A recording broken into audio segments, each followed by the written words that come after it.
A Tale of Two Cities. A Story of the French Revolution. By Charles Dickens. Book 1. The First, Recalled to Life. Chapter 1. The Period. It was the best of times. It was the worst of times. It was the age of wisdom. It was the age of foolishness. It was the epoch of belief. It was the epoch of incredulity. It was the season of light. It was the season of darkness. It was the spring of hope. It was the winter of despair. We had everything before us. We had nothing before us. We were all going direct to heaven. We were all going direct the other way.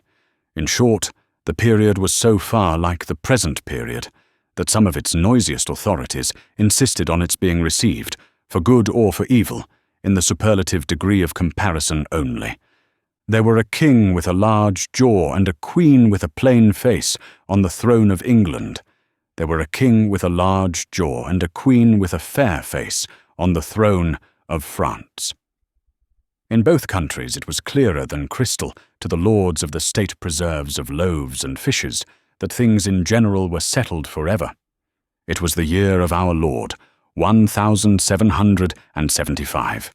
Spiritual revelations were conceded to England at that favoured period, as at this. Mrs. Southcott had recently attained her 5th and 20th blessed birthday, of whom a prophetic private in the Life Guards had heralded the sublime appearance by announcing that arrangements were made for the swallowing up of London and Westminster.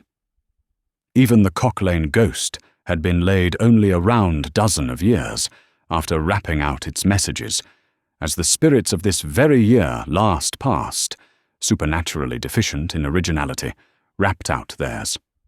Mere messages in the earthly order of events had lately come to the English crown and people from a congress of British subjects in America, which, strange to relate, have proved more important to the human race than any communications yet received through any of the chickens of the Cock Lane brood. France, less favoured on the whole, as to matters spiritual than her sister of the shield and trident, rolled with exceeding smoothness downhill, making paper money and spending it. Under the guidance of her Christian pastors, she entertained herself, besides, with such humane achievements as sentencing a youth to have his hands cut off, his tongue torn out with pincers, and his body burned alive, because he had not kneeled down in the rain to do honour to a dirty procession of monks which passed within his view, at a distance of some 50 or 60 yards. It is likely enough that, rooted in the woods of France and Norway, there were growing trees, when that sufferer was put to death, already marked by the woodman, fate to come down and be sawn into boards, to make a certain movable framework with a sack and a knife in it, terrible in history. It is likely enough that in the rough outhouses of some tillers of the heavy lands adjacent to Paris, there were sheltered from the weather that very day rude carts, bespattered with rustic mire, snuffed about by pigs and roosted in by poultry, which the farmer, Death, had already set apart to be his tumbrils of the Revolution. But that woodman and that farmer, though they work unceasingly, work silently, and no one heard them as they went about with muffled tread. The rather, for as much as to entertain any suspicion that they were awake, was to be atheistical and traitorous. In England there was scarcely an amount of order and protection to justify much national boasting. Daring burglaries by armed men and highway robberies took place in the capital itself every night. Families were publicly cautioned not to go out of town without removing their furniture to upholsterers' warehouses for security. The highwayman in the dark was a city tradesman in the light, and, being recognized and challenged by his fellow tradesmen, whom he stopped in his character of the captain, gallantly shot him through the head and rode away. The mail was waylaid by 7 robbers, and the guard shot 3 dead, and then got shot dead himself by the other 4, in consequence of the failure of his ammunition, after which the mail was robbed in peace. That magnificent potentate, the Lord Mayor of London, was made to stand and deliver on Turnham Green by one highwayman, who despoiled the illustrious creature in sight of all his retinue. Prisoners in London, jails fought battles with their turnkeys, and the majesty of the law fired blunderbusses in among them, loaded with rounds of shot and ball. Thieves snipped off diamond crosses from the necks of noble lords at court drawing-rooms.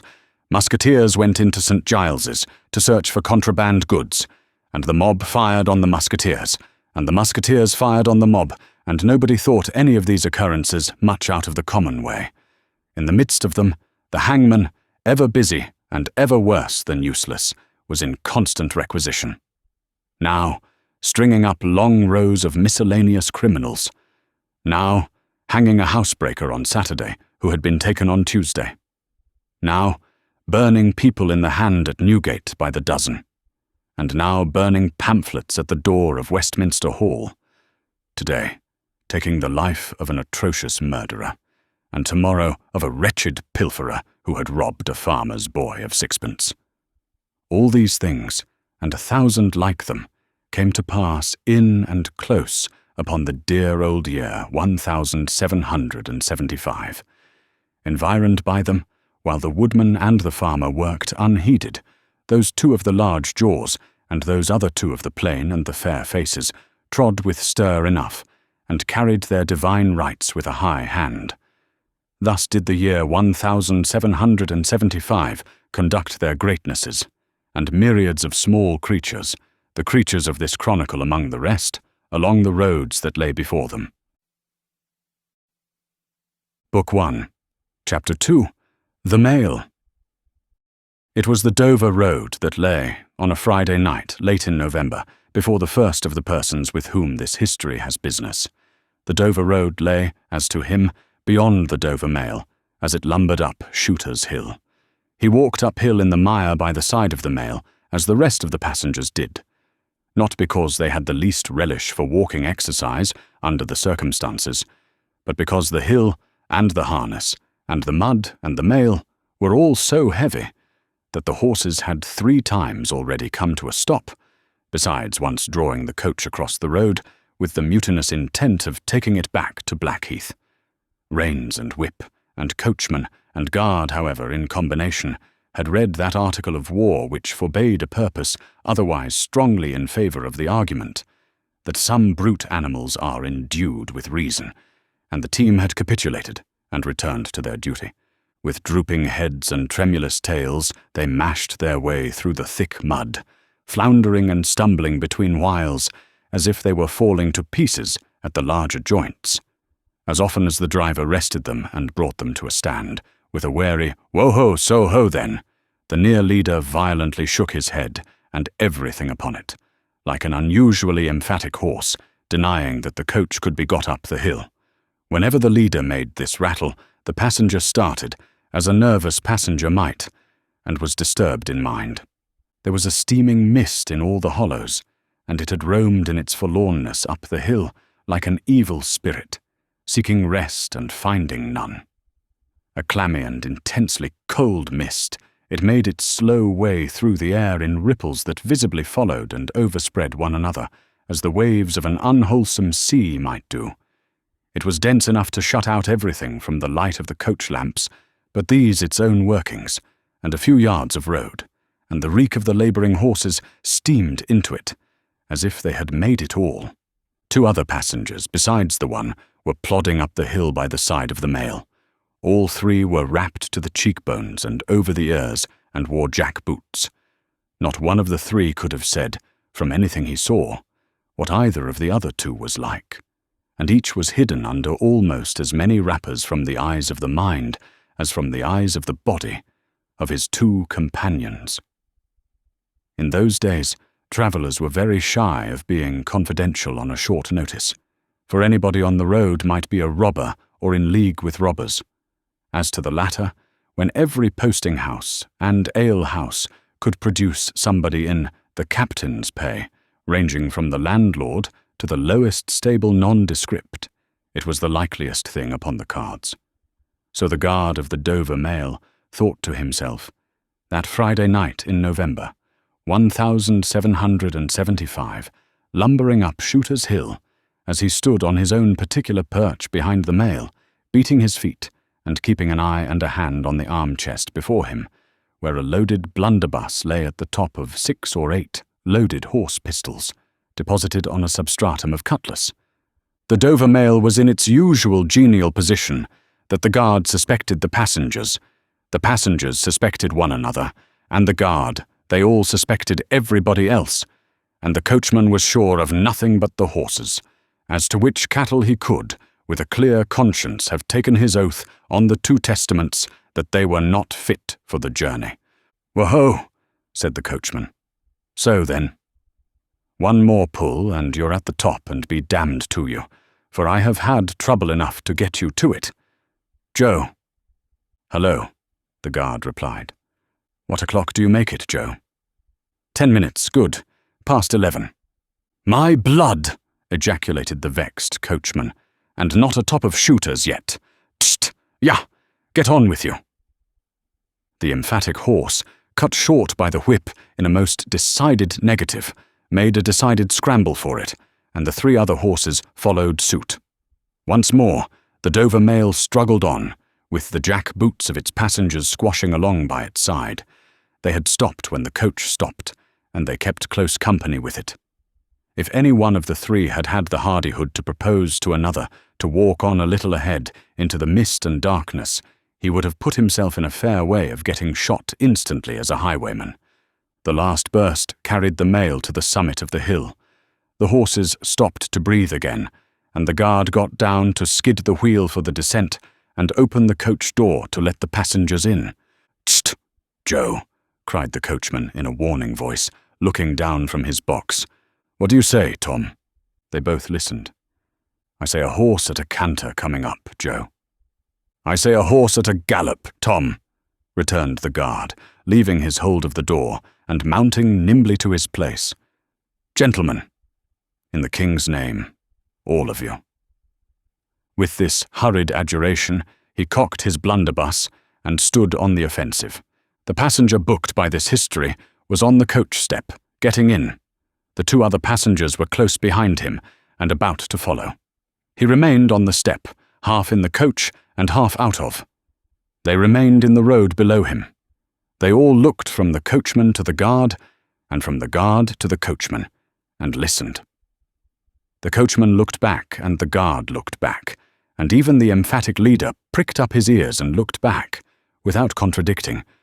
The stillness consequent on the cessation of the rumbling and labouring of the coach, added to the stillness of the night, made it very quiet indeed. The panting of the horses communicated a tremulous motion to the coach, as if it were in a state of agitation. The hearts of the passengers beat loud enough perhaps to be heard, but at any rate the quiet pause was audibly expressive of people out of breath, and holding the breath, and having the pulses quickened by expectation. The sound of a horse at a gallop came fast and furiously up the hill. "So-ho!" the guard sang out, as loud as he could roar. "Yo there! Stand! I shall fire!" The pace was suddenly checked, and, with much splashing and floundering, a man's voice called from the mist, "Is that the Dover mail?" "Never you mind what it is," the guard retorted. "What are you? Is that the Dover mail?" "Why do you want to know?" "I want a passenger, if it is." "What passenger?" "Mr. Jarvis Lorry." Our booked passenger showed in a moment that it was his name. The guard, the coachman, and the 2 other passengers eyed him distrustfully. "Keep where you are," the guard called to the voice in the mist, "because, if I should make a mistake, it could never be set right in your lifetime. Gentlemen of the name of Lorry answer straight." "What is the matter?" asked the passenger. Then, with mildly quavering speech, "Who wants me? Is it Jerry?" "I don't like Jerry's voice." "If it is Jerry," growled the guard to himself, "he's hoarser than suits me. Is Jerry?" "Yes, Mr. Lorry. What is the matter?" "A dispatch sent after you from over yonder." T and Co. "I know this messenger, guard," said Mr. Lorry, getting down into the road, assisted from behind, more swiftly than politely, by the other 2 passengers, who immediately scrambled into the coach, shut the door, and pulled up the window. "He may come close. There's nothing wrong. I hope there ain't, but I can't make so, nation sure of that," said the guard in gruff soliloquy. "Hello, you." "Well, and hello, you," said Jerry, more hoarsely than before. "Come on at a foot pace. Do you mind me? And if you've got holsters to that saddle o' yourn, don't let me see your hand go nigh 'em. For I'm a devil at a quick mistake, and when I make one, it takes the form of lead. So now let's look at you." The figures of a horse and rider came slowly through the eddying mist and came to the side of the mail, where the passenger stood. The rider stooped and, casting up his eyes at the guard, handed the passenger a small folded paper. The rider's horse was blown, and both horse and rider were covered with mud, from the hoofs of the horse to the hat of the man. "Guard," said the passenger, in a tone of quiet business confidence.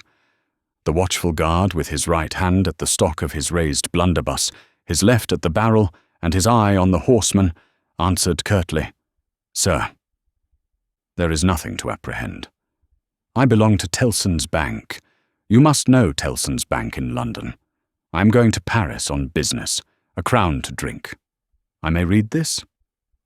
"If so, be as you're quick, sir." He opened it in the light of the coach lamp on that side, and read, first to himself, and then aloud. "Wait at Dover for Mamselle. It's not long, you see, guard. Jerry, say that my answer was recalled to life." Jerry started in his saddle. "That's a blazing strange answer, too," said he, at his hoarsest. "Take that message back, and they will know that I received this, as well as if I wrote. Make the best of your way. Good night." With those words, the passenger opened the coach door and got in, not at all assisted by his fellow passengers, who had expeditiously secreted their watches and purses in their boots, and were now making a general pretence of being asleep, with no more definite purpose than to escape the hazard of originating any other kind of action. The coach lumbered on again, with heavier wreaths of mist closing round it as it began the descent. The guard soon replaced his blunderbuss in his arm-chest, and, having looked to the rest of its contents, and having looked to the supplementary pistols that he wore in his belt, looked to a smaller chest beneath his seat, in which there were a few smith's tools, a couple of torches, and a tinder-box. For he was furnished with that completeness that if the coach lamps had been blown and stormed out, which did occasionally happen, he had only to shut himself up inside, keep the flint and steel sparks well off the straw, and get a light with tolerable safety and ease, if he were lucky, in 5 minutes. "Tom," softly over the coach roof. "Hello, Joe." "Did you hear the message?" "I did, Joe." "What did you make of it, Tom?" "Nothing at all, Joe." "That's a coincidence, too," the guard mused, "for I made the same of it myself." Jerry, left alone in the mist and darkness, dismounted meanwhile, not only to ease his spent horse, but to wipe the mud from his face, and shake the wet out of his hat brim, which might be capable of holding about half a gallon. After standing with the bridle over his heavily splashed arm, until the wheels of the mail were no longer within hearing, and the night was quite still again, he turned to walk down the hill. "After that there gallop from Temple Bar, old lady. I won't trust your forelegs till I get you on the level," said this hoarse messenger, glancing at his mare. Recalled to life. "That's a blazing, strange message. Much of that wouldn't do for you, Jerry. I say, Jerry, you'd be in a blazing bad way if recalling to life was to come into fashion, Jerry." Book 1, Chapter 3, The Night Shadows. A wonderful fact to reflect upon, that every human creature is constituted to be that profound secret and mystery to every other. A solemn consideration, when I enter a great city by night, that every one of those darkly clustered houses encloses its own secret, that every room in every one of them encloses its own secret, that every beating heart in the hundreds of thousands of breasts there is, in some of its imaginings, a secret to the heart nearest it. Something of the awfulness, even of death itself, is referable to this. No more can I turn the leaves of this dear book that I loved, and vainly hope in time to read it all. No more can I look into the depths of this unfathomable water, wherein, as momentary lights glanced into it. I have had glimpses of buried treasure and other things submerged. It was appointed that the book should shut with a spring, forever and forever, when I had read but a page. It was appointed that the water should be locked in an eternal frost, when the light was playing on its surface, and I stood in ignorance on the shore. My friend is dead. My neighbor is dead. My love, the darling of my soul, is dead. It is the inexorable consolidation and perpetuation of the secret that was always in that individuality, and which I shall carry in mine to life's end. In any of the burial places of this city through which I pass, is there a sleeper more inscrutable than its busy inhabitants are, in their innermost personality, to me, or than I am to them? As to this, his natural and not to be alienated inheritance, the messenger on horseback had exactly the same possessions as the king, the first minister of state, or the richest merchant in London. So with the 3 passengers shut up in the narrow compass of one lumbering old mail coach. They were mysteries to one another, as complete as if each had been in his own coach and 6, or his own coach and 60, with the breadth of a county between him and the next. The messenger rode back at an easy trot, stopping pretty often at alehouses by the way to drink, but evincing a tendency to keep his own counsel and to keep his hat cocked over his eyes. He had eyes that assorted very well with that decoration, being of a surface black, with no depth in the colour or form, and much too near together, as if they were afraid of being found out in something, singly, if they kept too far apart. They had a sinister expression, under an old cocked hat like a 3-cornered spittoon, and over a great muffler for the chin and throat, which descended nearly to the wearer's knees. When he stopped for drink, he moved this muffler with his left hand, only while he poured his liquor in with his right. As soon as that was done, he muffled again. "No, Jerry, no," said the messenger, harping on one theme as he rode. "It wouldn't do for you, Jerry. Jerry, you honest tradesman, it wouldn't suit your line of business. Recalled? Bust me if I don't think he'd been a-drinking." His message perplexed his mind to that degree that he was fain, several times, to take off his hat to scratch his head. Except on the crown, which was raggedly bald, he had stiff, black hair, standing jaggedly all over it, and growing downhill almost to his broad, blunt nose. It was so like Smith's work, so much more like the top of a strongly spiked wall than a head of hair, that the best of players at leapfrog might have declined him as the most dangerous man in the world to go over, while he trotted back with the message he was to deliver to the night watchman in his box at the door of Tellson's Bank, by Temple Bar, who was to deliver it to greater authorities within. The shadows of the night took such shapes to him as arose out of the message, and took such shapes to the mare as arose out of her private topics of uneasiness. They seemed to be numerous, for she shied at every shadow on the road. What time? The mail coach lumbered, jolted, rattled, and bumped upon its tedious way, with its 3 fellow inscrutables inside, to whom, likewise, the shadows of the night revealed themselves, in the forms their dozing eyes and wandering thoughts suggested. Tellson's Bank had a run upon it in the mail, as the bank passenger, with an arm drawn through the leathern strap, which did what lay in it, to keep him from pounding against the next passenger and driving him into his corner whenever the coach got a special jolt, nodded in his place, with half-shut eyes, the little coach windows, and the coach lamp dimly gleaming through them, and the bulky bundle of opposite passenger became the bank, and did a great stroke of business. The rattle of the harness was the chink of money, and more drafts were honoured in 5 minutes than even Tellson's, with all its foreign and home connection, ever paid in thrice the time. Then the strong rooms underground, at Tellson's, with such of their valuable stores and secrets as were known to the passenger, and it was not a little that he knew about them, opened before him, and he went in among them with the great keys and the feebly burning candle, and found them safe and strong and sound and still, just as he had last seen them. But though the bank was almost always with him, and though the coach, in a confused way, like the presence of pain under an opiate, was always with him, there was another current of impression that never ceased to run all through the night. He was on his way to dig someone out of a grave.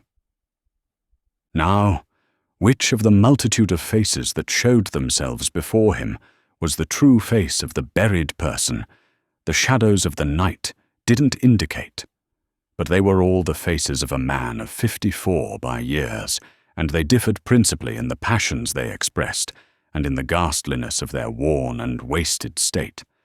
Pride, contempt, defiance, stubbornness, submission, lamentation succeeded one another. So did varieties of sunken cheek, cadaverous colour, emaciated hands and figures. But the face was in the main one face, and every head was prematurely white. 100 times the dozing passenger inquired of this spectre, "Buried how long?" The answer was always the same, almost 18 years.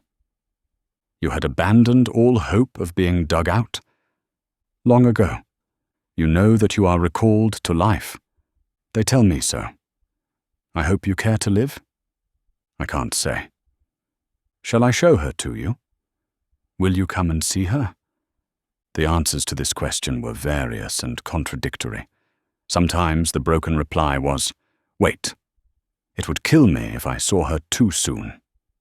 Sometimes it was given in a tender rain of tears, and then it was, "Take me to her." Sometimes it was staring and bewildered, and then it was, "I don't know her. I don't understand." After such imaginary discourse, the passenger in his fancy would dig, and dig, now with a spade, now with a great key, now with his hands, to dig this wretched creature out. Got out at last, with earth hanging about his face and hair, he would suddenly fan away to dust. The passenger would then start to himself and lower the window to get the reality of mist and rain on his cheek. Yet even when his eyes were opened on the mist and rain, on the moving patch of light from the lamps, and the hedge at the roadside retreating by jerks, the night shadows outside the coach would fall into the train of the night shadows within. The real banking house by Temple Bar, the real business of the past day, the real strong rooms, the real express sent after him, and the real message returned, would all be there. Out of the midst of them, the ghostly face would rise, and he would accost it again. Buried how long? Almost 18 years. I hope you care to live? I can't say. Dig, until an impatient movement from one of the two passengers would admonish him to pull up the window, draw his arm securely through the leathern strap, and speculate upon the two slumbering forms until his mind lost its hold of them, and they again slid away into the bank and the grave. Buried how long? Almost 18 years. You had abandoned all hope of being dug out. Long ago. The words were still in his hearing, as just spoken, distinctly in his hearing as ever spoken words had been in his life, when the weary passenger started to the consciousness of daylight, and found that the shadows of the night were gone. He lowered the window and looked out at the rising sun. There was a ridge of ploughed land, with a plough upon it, where it had been left last night when the horses were unyoked. Beyond, a quiet coppice wood, in which many leaves of burning red and golden yellow still remained upon the trees. Though the earth was cold and wet, the sky was clear, and the sun rose bright, placid, and beautiful. 18 years, said the passenger, looking at the sun. Gracious Creator of day. To be buried alive for 18 years. Book 1. Chapter 4. The Preparation. When the mail got successfully to Dover, in the course of the forenoon, the head drawer at the Royal George Hotel opened the coach door as his custom was. He did it with some flourish of ceremony, for a mail journey from London in winter was an achievement to congratulate an adventurous traveller upon. By that time, there was only one adventurous traveller left be congratulated, for the two others had been set down at their respective roadside destinations. The mildewy inside of the coach, with its damp and dirty straw, its disagreeable smell, and its obscurity, was rather like a larger dog kennel. Mr. Lorry, the passenger, shaking himself out of it in chains of straw, a tangle of shaggy wrapper, flapping hat, and muddy legs, was rather like a larger sort of dog. There will be a packet to Calais. Tomorrow? Draw? Yes, sir. If the weather holds and the wind sets tolerable fair. The tide will serve pretty nicely at about 2 in the afternoon, sir. Bed, sir? I shall not go to bed till night. But I want a bedroom and a barber. And then breakfast, sir? Yes, sir. That way, sir, if you please. Show Concord. Gentleman's valise and hot water to Concord. Pull off gentleman's boots in Concord. You will find a fine sea-coal fire, sir. Fetch barber to Concord. Stir about there now for Concord. The Concord bed-chamber being always assigned to a passenger by the mail, and passengers by the mail being always heavily wrapped up from head to foot, the room had the odd interest for the establishment of the Royal George, that although but one kind of man was seen to go into it, all kinds and varieties of men came out of it. Consequently, another drawer and 2 porters, and several maids and the landlady, were all loitering by accident at various points of the road between the Concord and the coffee-room, when a gentleman of 60, formally dressed in a brown suit of clothes, pretty well worn, but very well kept, with large square cuffs and large flaps to the pockets, passed along on his way to his breakfast. The coffee-room had no other occupant, that forenoon, than the gentleman in brown. His breakfast table was drawn before the fire, and as he sat, with its light shining on him, waiting for the meal, he sat so still that he might have been sitting for his portrait. Very orderly and methodical he looked, with a hand on each knee, and a loud watch ticking a sonorous sermon under his flapped waistcoat, as though it pitted its gravity and longevity against the levity and evanescence of the brisk fire. He had a good leg, and was a little vain of it, for his brown stockings fitted sleek and close, and were of a fine texture. His shoes and buckles, too, though plain, were trim. He wore an odd little sleek, crisp flaxen wig, setting very close to his head, which wig, it is to be presumed, was made of hair, but which looked far more as though it were spun from filaments of silk or glass. His linen, though not of a fineness in accordance with his stockings, was as white as the tops of the waves that broke upon the neighbouring beach, or the specks of sail that glinted in the sunlight far at sea. A face, habitually suppressed and quieted, was still lighted up under the quaint wig by a pair of moist, bright eyes that it must have cost their owner, in years gone by, some pains to drill to the composed and reserved expression of Tellson's Bank. He had a healthy colour in his cheeks, and his face, though lined, bore few traces of anxiety. But perhaps the confidential bachelor clerks in Tellson's Bank were principally occupied with the cares of other people, and perhaps second-hand cares, like second-hand clothes, come easily off and on. Completing his resemblance to a man who was sitting for his portrait, Mr. Lorry dropped off to sleep. The arrival of his breakfast roused him, and he said to the drawer as he moved his chair to it, "I wish accommodation prepared for a young lady who may come here at any time today. She may ask for Mr. Jarvis Lorry, or she may only ask for a gentleman from Tellson's Bank. Please to let me know."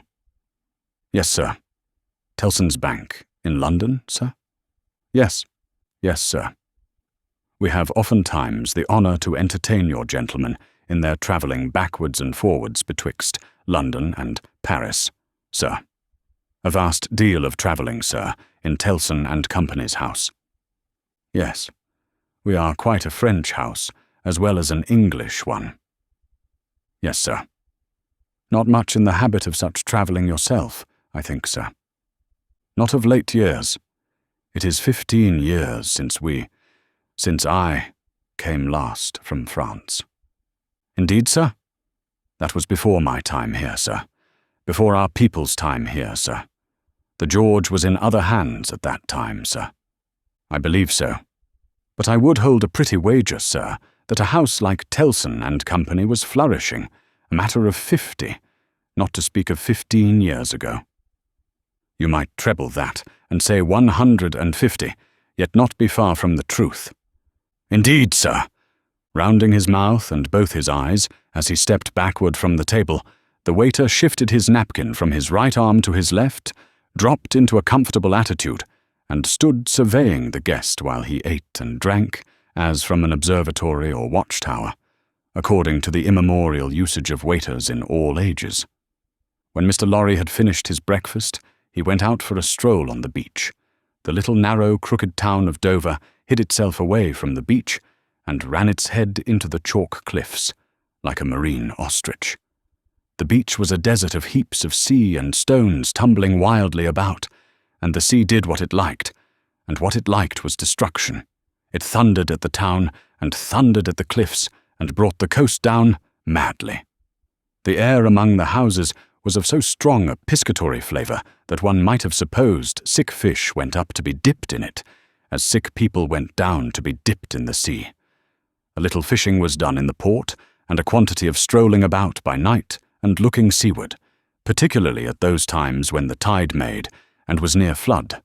Small tradesmen, who did no business whatever, sometimes unaccountably realized large fortunes, and it was remarkable that nobody in the neighborhood could endure a lamplighter.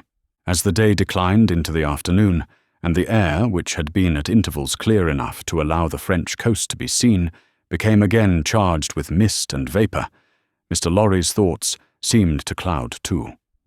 When it was dark, and he sat before the coffee-room fire, awaiting his dinner as he had awaited his breakfast, his mind was busily digging in the live red coals. A bottle of good claret after dinner does a digger in the red coals no harm, otherwise than as it has a tendency to throw him out of work. Mr. Lorry had been idle a long time, and had just poured out his last glassful of wine with as complete an appearance of satisfaction as is ever to be found in an elderly gentleman of a fresh complexion who has got to the end of a bottle when a rattling of wheels came up the narrow street and rumbled into the inn-yard. He set down his glass untouched. "This is Mamselle," said he.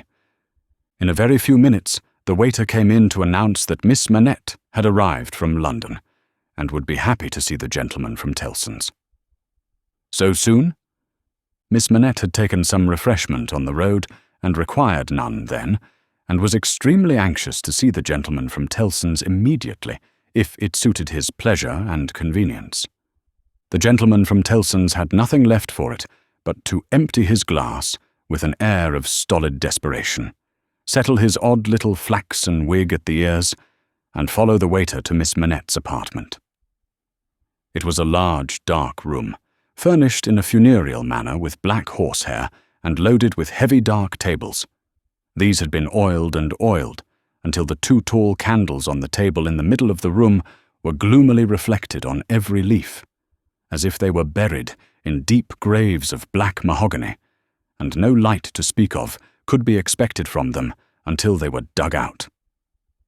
The obscurity was so difficult to penetrate that Mr. Lorry, picking his way over the well-worn Turkey carpet, supposed Miss Manette to be, for the moment, in some adjacent room, until, having got past the 2 tall candles, he saw standing to receive him by the table between them and the fire, a young lady of not more than 17, in a riding cloak, and still holding her straw travelling hat by its ribbon in her hand. As his eyes rested on a short, slight, pretty figure, a quantity of golden hair, a pair of blue eyes that met his own with an inquiring look, and a forehead with a singular capacity, remembering how young and smooth it was, of rifting and knitting itself into an expression that was not quite one of perplexity, or wonder, or alarm, or merely of a bright, fixed attention, though it included all the 4 expressions. As his eyes rested on these things, a sudden vivid likeness passed before him, of a child whom he had held in his arms on the passage across that very channel, one cold time, when the hail drifted heavily and the sea ran high, The likeness passed away, like a breath along the surface of the gaunt pier glass behind her, on the frame of which a hospital procession of Negro cupids, several headless and all cripples, were offering black baskets of Dead Sea fruit to black divinities of the feminine gender, and he made his formal bow to Miss Manette. "Pray take a seat, sir," in a very clear and pleasant young voice, a little foreign in its accent, but a very little indeed. "I kiss your hand, miss," said Mr. Lorry, with the manners of an earlier date, as he made his formal bow again, and took his seat. "I received a letter from the bank, sir, yesterday, informing me that some intelligence or discovery. The word is not material, miss, either word will do. Respecting the small property of my poor father, whom I never saw, so long dead." Mr. Lorry moved in his chair and cast a troubled look towards the hospital procession of Negro cupids, as if they had any help for anybody in their absurd baskets, rendered it necessary that I should go to Paris, there to communicate with a gentleman of the bank, so good as to be dispatched to Paris for the purpose. Myself, as I was prepared to hear, sir. She curtsied to him. Young ladies made curtsies in those days, with a pretty desire to convey to him that she felt how much older and wiser he was than she. He made her another bow. I replied to the bank, sir, that as it was considered necessary, by those who know, and who are so kind as to advise me, that I should go to France, and that as I am an orphan, and have no friend who could go with me, I should esteem it highly if I might be permitted to place myself, during the journey, under that worthy gentleman's protection. The gentleman had left London, but I think a messenger was sent after him to beg the favour of his waiting for me here. "I was happy," said Mr. Lorry, "to be entrusted with the charge. I shall be more happy to execute it. Sir, I thank you indeed. I thank you very gratefully. It was told me by the bank that the gentleman would explain to me the details of the business, and that I must prepare myself to find them of a surprising nature. I have done my best to prepare myself, and I naturally have a strong and eager interest to know what they are." "Naturally," said Mr. Lorry. "Yes, After a pause, he added, again settling the crisp flaxen wig at the ears, "It is very difficult to begin." He did not begin, but, in his indecision, met her glance. The young forehead lifted itself into that singular expression, but it was pretty and characteristic, besides being singular, and she raised her hand, as if with an involuntary action she caught at or stayed some passing shadow. "Are you quite a stranger to me, sir?" "Am I not?" Mr. Lorry opened his hands and extended them outwards with an argumentative smile.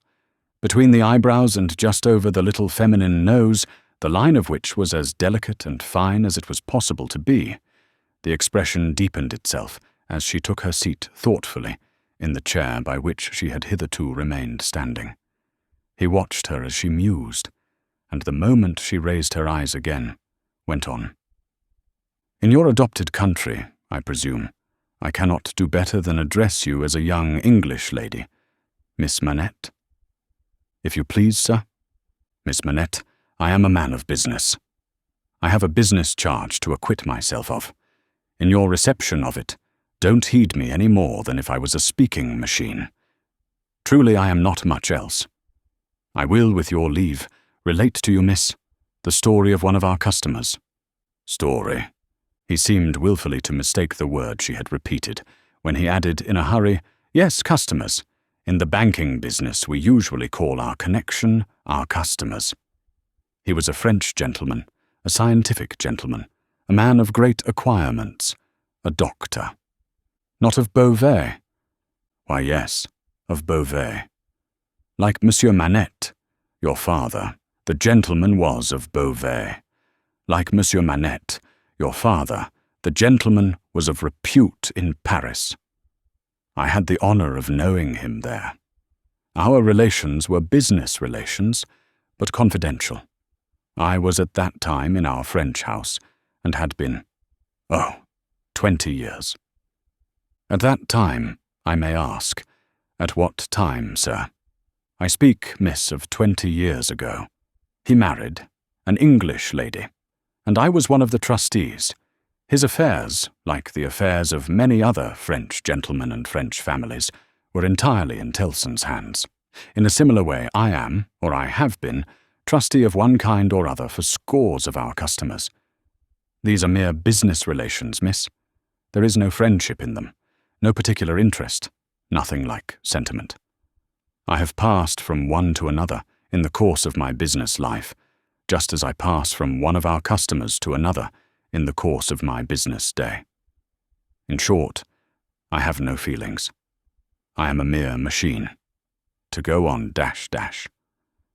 But this is my father's story, sir, and I begin to think, the curiously roughened forehead was very intent upon him, that when I was left an orphan, through my mother's surviving my father only 2 years, it was you who brought me to England. I am almost sure it was you. Mr. Lorry took the hesitating little hand that confidingly advanced to take his, and he put it with some ceremony to his lips. He then conducted the young lady straightway to her chair again, and holding the chair back with his left hand, and using his right by turns to rub his chin, pull his wig at the ears, or point what he said, stood looking down into her face, while she sat looking up into his. Miss Manette, it was I. And you will see how truly I spoke of myself just now in saying I had no feelings, and that all the relations I hold with my fellow creatures are mere business relations, when you reflect that I have never seen you since. No, you have been the ward of Tellson's house since, and I have been busy with the other business of Tellson's house since. Feelings, I have no time for them, no chance of them. I pass my whole life, miss, in turning an immense pecuniary mangle. After this odd description of his daily routine of employment, Mr. Lorry flattened his flaxen wig upon his head with both hands, which was most unnecessary, for nothing could be flatter than its shining surface was before, and resumed his former attitude. So far, miss, as you have remarked, this is the story of your regretted father. Now comes the difference. If your father had not died when he did, don't be frightened. How you start. She did indeed start, and she caught his wrist with both her hands. Pray, said Mr. Lorry, in a soothing tone, bringing his left hand from the back of the chair to lay it on the supplicatory fingers that clasped him in so violent a tremble. Pray control your agitation. A matter of business. As I was saying, her look so discomposed him that he stopped, wondered, and began anew.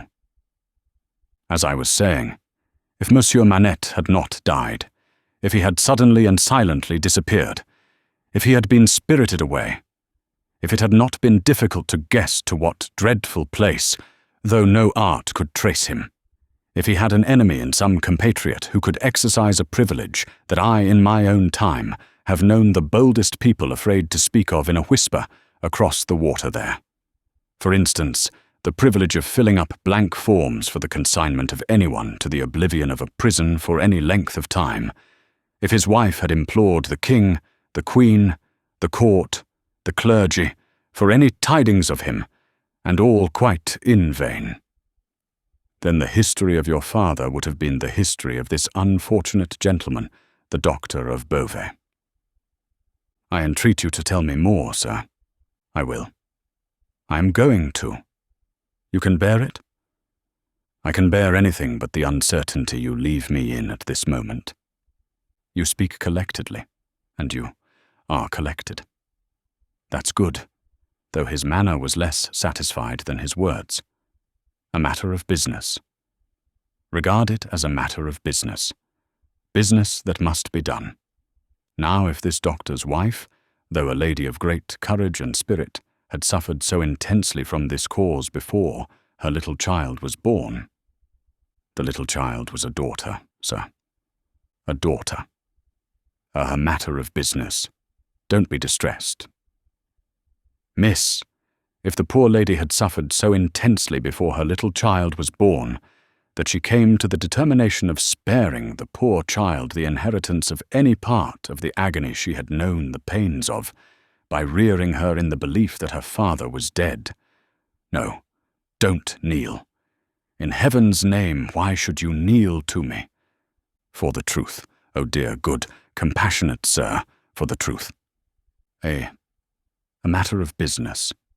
You confuse me, and how can I transact business if I am confused? Let us be clear-headed. If you could kindly mention now, for instance, what 9 times 9pence are, or how many shillings in 20 guineas, it would be so encouraging. I should be so much more at my ease about your state of mind. Without directly answering to this appeal, she sat so still when he had very gently raised her, and the hands that had not ceased to clasp his wrists were so much more steady than they had been, that she communicated some reassurance to Mr. Jarvis Lorry. That's right, that's right. Courage. Business. You have business before you. Useful business. Miss Manette, your mother took this course with you, and when she died, I believe broken-hearted, having never slackened her unavailing search for your father, she left you, at 2 years old, to grow to be blooming, beautiful, and happy, without the dark cloud upon you of living in uncertainty whether your father soon wore his heart out in prison or wasted there through many lingering years. As he said the words, he looked down with an admiring pity on the flowing golden hair, as if he pictured to himself that it might have been already tinged with grey. You know that your parents had no great possession, and that what they had was secured to your mother and to you. There has been no new discovery of money or of any other property. But he felt his wrist held closer, and he stopped. The expression in the forehead, which had so particularly attracted his notice, and which was now immovable, had deepened into one of pain and horror. But he has been found. He is alive, greatly changed. It is too probable. Almost a wreck, it is possible, though we will hope the best. Still, alive.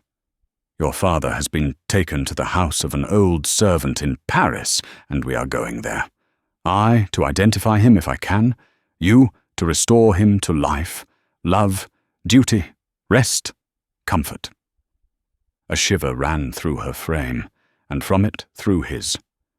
She said, in a low, distinct, awe-stricken voice, as if she were saying it in a dream, I am going to see his ghost. It will be his ghost, not him. Mr. Lorry quietly chafed the hands that held his arm. There, there, there. See now, the best and the worst are known to you now. You are well on your way to the poor wronged gentleman, and, with a fair sea voyage and a fair land journey, you will be soon at his dear side. She repeated in the same tone, sunk to a whisper, I have been free, I have been happy, yet his ghost has never haunted me. Only one thing more, said Mr. Lorry, laying stress upon it as a wholesome means of enforcing her attention. He has been found under another name, his own, long forgotten or long concealed. It would be worse than useless now to inquire which, worse than useless to seek to know whether he has been for years overlooked or always designedly held prisoner. It would be worse than useless now to make any inquiries, because it would be dangerous. Better not to mention the subject, anywhere or in any way, and to remove him, for a while at all events, out of France. Even I, safe as an Englishman, and even Tellson's, important as they are to French credit, avoid all naming of the matter. I carry about me not a scrap of writing openly referring to it. This is a secret service altogether. My credentials, entries, and memoranda are all comprehended in the one line, recalled to life, which may mean anything. But what is the matter? She doesn't notice a word. Miss Manette. Perfectly still and silent, and not even fallen back in her chair, she sat under his hand, utterly insensible, with her eyes open and fixed upon him, and with that last expression looking as if it were carved or branded into her forehead. So close was her hold upon his arm that he feared to detach himself lest he should hurt her. Therefore he called out loudly for assistance without moving. A wild-looking woman, whom even in his agitation Mr. Lorry observed to be all of a red colour, and to have red hair, and to be dressed in some extraordinary tight-fitting fashion, and to have on her head a most wonderful bonnet, like a grenadier wooden measure, and good measure too, or a great Stilton cheese, came running into the room in advance of the inn servants, and soon settled the question of his detachment from the poor young lady by laying a brawny hand upon his chest and sending him flying back against the nearest wall. "I really think this must be a man," was Mr. Lorry's breathless reflection, simultaneously with his coming against the wall. "Why, look at you all," bawled this figure, addressing the inn servants. "Why don't you go and fetch things instead of standing there staring at me? I am not so much to look at, am I? Why don't you go and fetch things? I'll let you know if you don't bring smelling salts, cold water, and vinegar. Quick, I will." There was an immediate dispersal for these restoratives, and she softly laid the patient on a sofa and tended her with great skill and gentleness, calling her "my precious" and "my bird," and spreading her golden hair aside over her shoulders with great pride and care. "And you in brown," she said, indignantly turning to Mr. Lorry, "couldn't you tell her what you had to tell her without frightening her to death? Look at her, with her pretty pale face and her cold hands. Do you call that being a banker?" Mr. Lorry was so exceedingly disconcerted by a question so hard to answer that he could only look on, at a distance, with much feebler sympathy and humility, while the strong woman, having banished the inn servants under the mysterious penalty of letting them know something not mentioned if they stayed there, staring, recovered her charge by a regular series of gradations, and coaxed her to lay her drooping head upon her shoulder. "I hope she will do well now," said Mr. Lorry. "No thanks to you in brown if she does. My darling pretty." "I hope," said Mr. Lorry, after another pause of feeble sympathy and humility, "that you accompany Miss Manette to France." "A likely thing, too," replied the strong woman, "if it was ever intended that I should go across salt water. Do you suppose Providence would have cast my lot in an island?" This being another question hard to answer, Mr. Jarvis Lorry withdrew to consider it. Book 1, Chapter 5. The Wine Shop. A large cask of wine had been dropped and broken in the street. The accident had happened in getting it out of a cart.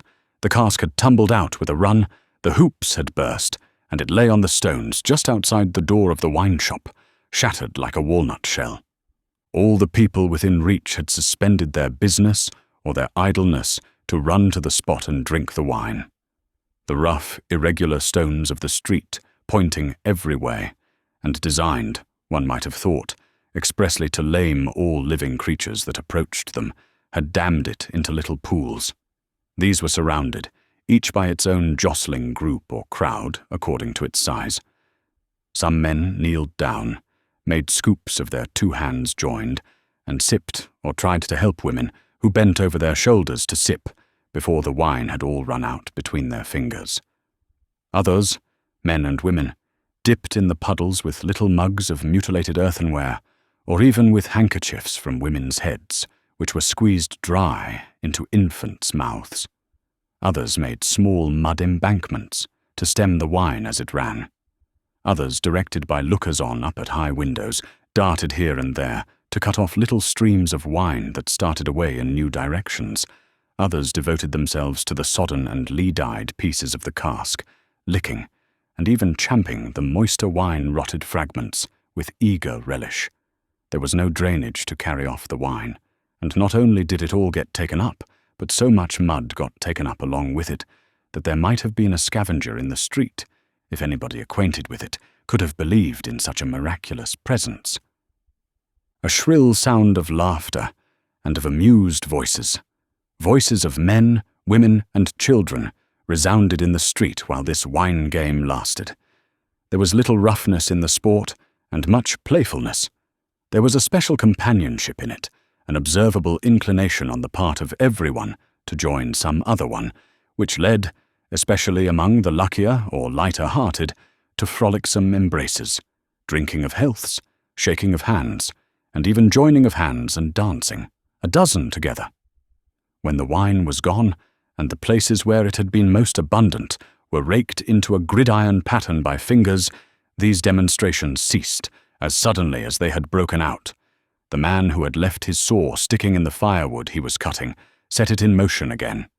The women who had left on a doorstep the little pot of hot ashes, at which she had been trying to soften the pain in her own starved fingers and toes, or in those of her child, returned to it. Men with bare arms, matted locks, and cadaverous faces, who had emerged into the winter light from cellars, moved away, to descend again. And a gloom gathered on the scene that appeared more natural to it than sunshine. The wine was red wine, and had stained the ground of the narrow street in the suburb of Saint-Antoine, in Paris, where it was spilled. It had stained many hands, too, and many faces, and many naked feet, and many wooden shoes. The hands of the man who sawed the wood left red marks on the billets, and the forehead of the woman who nursed her baby was stained with the stain of the old rag she wound about her head again. Those who had been greedy with the staves of the cask had acquired a tigerish smear about the mouth, and one tall joker so besmirched, his head more out of a long squalid bag of a nightcap than in it, scrawled upon a wall with his finger dipped in muddy wine lees. Blood. The time was to come, when that wine, too, would be spilled on the street stones, and when the stain of it would be read upon many there. And now that the cloud settled on Saint-Antoine, which a momentary gleam had driven from his sacred countenance, the darkness of it was heavy. Cold, dirt, sickness, ignorance, and want were the lords in waiting on the saintly presence, nobles of great power, all of them, but most especially the last, samples of a people that had undergone a terrible grinding and regrinding in the mill, and certainly not in the fabulous mill which ground old people young, shivered at every corner, passed in and out at every doorway, looked from every window, fluttered in every vestige of a garment that the wind shook.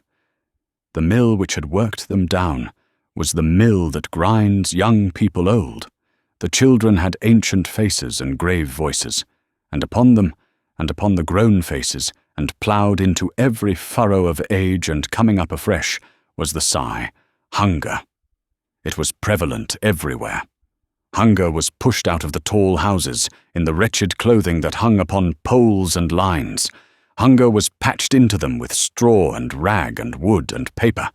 Hunger was repeated in every fragment of the small modicum of firewood that the man sawed off. Hunger stared down from the smokeless chimneys and started up from the filthy street that had no offal, among its refuse, of anything to eat. Hunger was the inscription on the baker's shelves, written in every small loaf of his scanty stock of bad bread, at the sausage shop, in every dead dog preparation that was offered for sale. Hunger rattled its dry bones among the roasting chestnuts in the turned cylinder. Hunger was shred into atomics in every farthing porringer of husky chips of potato, fried with some reluctant drops of oil. Its abiding place was in all things fitted to it, a narrow winding street, full of offence and stench, with other narrow winding streets diverging, all peopled by rags and nightcaps, and all smelling of rags and nightcaps, and all visible things with a brooding look upon them that looked ill. In the hunted air of the people there was yet some wild beast thought of the possibility of turning at bay. Depressed and slinking though they were, eyes of fire were not wanting among them, nor compressed lips, white with what they suppressed, nor foreheads knitted into the likeness of the gallows rope they mused about enduring or inflicting. The trade signs, and they were almost as many as the shops, were all grim illustrations of want. The butcher and the porkman painted up, only the leanest scrags of meat.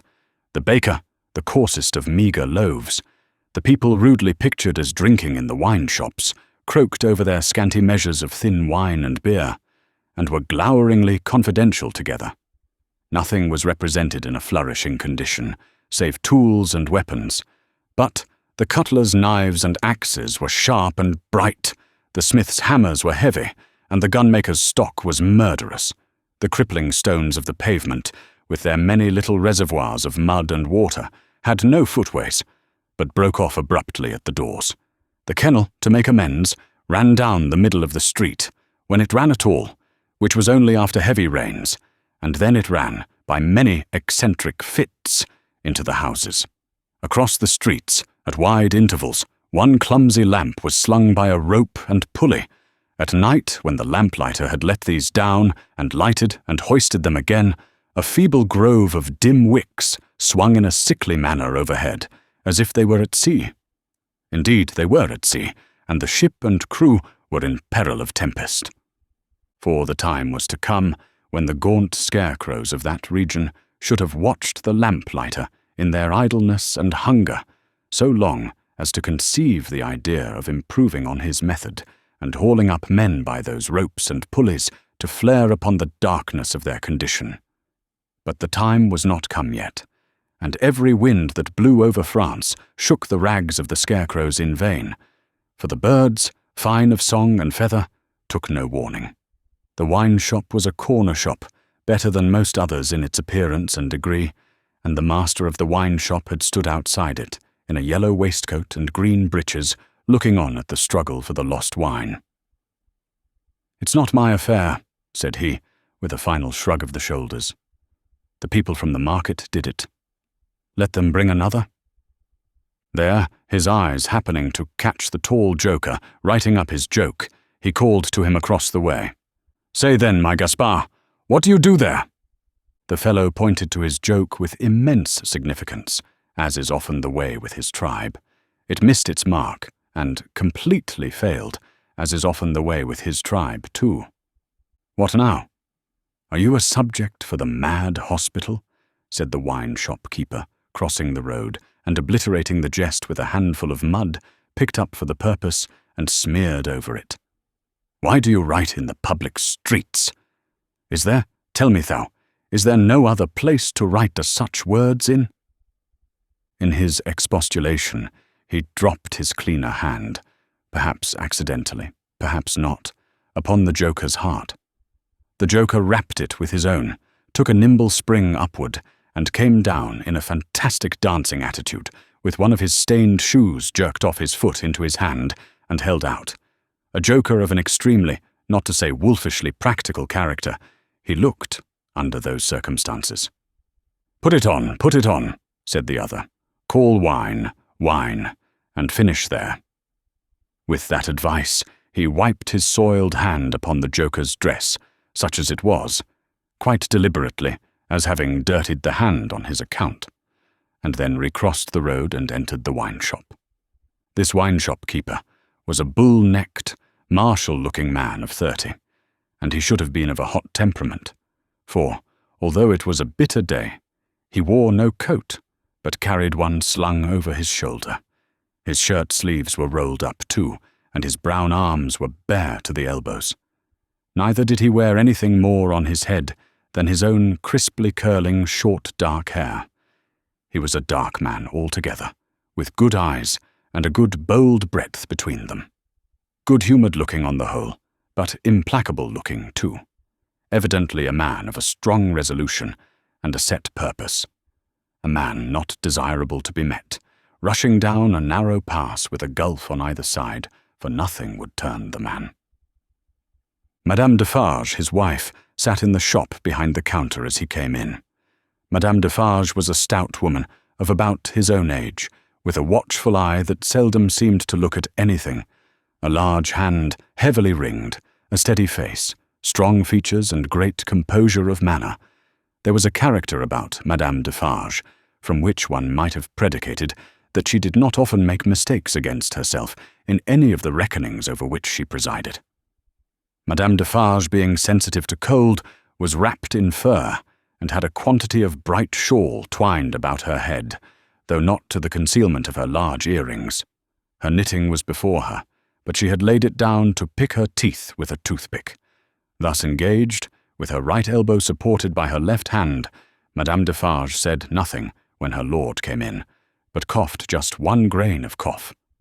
This, in combination with the lifting of her darkly defined eyebrows over her toothpick by the breadth of a line, suggested to her husband that he would do well to look round the shop among the customers, for any new customer who had dropped in while he stepped over the way. The wine-shop keeper accordingly rolled his eyes about, until they rested upon an elderly gentleman and a young lady who were seated in a corner. Other company were there, 2 playing cards, 2 playing dominoes, 3 standing by the counter, lengthening out a short supply of wine. As he passed behind the counter, he took notice that the elderly gentleman said in a look to the young lady, "This is our man." "What the devil do you do in that galley there?" said Monsieur Defarge to himself. "I don't know you." But he feigned not to notice the 2 strangers, and fell into discourse with the triumvirate of customers who were drinking at the counter. "How goes it, Jacques?" said one of these 3 to Monsieur Defarge. "Is all the spilt wine swallowed?" "Every drop, Jacques," answered Monsieur Defarge. When this interchange of Christian name was effected, Madame Defarge, picking her teeth with her toothpick, coughed another grain of cough, and raised her eyebrows by the breadth of another line. "It is not often," said the second of the 3, addressing Monsieur Defarge, "that many of these miserable beasts know the taste of wine, or of anything but of black bread and death. Is it not so, Jacques?" "It is so, Jacques," Monsieur Defarge returned. At this second interchange of the Christian name, Madame Defarge, still using her toothpick with profound composure, coughed another grain of cough, and raised her eyebrows by the breadth of another line. The last of the 3 now said his say, as he put down his empty drinking vessel and smacked his lips. "Ah, so much the worse. A bitter taste it is that such poor cattle always have in their mouths, and hard lives they live, Jacques. Am I right, Jacques?" "You are right, Jacques," was the response of Monsieur Defarge. This third interchange of the Christian name was completed at the moment when Madame Defarge put her toothpick by, kept her eyebrows up, and slightly rustled in her seat. "Hold then. True," muttered her husband. "Gentlemen, my wife." The 3 customers pulled off their hats to Madame Defarge with 3 flourishes. She acknowledged their homage by bending her head and giving them a quick look. Then she glanced in a casual manner round the wine-shop, took up her knitting with great apparent calmness and repose of spirit, and became absorbed in it. "Gentlemen," said her husband, who had kept his bright eye observantly upon her, "good day. The chamber, furnished bachelor fashion, that you wished to see, and were inquiring for when I stepped out, is on the 5th floor. The doorway of the staircase gives on the little courtyard close to the left here," pointing with his hand, "near to the window of my establishment. But now that I remember, one of you has already been there, and can show the way. Gentlemen, adieu." They paid for their wine, and left the place. The eyes of Monsieur Defarge were studying his wife at her knitting, when the elderly gentleman advanced from his corner, and begged the favour of a word. "Willingly, sir," said Monsieur Defarge, and quietly stepped with him to the door. Their conference was very short, but very decided. Almost at the first word, Monsieur Defarge started, and became deeply attentive. It had not lasted a minute, when he nodded and went out. The gentleman then beckoned to the young lady, and they, too, went out. Madame Defarge knitted with nimble fingers and steady eyebrows, and saw nothing. Mr. Jarvis Lorry and Miss Manette, emerging from the wine-shop thus, joined Monsieur Defarge in the doorway, to which he had directed his own company just before. It opened from a stinking little black courtyard, and was the general public entrance to a great pile of houses, inhabited by a great number of people. In the gloomy tile-paved entry to the gloomy tile-paved staircase, Monsieur Defarge bent down on one knee to the child of his old master, and put her hand to his lips. It was a gentle action, but not at all gently done. A very remarkable transformation had come over him in a few seconds. He had no good humour in his face, nor any openness of aspect left, but had become a secret, angry, dangerous man. "It is very high. It is a little difficult." Better to begin slowly. Thus Monsieur Defarge, in a stern voice, to Mr. Lorry as they began ascending the stairs. "Is he alone?" the latter whispered. "Alone? God help him. Who should be with him?" said the other, in the same low voice. "Is he always alone, then?" "Yes." "Of his own desire? Of his own necessity?" "As he was, when I first saw him, after they found me, and demanded to know if I would take him, and at my peril be discreet, as he was then. So he is now." "He is greatly changed." "Changed!" The keeper of the wine shop stopped to strike the wall with his hand and mutter a tremendous curse. No direct answer could have been half so forcible. Mr. Lorry's spirits grew heavier and heavier as he and his two companions ascended higher and higher. Such a staircase, with its accessories, in the older and more crowded parts of Paris, would be bad enough now. But at that time it was vile indeed to unaccustomed and unhardened senses. Every little habitation within the great foul nest of one high building, that is to say, the room or rooms within every door that opened on the general staircase, left its own heap of refuse on its own landing, besides flinging other refuse from its own windows. The uncontrollable and hopeless mass of decomposition so engendered would have polluted the air, even if poverty and deprivation had not loaded it with their intangible impurities. The two bad sources combined made it almost insupportable. Through such an atmosphere, by a steep, dark shaft of dirt and poison, the way lay. Yielding to his own disturbance of mind, and to his young companion's agitation, which became greater every instant, Mr. Jarvis Lorry twice stopped to rest. Each of these stoppages was made at a doleful grating, by which any languishing good airs that were left uncorrupted seemed to escape, and all spoilt and sickly vapours seemed to crawl in. Through the rusted bars, tastes, rather than glimpses, were caught of the jumbled neighbourhood, and nothing within range, nearer or lower than the summits of the two great towers of Notre Dame, had any promise on it of healthy life or wholesome aspirations. At last, the top of the staircase was gained, and they stopped for the third time. There was yet an upper staircase, of a steeper inclination and of contracted dimensions, to be ascended, before the garret story was reached. The keeper of the wine shop, always going a little in advance, and always going on the side which Mr. Lorry took, as though he dreaded to be asked any question by the young lady, turned himself about here, and, carefully feeling in the pockets of the coat he carried over his shoulder, took out a key. "The door is locked, then, my friend?" said Mr. Lorry, surprised. "Aye, yes," was the grim reply of Monsieur Defarge. "You think it necessary to keep the unfortunate gentleman so retired?" "I think it necessary to turn the key." Monsieur Defarge whispered it closer in his ear, and frowned heavily. "Why? Why? Because he has lived so long, locked up, that he would be frightened, rave, tear himself to pieces, die, come to I know not what harm, if his door was left open. Is it possible?" exclaimed Mr. Lorry. "Is it possible?" repeated Defarge bitterly. "Yes, and a beautiful world we live in, when it is possible, and when many other such things are possible, and not only possible, but done. Done, see you, under that sky there, every day. Long live the devil. Let us go on." This dialogue had been held in so very low a whisper that not a word of it had reached the young lady's ears. But by this time she trembled under such strong emotion, and her face expressed such deep anxiety, and above all such dread and terror, that Mr. Lorry felt it incumbent on him to speak a word or two of reassurance. "Courage, dear miss. Courage. Business. The worst will be over in a moment. It is but passing the room door, and the worst is over." Then all the good you bring to him, all the relief, all the happiness you bring to him. Begin. Let our good friend here assist you on that side.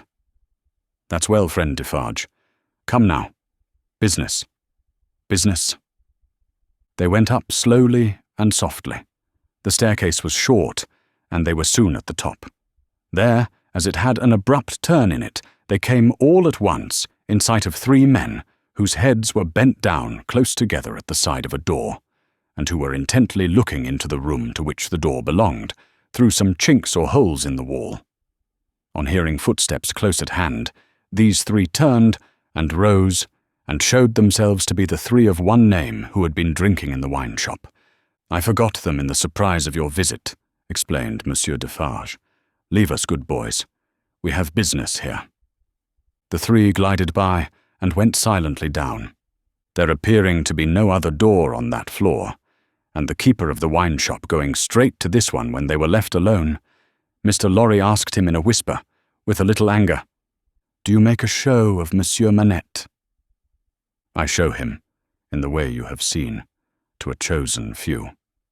Is that well? I think it is well. Who are the few? How do you choose them? I choose them as real men, of my name. Jacques is my name, to whom the sight is likely to do good. Enough. You are English. That is another thing. Stay there, if you please, a little moment. With an admonitory gesture to keep them back, he stooped and looked in through the crevice in the wall. Soon raising his head again, he struck twice or thrice upon the door, evidently with no other object than to make a noise there. With the same intention, he drew the key across it, 3 or 4 times, before he put it clumsily into the lock and turned it as heavily as he could.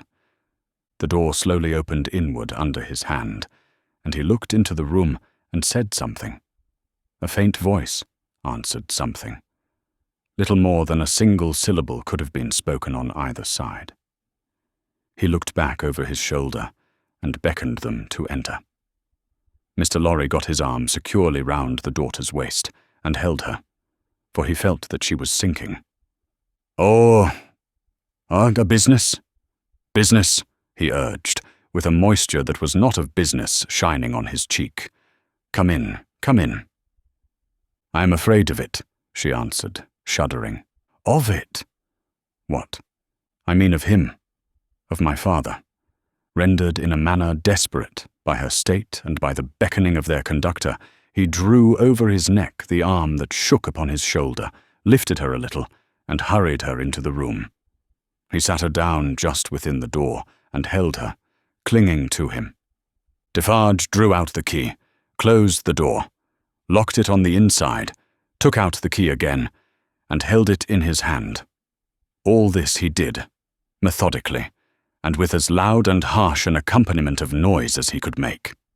Finally, he walked across the room with a measured tread to where the window was. He stopped there and faced round. The garret, built to be a depository for firewood and the like, was dim and dark, for the window of dormer shape was in truth a door in the roof, with a little crane over it for the hoisting up of stores from the street, unglazed and closing up the middle in 2 pieces like any other door of French construction. To exclude the cold, one half of this door was fast closed, and the other was opened but a very little way. Such a scanty portion of light was admitted through these means that it was difficult, on first coming in, to see anything, and long habit alone could have slowly formed in anyone the ability to do any work requiring nicety in such obscurity. Yet work of that kind was being done in the garret.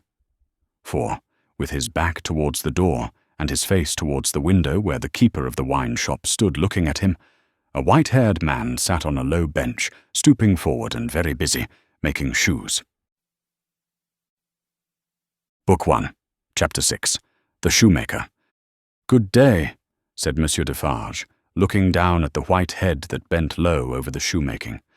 It was raised for a moment, and a very faint voice responded to the salutation, as if it were at a distance. "Good day. You're still hard at work, I see." After a long silence, The head was lifted for another moment, and the voice replied, "Yes, I'm working." This time, a pair of haggard eyes had looked at the questioner before the face had dropped again. The faintness of the voice was pitiable and dreadful. It was not the faintness of physical weakness, though confinement and hard fare no doubt had their part in it. Its deplorable peculiarity was that it was the faintness of solitude and disuse. It was like the last feeble echo of a sound made long and long ago. So entirely had it lost the life and resonance of the human voice, that it affected the senses like a once beautiful colour faded away into a poor, weak stain. So sunken and suppressed it was, that it was like a voice underground. So expressive it was of a hopeless and lost creature, that a famished traveller, wearied out by lonely wandering in a wilderness, would have remembered home and friends in such a tone before lying down to die. Some minutes of silent work had passed, and the haggard eyes had looked up again, not with any interest or curiosity, but with a dull mechanical perception, beforehand, that the spot where the only visitor they were aware of had stood was not yet empty. "I want," said Defarge, who had not removed his gaze from the shoemaker, "to let in a little more light here. You can bear a little more?" The shoemaker stopped his work, looked with a vacant air of listening at the floor on one side of him, then similarly at the floor on the other side of him, then upward at the speaker. "What did you say?" "You can bear a little more light." "I must bear it if you let it in," laying the palest shadow of a stress upon the second word. The opened half-door was opened a little further and secured at that angle for the time. A broad ray of light fell into the garret and showed the workman with an unfinished shoe upon his lap, pausing in his labour. His few common tools and various scraps of leather were at his feet and on his bench. He had a white beard, raggedly cut, but not very long, a hollow face, and exceedingly bright eyes. The hollowness and thinness of his face would have caused them to look large, under his yet dark eyebrows and his confused white hair, though they had been really otherwise. But they were naturally large, and looked unnaturally so. His yellow rags of shirt lay open at the throat, and showed his body to be withered and worn. He, and his old canvas frock, and his loose stockings, and all his poor tatters of clothes, had, in a long seclusion from direct light and air, faded down to such a dull uniformity of parchment yellow that it would have been hard to say which was which.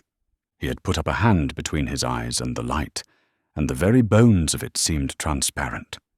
So he sat, with a steadfastly vacant gaze, pausing in his work.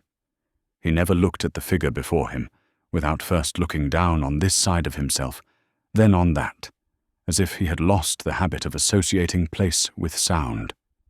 He never spoke, without first wandering in this manner and forgetting to speak. "Are you going to finish that pair of shoes today?" asked Defarge, motioning to Mr. Lorry to come forward. "What did you say? Do you mean to finish that pair of shoes today?"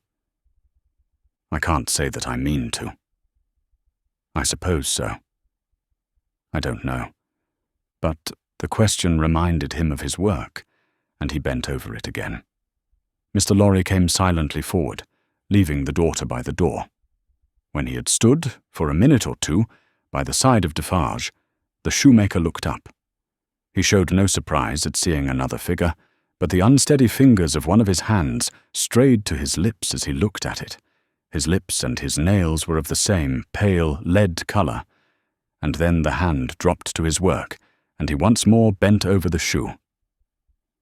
The look and the action had occupied but an instant. "You have a visitor, you see," said Monsieur Defarge. "What did you say?" "Here is a visitor."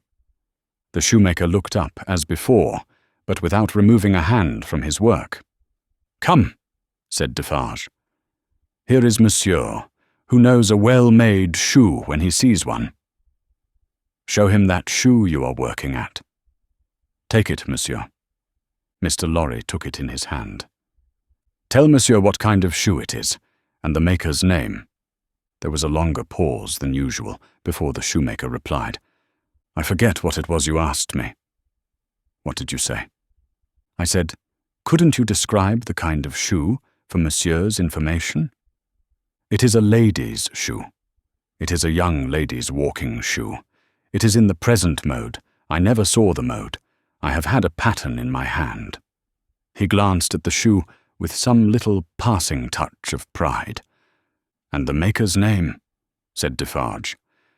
Now that he had no work to hold, he laid the knuckles of the right hand in the hollow of the left, and then the knuckles of the left hand in the hollow of the right, and then passed a hand across his bearded chin, and so on in regular changes, without a moment's intermission. The task of recalling him from the vagrancy into which he always sank when he had spoken was like recalling some very weak person from a swoon, or endeavouring, in the hope of some disclosure, to stay the spirit of a fast-dying man. "Did you ask me for my name?" "Assuredly I did." 105 North Tower. "Is that all?" 105 North Tower.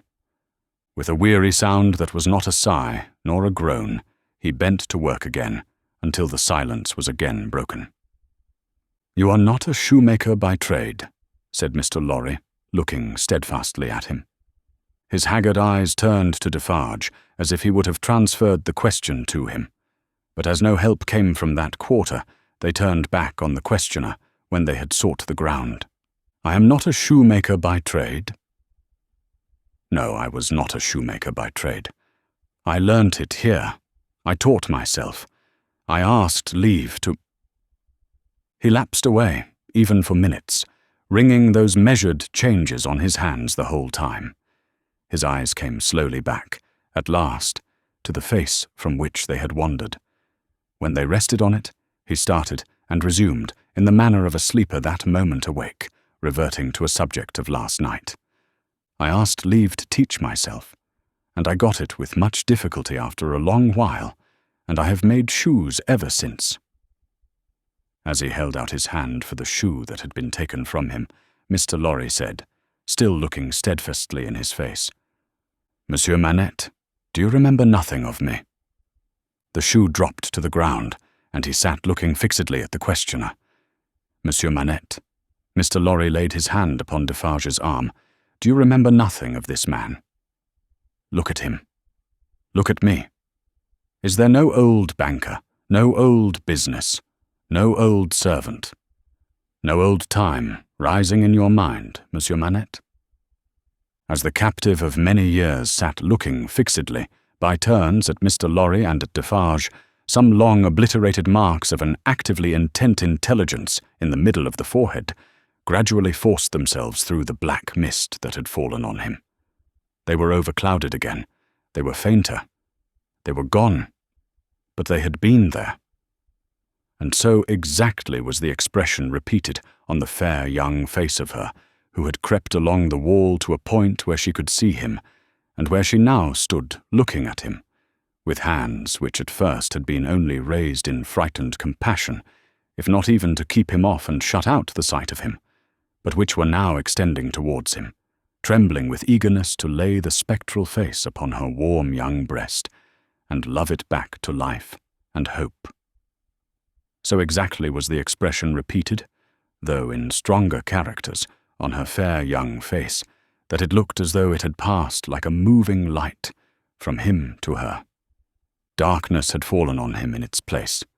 He looked at the two, less and less attentively, and his eyes in gloomy abstraction sought the ground and looked about him in the old way. Finally, with a deep, long sigh, he took the shoe up and resumed his work. "Have you recognized him, monsieur?" asked Defarge in a whisper. "Yes, for a moment. At first I thought it quite hopeless, but I have unquestionably seen, for a single moment, the face that I once knew so well." "Hush! Let us draw further back. Hush!"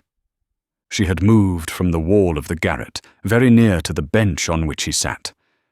There was something awful in his unconsciousness of the figure that could have put out its hand and touched him as he stooped over his labour. Not a word was spoken. Not a sound was made.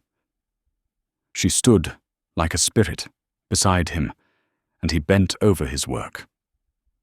It happened at length that he had occasion to change the instrument in his hand for his shoemaker's knife. It lay on that side of him, which was not the side on which she stood.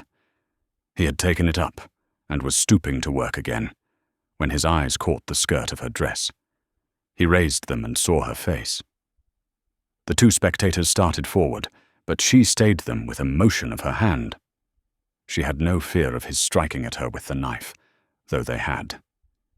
He stared at her with a fearful look, and after a while his lips began to form some words, though no sound proceeded from them. By degrees, in the pauses of his quick and laboured breathing, he was heard to say, "What is this?" With the tears streaming down her face, she put her two hands to her lips and kissed them to him, then clasped them on her breast, as if she laid his ruined head there. "You are not the jailer's daughter?" She sighed. "No. Who are you?"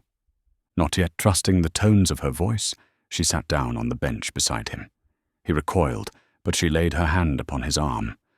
A strange thrill struck him when she did so, and visibly passed over his frame. He laid the knife down softly, as he sat staring at her. Her golden hair, which she wore in long curls, had been hurriedly pushed aside, and fell down over her neck. Advancing his hand by little and little, he took it up and looked at it. In the midst of the action he went astray, and with another deep sigh, fell to work at his shoemaking. But not for long. Releasing his arm, she laid her hand upon his shoulder. After looking doubtfully at it, 2 or 3 times, as if to be sure that it was really there, he laid down his work, put his hand to his neck, and took off a blackened string with a scrap of folded rag attached to it. He opened this, carefully, on his knee, and it contained a very little quantity of hair, not more than 1 or 2 long golden hairs, which he had, in some old day, wound off upon his finger. He took her hair into his hand again, and looked closely at it. "It is the same. How can it be? When was it? How was it?" As the concentrated expression returned to his forehead, he seemed to become conscious that it was in hers too. He turned her full to the light, and looked at her. She had laid her head upon my shoulder, that night when I was summoned out. She had a fear of my going, though I had none, and when I was brought to the North Tower, they found these upon my sleeve. You will leave me them? They can never help me to escape in the body, though they may in the spirit. Those were the words I said.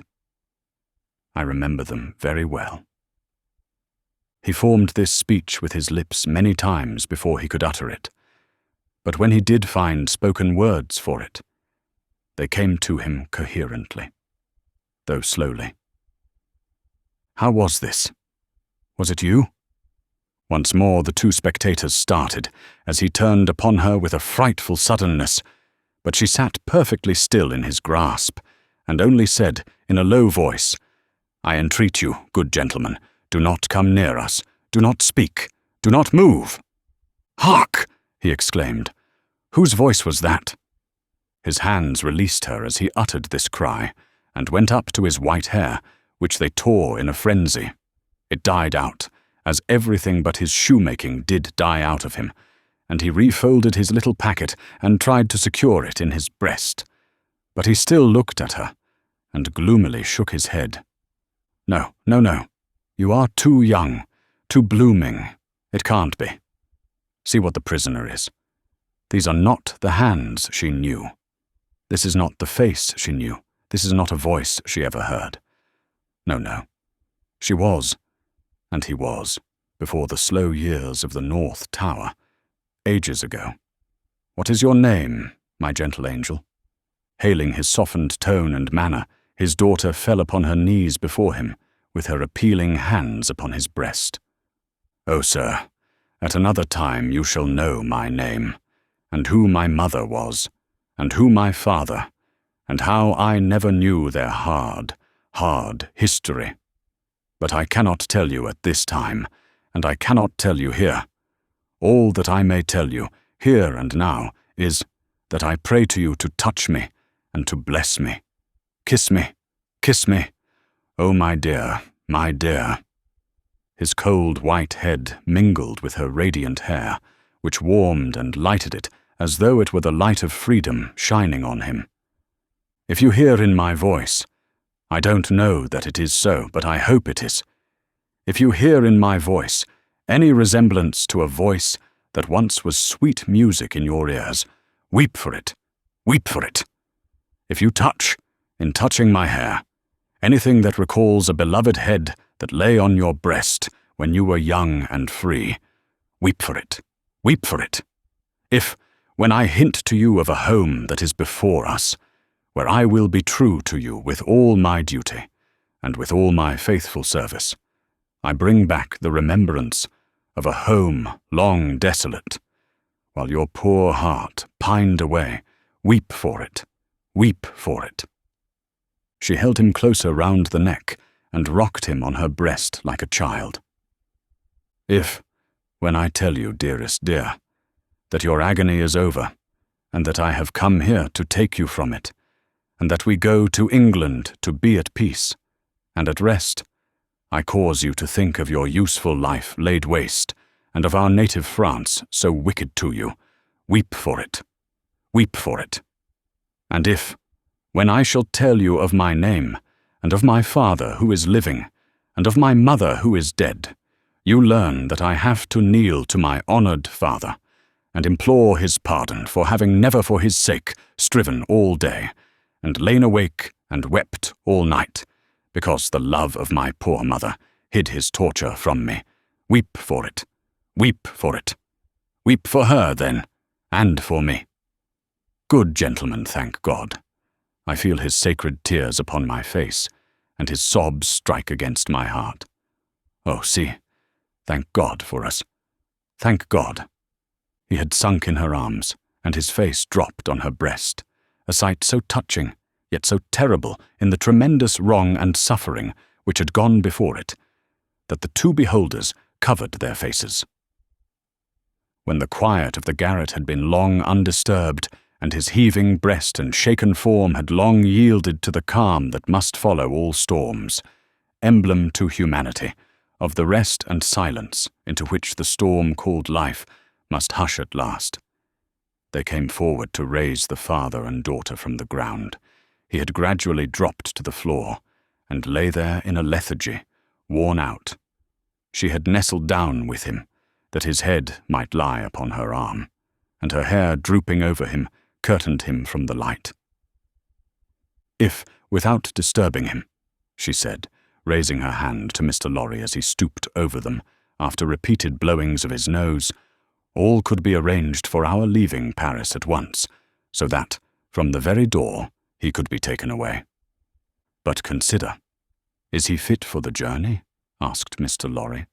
More fit for that, I think, than to remain in this city? So dreadful to him? It is true, said Defarge, who was kneeling to look on and hear. More than that, Monsieur Manette is, for all reasons, best out of France. Say, shall I hire a carriage and post horses? That's business, said Mr. Lorry, resuming on the shortest notice his methodical manners. And if business is to be done, I had better do it. Then be so kind, urged Miss Manette, as to leave us here. You see how composed he has become, and you cannot be afraid to leave him with me now. Why should you be? If you will lock the door to secure us from interruption, I do not doubt that you will find him, when you come back, as quiet as you leave him. In any case, I will take care of him until you return, and then we will remove him straight.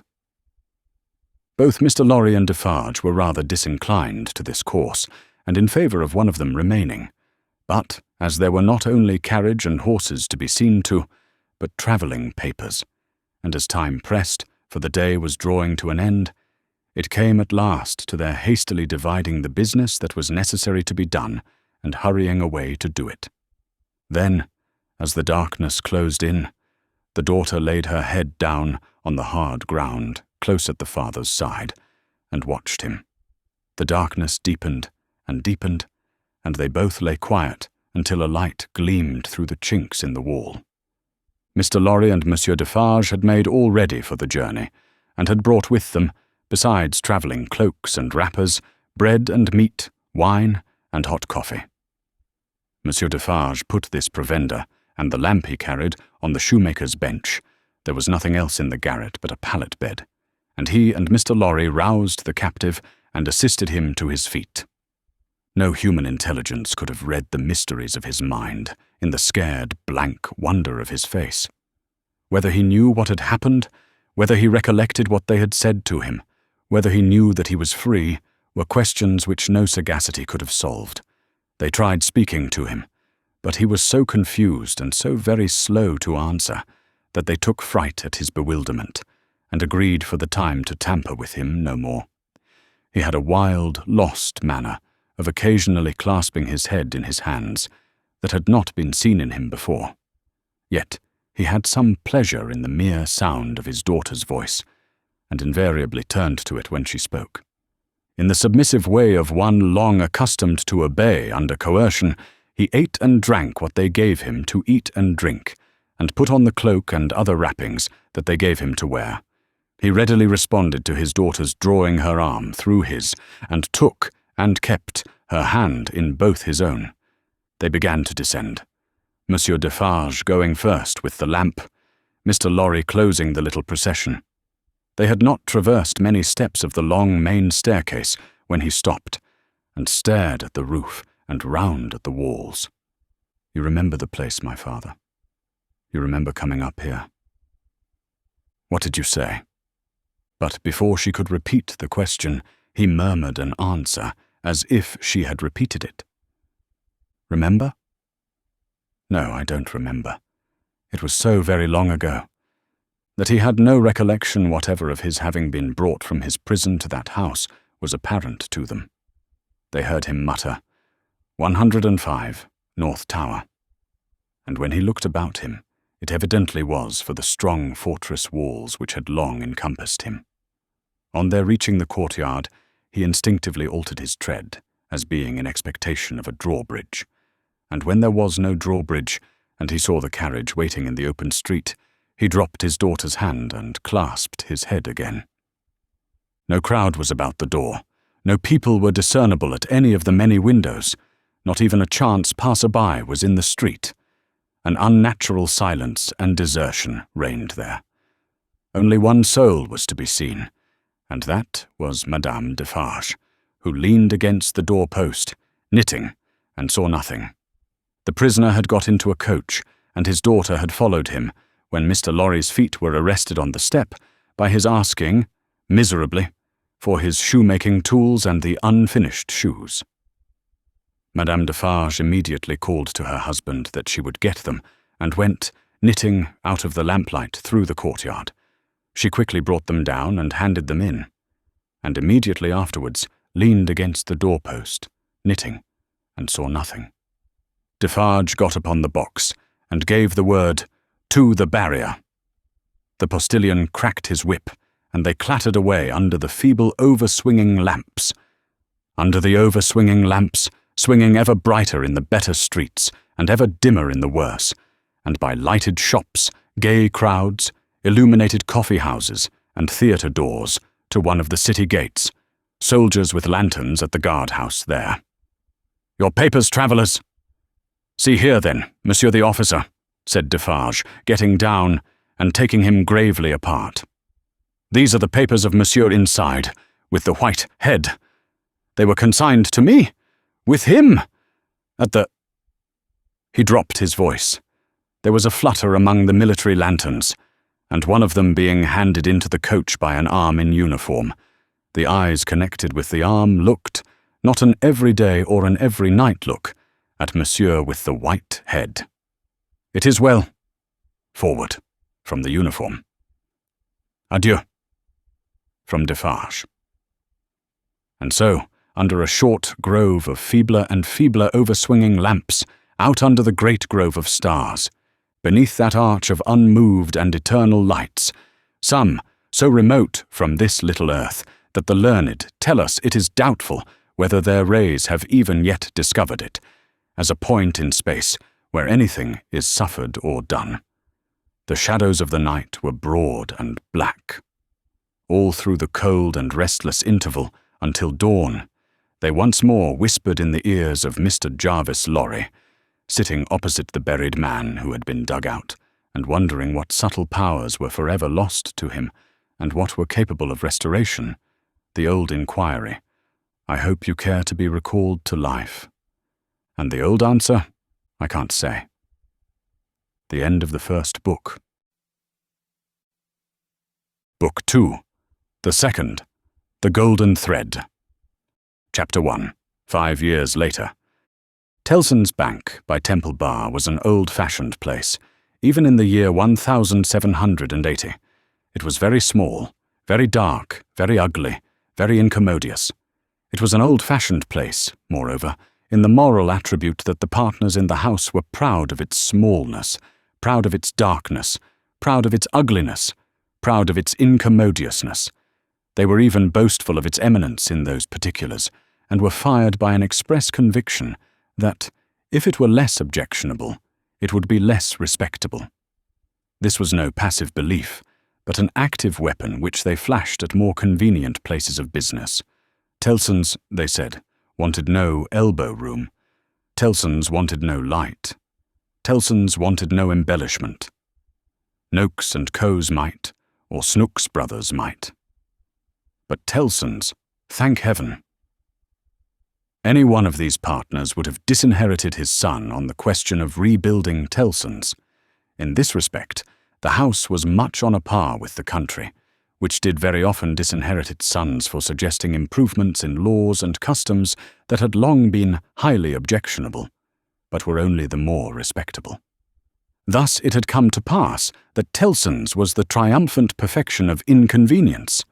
After bursting open a door of idiotic obstinacy, with a weak rattle in its throat, you fell into Tellson's down 2 steps, and came to your senses in a miserable little shop, with 2 little counters, where the oldest of men made your cheque shake as if the wind rustled it, while they examined the signature by the dingiest of windows, which were always under a shower bath of mud from Fleet Street, and which were made the dingier by their own iron bars proper, and the heavy shadow of Temple Bar.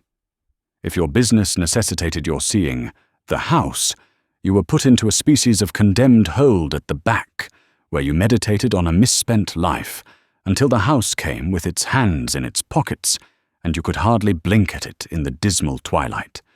Your money came out of, or went into, wormy old wooden drawers, particles of which flew up your nose and down your throat when they were opened and shut. Your banknotes had a musty odour, as if they were fast decomposing into rags again. Your plate was stowed away among the neighbouring cesspools, and evil communications corrupted its good polish in a day or 2. Your deeds got into extemporized strong rooms, made of kitchens and sculleries, and fretted all the fat out of their parchments into the banking-house air. Your lighter boxes of family papers went upstairs into a Barmecide room that always had a great dining table in it, and never had a dinner, and where, even in the year 1780, the first letters written to you by your old love or by your little children were but newly released from the horror of being ogled through the windows, by the heads exposed on Temple Bar, with an insensate brutality and ferocity worthy of Abyssinia or Ashanti. But indeed, at that time, putting to death was a recipe much in vogue with all trades and professions, and not least of all with Tellson's. Death is nature's remedy for all things, and why not legislation's? Accordingly, the forger was put to death. The utterer of a bad note was put to death. The unlawful opener of a letter was put to death. The purloiner of 40 shillings and 6pence was put to death. The holder of a horse at Tellson's door, who made off with it, was put to death. The coiner of a bad shilling was put to death. The sounders of 3/4 of the notes in the whole gamut of crime were put to death. Not that it did the least good in the way of prevention. It might almost have been worth remarking that the fact was exactly the reverse. But it cleared off, as to this world, the trouble of each particular case, and left nothing else connected with it to be looked after. Thus, Tellson's, in its day, like greater places of business, its contemporaries, had taken so many lives that if the heads laid low before it had been ranged on Temple Bar instead of being privately disposed of, they would probably have excluded what little light the ground floor had, in a rather significant manner. Cramped in all kinds of dim cupboards and hutches at Tellson's, the oldest of men carried on the business gravely. When they took a young man into Tellson's London house, they hid him somewhere till he was old. They kept him in a dark place, like a cheese, until he had the full Tellson flavour and blue mould upon him. Then only was he permitted to be seen, spectacularly poring over large books and casting his breeches and gaiters into the general weight of the establishment. Outside Tellson's, never by any means in it, unless called in, was an odd job man, an occasional porter and messenger, who served as the live sign of the house. He was never absent during business hours, unless upon an errand, and then he was represented by his son, a grisly urchin of 12, who was his express image. People understood that Tellson's, in a stately way, tolerated the odd job man. The house had always tolerated some person in that capacity, and time and tide had drifted this person to the post. His surname was Cruncher, and on the youthful occasion of his renouncing by proxy the works of darkness in the easterly parish church of Houndsditch, he had received the added appellation of Jerry. The scene was Mr. Cruncher's private lodging in Hanging Sword Alley, Whitefriars. The time, 7:30 of the clock on a windy March morning, Anno Domini 1780. Mr. Cruncher himself always spoke of the year of our Lord as Anno Dominus, apparently under the impression that the Christian era dated from the invention of a popular game, by a lady who had bestowed her name upon it. Mr. Cruncher's apartments were not in a savoury neighbourhood, and were but 2 in number, even if a closet with a single pane of glass in it might be counted as one. But they were very decently kept. Early as it was, on the windy March morning, the room in which he lay abed was already scrubbed throughout, and between the cups and saucers arranged for breakfast and the lumbering deal table, a very clean white cloth was spread. Mr. Cruncher reposed under a patchwork counterpane, like a harlequin at home. At first he slept heavily, but by degrees began to roll and surge in bed until he rose above the surface, with his spiky hair looking as if it must tear the sheets to ribbons. At which juncture, he exclaimed, in a voice of dire exasperation, "Bust me if she ain't at it again." A woman of orderly and industrious appearance rose from her knees in a corner, with sufficient haste and trepidation to show that she was the person referred to. "What?" said Mr. Cruncher, looking out of bed for a boot. "You're at it again, are you?" After hailing the morn with this second salutation, he threw a boot at the woman as a third.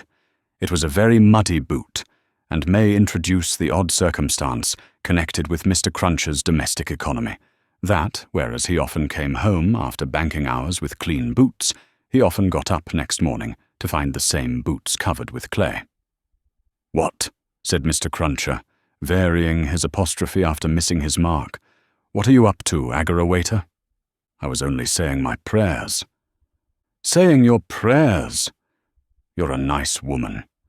What do you mean by flopping yourself down and praying agin me?" "I was not praying against you.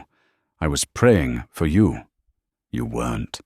And if you were, I won't be took the liberty with. Here, your mother's a nice woman, young Jerry, going a-praying agin your father's prosperity. You've got a dutiful mother, you have, my son. You've got a religious mother, you have, my boy, going and flopping herself down and praying that the bread and butter may be snatched out of the mouth of her only child." Master Cruncher, who was in his shirt, took this very ill, and turning to his mother, strongly deprecated any praying away of his personal board.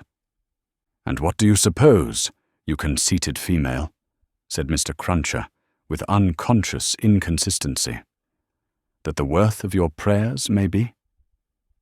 Name the price that you put your prayers at. They only come from the heart, Jerry. They are worth no more than that. Worth no more than that, repeated Mr. Cruncher.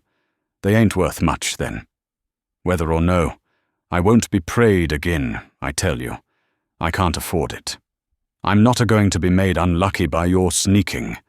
If you must go flopping yourself down, flop in favour of your husband and child, and not in opposition to 'em.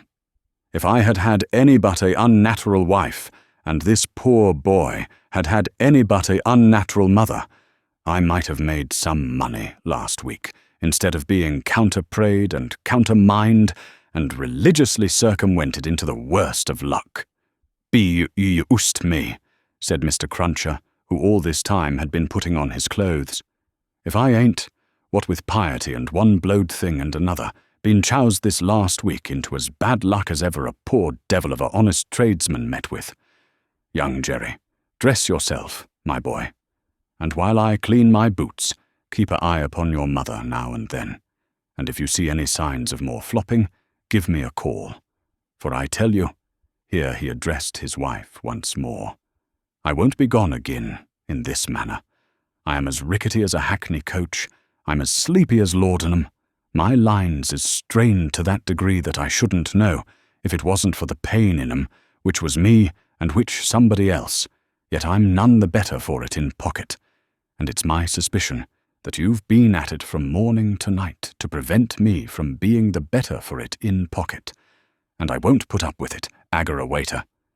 And what do you say now? Growling in addition such phrases as, ah, yes, you're religious too. You wouldn't put yourself in opposition to the interests of your husband and child, would you? Not you? And throwing off other sarcastic sparks from the whirling grindstone of his indignation, Mr. Cruncher betook himself to his boot-cleaning and his general preparation for business. In the meantime, his son, whose head was garnished with tenderer spikes, and whose young eyes stood close by one another, as his father's did, kept the required watch upon his mother. He greatly disturbed that poor woman at intervals by darting out of his sleeping closet, where he made his toilet with a suppressed cry of, "You are going to flop, mother. Hullo, father," and after raising this fictitious alarm, darting in again with an undutiful grin. Mr. Cruncher's temper was not at all improved when he came to his breakfast. He resented Mrs. Cruncher's saying grace with particular animosity. "Now, agger-a-waiter, what are you up to? At it again?" His wife explained that she had merely asked a blessing. "Don't do it," said Mr. Crunches, looking about, as if he rather expected to see the loaf disappear under the efficacy of his wife's petitions. "I ain't a-going to be blessed out of house and home. I won't have my wittles blessed off my table. Keep still." Exceedingly red-eyed and grim, as if he had been up all night at a party which had taken anything but a convivial turn, Jerry Cruncher worried his breakfast rather than ate it, growling over it like any four-footed inmate of a menagerie.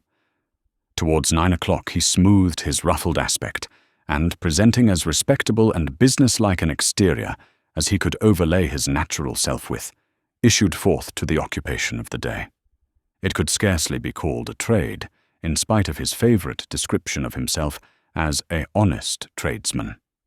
His stock consisted of a wooden stool made out of a broken-backed chair cut down, which stool young Jerry, walking at his father's side, carried every morning to beneath the banking-house window that was nearest Temple Bar, where, with the addition of the first handful of straw that could be gleaned from any passing vehicle to keep the cold and wet from the odd-job man's feet, it formed the encampment for the day. On this post of his, Mr. Cruncher was as well known to Fleet Street and the Temple as the bar itself, and was almost as in-looking.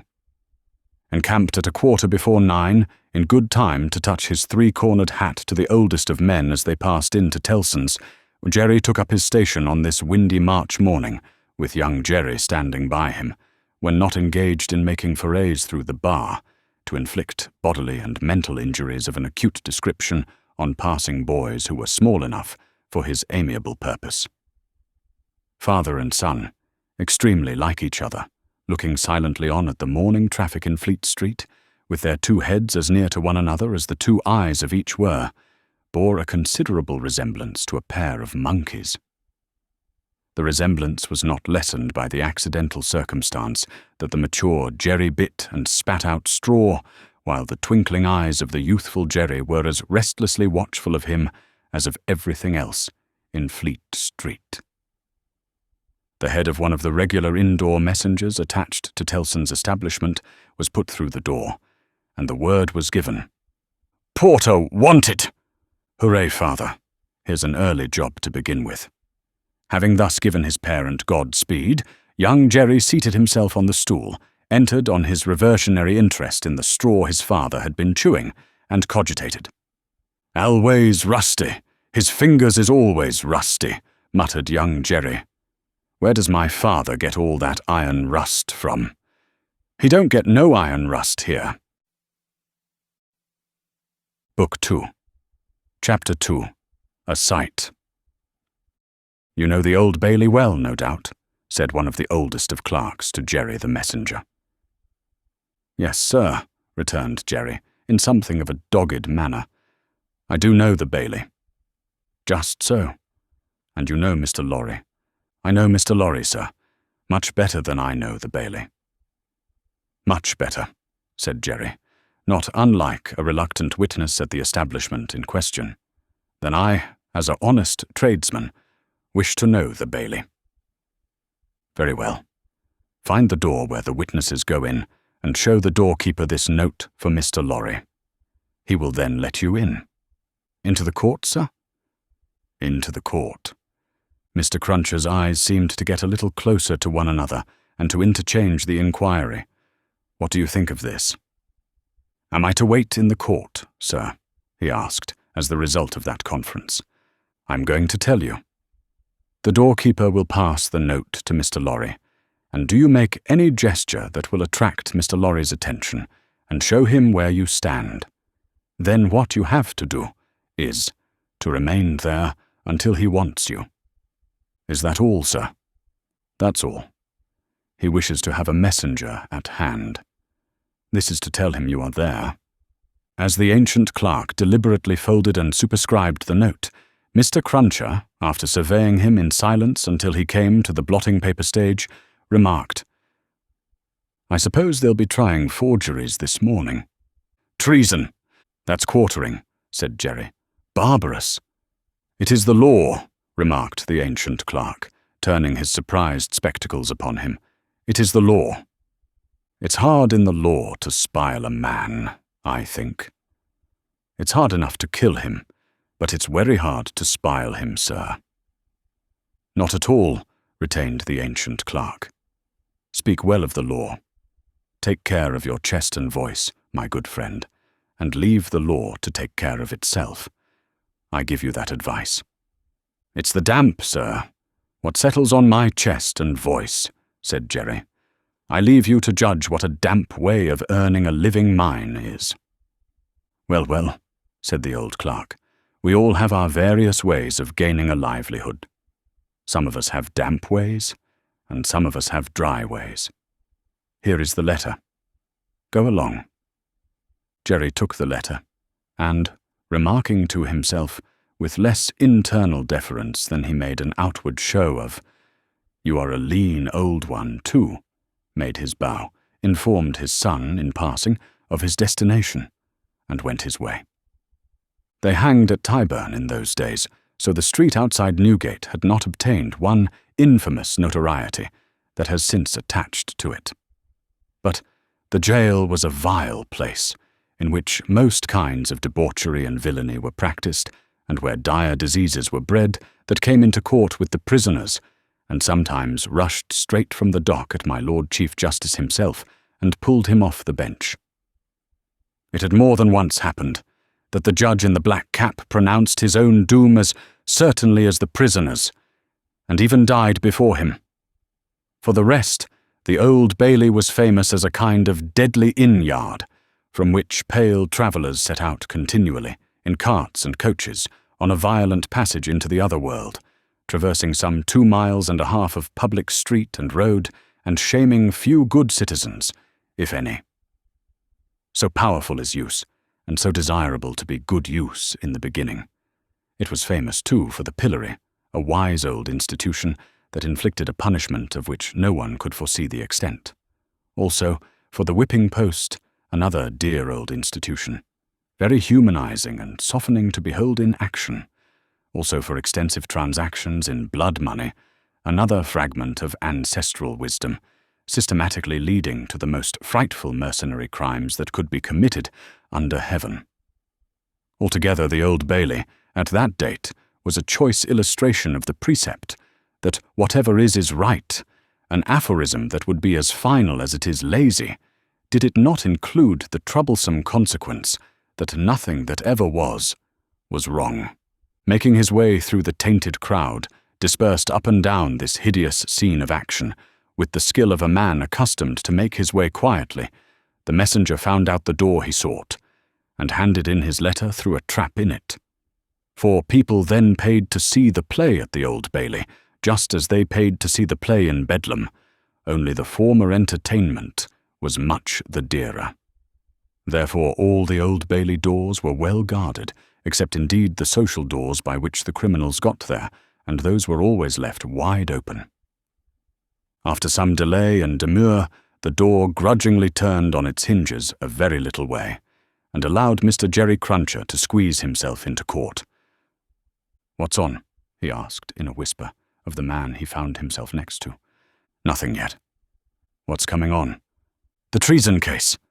The quartering one, eh?" "Ah," returned the man, with a relish. "He'll be drawn on a hurdle to be half hanged, and then he'll be taken down and sliced before his own face, and then his inside will be taken out and burnt while he looks on, and then his head will be chopped off, and he'll be cut into quarters. That's the sentence." "If he's found guilty, you mean to say?" Jerry added, by way of proviso. "Oh, they'll find him guilty," said the other. "Don't you be afraid of that."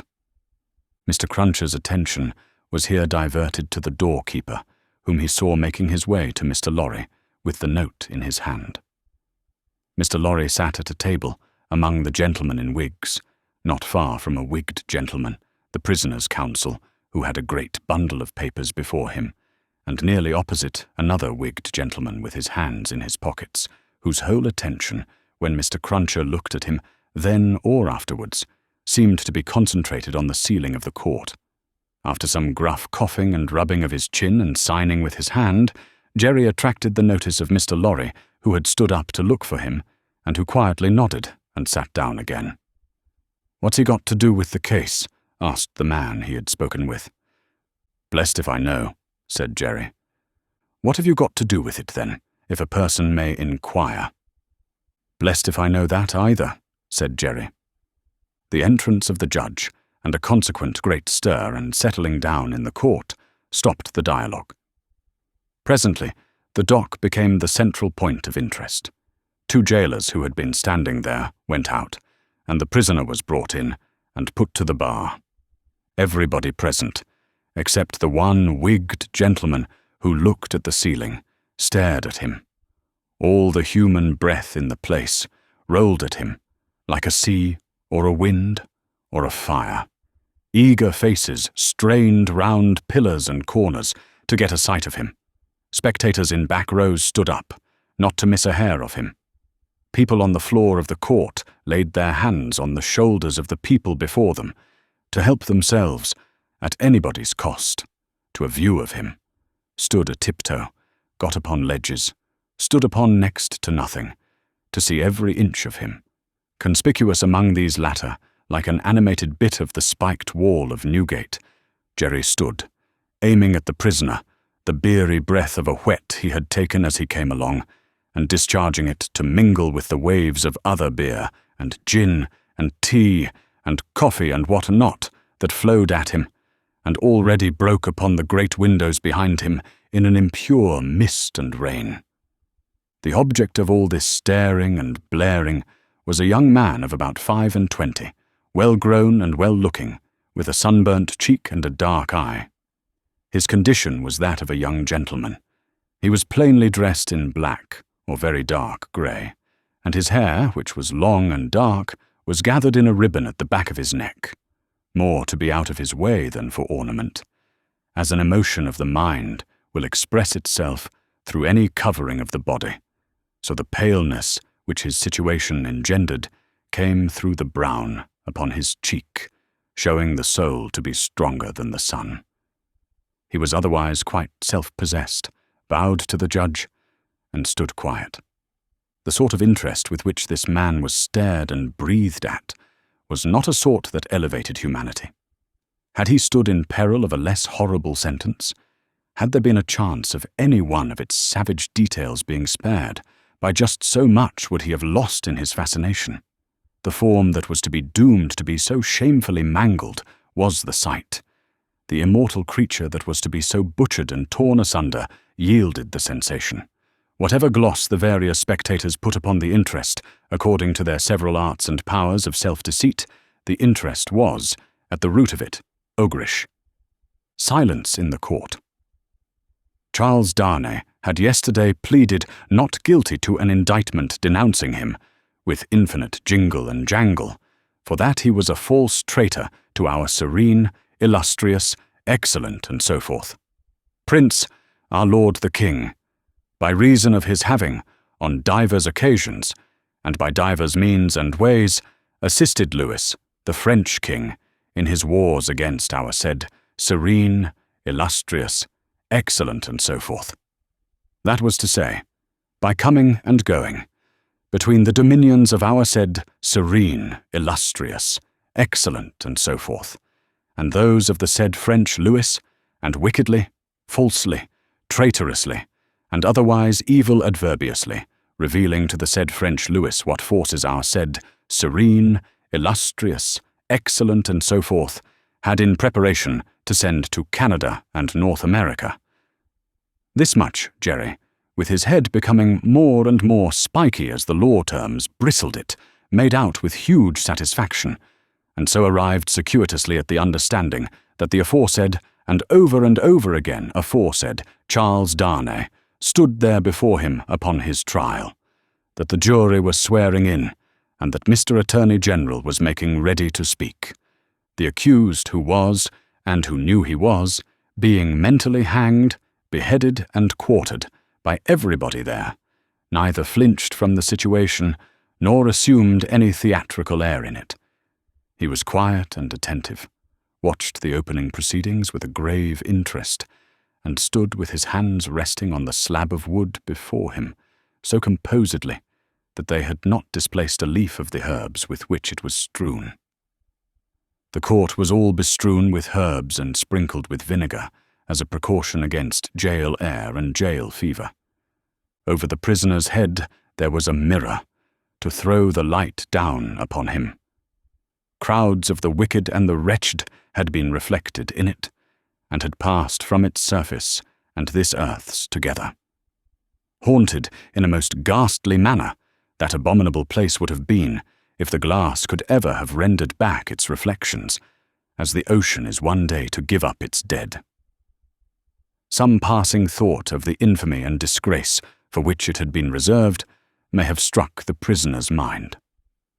Be that as it may, a change in his position making him conscious of a bar of light across his face, he looked up, and when he saw the glass, his face flushed, and his right hand pushed the herbs away. It happened that the action turned his face to that side of the court which was on his left.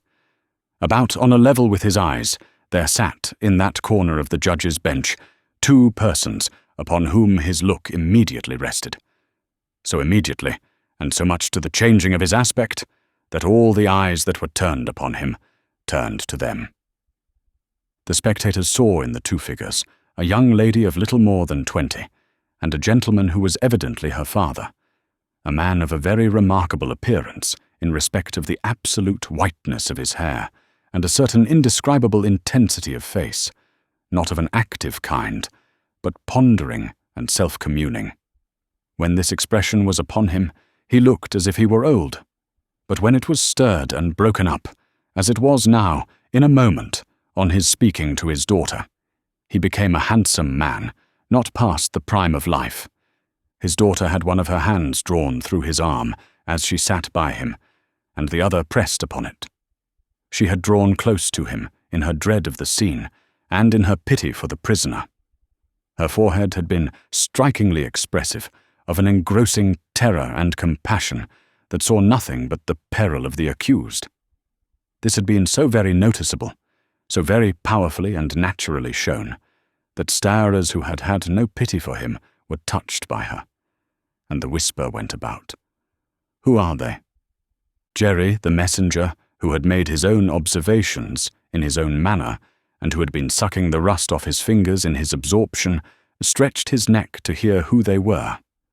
The crowd about him had pressed and passed the inquiry on to the nearest attendant, and from him it had been more slowly pressed and passed back. At last it got to Jerry. Witnesses. For which side? Against? Against what side? The prisoners. The judge, whose eyes had gone in the general direction, recalled them, leaned back in his seat, and looked steadily at the man whose life was in his hand, as Mr. Attorney General rose to spin the rope, grind the axe, and hammer the nails into the scaffold. Book 2, Chapter 3. A Disappointment. Mr. Attorney General had to inform the jury that the prisoner before them, though young in years, was old in the treasonable practices which claimed the forfeit of his life. That this correspondence with the public enemy was not a correspondence of today, or of yesterday, or even of last year, or of the year before. That, it was certain, the prisoner had, for longer than that, been in the habit of passing and repassing between France and England on secret business of which he could give no honest account. That, if it were in the nature of traitorous ways to thrive, which happily it never was, the real wickedness and guilt of his business might have remained undiscovered. That Providence, however, had put it into the heart of a person who was beyond fear and beyond reproach to ferret out the nature of the prisoner's schemes, and, struck with horror, to disclose them to His Majesty's Chief Secretary of State and most honourable Privy Council. That this patriot would be produced before them. That his position and attitude were, on the whole, sublime. That he had been the prisoner's friend, but at once in an auspicious and an evil hour detecting his infamy, had resolved to immolate the traitor he could no longer cherish in his bosom on the sacred altar of his country. That, if statues were decreed in Britain, as in ancient Greece and Rome, to public benefactors, this shining citizen would assuredly have had one. That, as they were not so decreed, he probably would not have one. That virtue, as had been observed by the poets, in many passages which he well knew the jury would have, word for word, at the tips of their tongues, whereat the jury's countenances displayed a guilty consciousness that they knew nothing about the passages, was in a manner contagious, more especially the bright virtue known as patriotism, or love of country.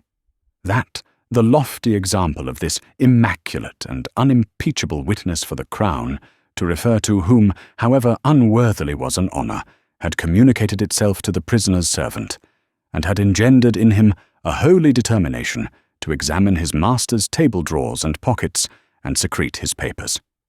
That he, Mr. Attorney General, was prepared to hear some disparagement attempted of this admirable servant, but that, in a general way, he preferred him to his, Mr. Attorney General's, brothers and sisters, and honoured him more than his, Mr. Attorney General's, father and mother. That he called with confidence on the jury to come and do likewise. That the evidence of these two witnesses, coupled with the documents of their discovering that would be produced, would show the prisoner to have been furnished with lists of His Majesty's forces and of their disposition and preparation, both by sea and land, and would leave no doubt that he had habitually conveyed such information to a hostile power. That these lists could not be proved to be in the prisoner's handwriting, but that it was all the same, that indeed it was rather the better for the prosecution, as showing the prisoner to be artful in his precautions.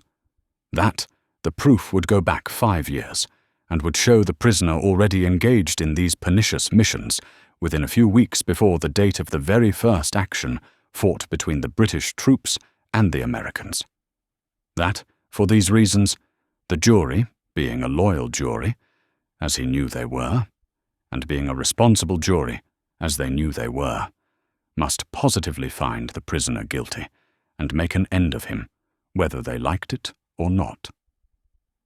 That they never could lay their heads upon their pillows, that they never could tolerate the idea of their wives laying their heads upon their pillows, that they never could endure the notion of their children laying their heads upon their pillows. In short, that there never more could be, for them or theirs, any laying of heads upon pillows at all, unless the prisoner's head was taken off. That head, Mr. Attorney General concluded by demanding of them, in the name of everything he could think of with a round turn in it, and on the faith of his solemn asseveration that he already considered the prisoner as good as dead and gone. When the Attorney General ceased, a buzz arose in the court, as if a cloud of great blue flies was swarming about the prisoner in anticipation of what he was soon to become. When toned down again, the unimpeachable patriot appeared in the witness box. Mr. Solicitor General then, following his leader's lead, examined the patriot. John Barsad, gentlemen, by name. The story of his pure soul was exactly what Mr. Attorney General had described it to be, perhaps, if it had a fault, a little too exactly. Having released his noble bosom of its burden, he would have modestly withdrawn himself, but that the wigged gentleman with the papers before him, sitting not far from Mr. Lorry, begged to ask him a few questions, the wigged gentleman sitting opposite, still looking at the ceiling of the court. Had he ever been a spy himself? No, he scorned the base insinuation. What did he live upon? His property. Where was his property? He didn't precisely remember where it was. What was it? No business of anybody's? Had he inherited it? Yes, he had. From whom? Distant relation. Very distant, rather. Ever been in prison? Certainly not. Never in a debtor's prison? Didn't see what that had to do with it. Never in a debtor's prison? Come once again. Never? Yes. How many times? 2 or 3 times, not 5 or 6, perhaps. Of what profession? Gentlemen. Ever been kicked? Might have been. Frequently. Number. Ever kicked downstairs? Decidedly not. Once received a kick on the top of a staircase and fell downstairs of his own accord. Kicked on that occasion for cheating at dice? Something to that effect was said by the intoxicated liar who committed the assault, but it was not true. Swear it was not true? Positively. Ever live by cheating at play? Never. Ever live by play? Not more than other gentlemen do. Ever borrow money of the prisoner? Yes. Ever pay him? Number. Was not this intimacy with the prisoner, in reality a very slight one, forced upon the prisoner in coaches, inns, and packets? Number. Sure he saw the prisoner with these lists? Certain. Knew no more about the lists? Number. Had not procured them himself, for instance? Number. Expect to get anything by this evidence? Number. Not in regular government pay and employment, to lay traps? Oh dear no. Or to do anything? Oh dear no. Swear that, over and over again. No motives but motives of sheer patriotism? None whatever. The virtuous servant, Roger Cly, swore his way through the case at a great rate. He had taken service with the prisoner, in good faith and simplicity, 4 years ago. He had asked the prisoner, aboard the Calais packet, if he wanted a handy fellow, and the prisoner had engaged him. He had not asked the prisoner to take the handy fellow as an act of charity. Never thought of such a thing. He began to have suspicions of the prisoner, and to keep an eye upon him soon afterwards. In arranging his clothes while travelling, he had seen similar lists to these in the prisoner's pockets, over and over again. He had taken these lists from the drawer of the prisoner's desk. He had not put them there first. He had seen the prisoner show these identical lists to French gentlemen at Calais, and similar lists to French gentlemen, both at Calais and Boulogne. He loved his country and couldn't bear it, and had given information. He had never been suspected of stealing a silver teapot. He had been maligned respecting a mustard pot, but it turned out to be only a plated one. He had known the last witness 7 or 8 years. That was merely a coincidence. He didn't call it a particularly curious coincidence.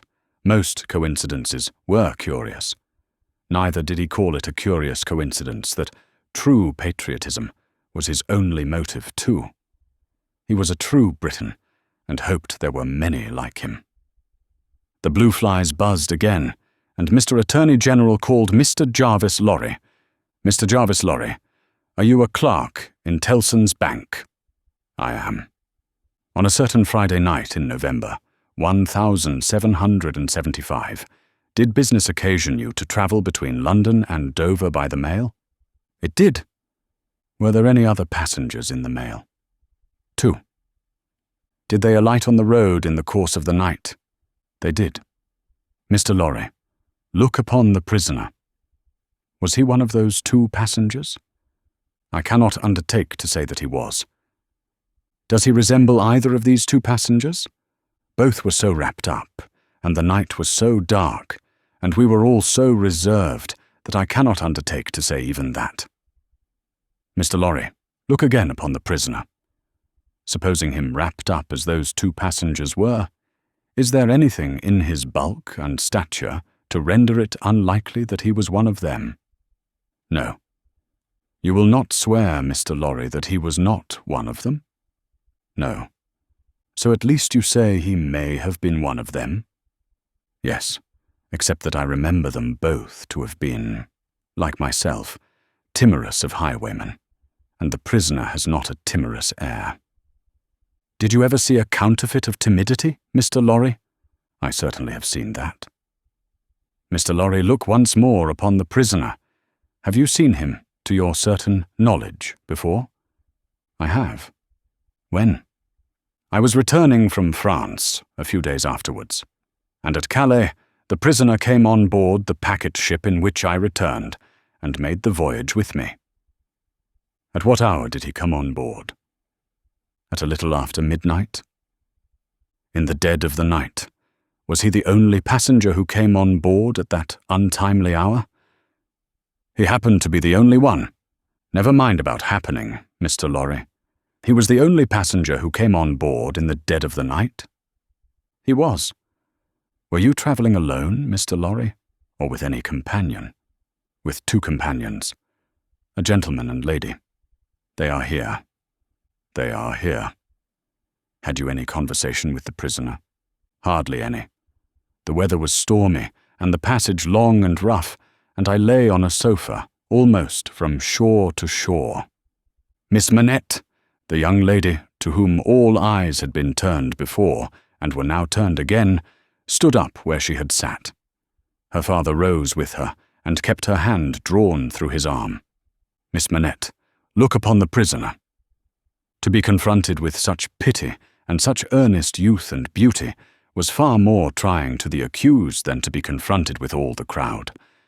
Standing, as it were, apart with her on the edge of his grave, not all the staring curiosity that looked on could, for the moment, nerve him to remain quite still.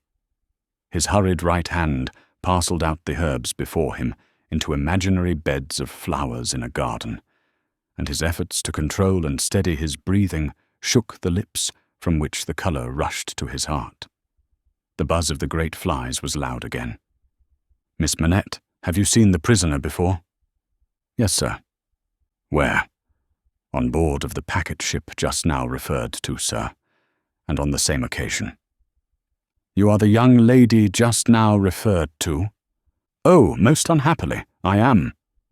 The plaintive tone of her compassion merged into the less musical voice of the judge, as he said something fiercely. "Answer the questions put to you, and make no remark upon them."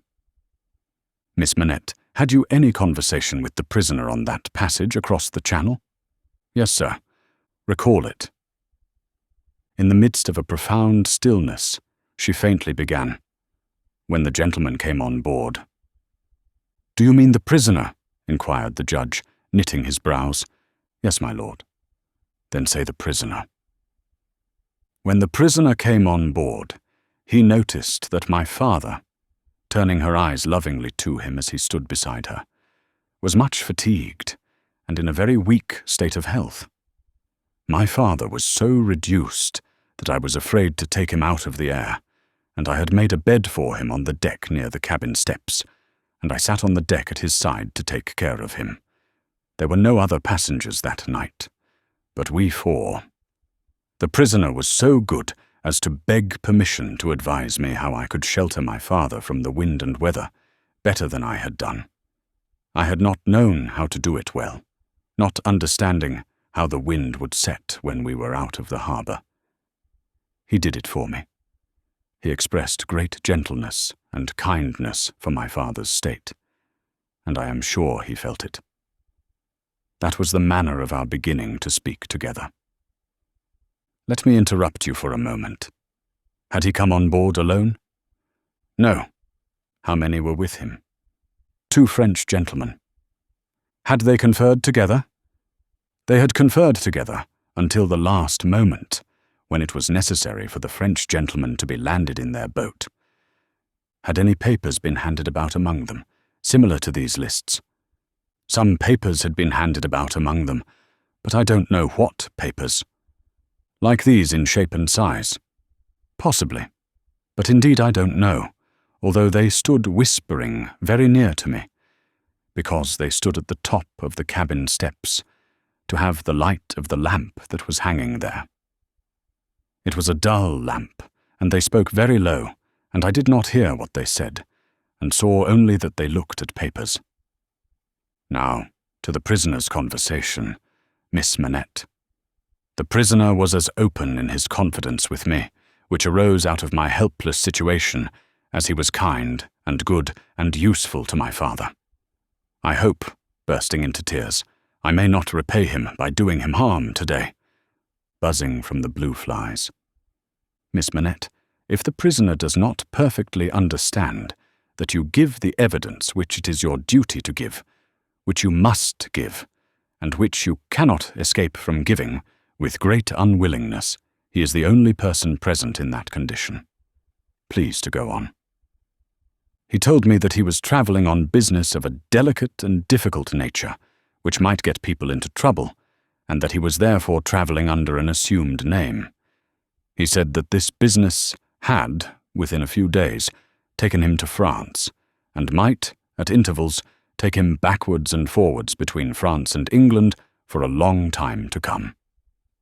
Did he say anything about America, Miss Manette? Be particular.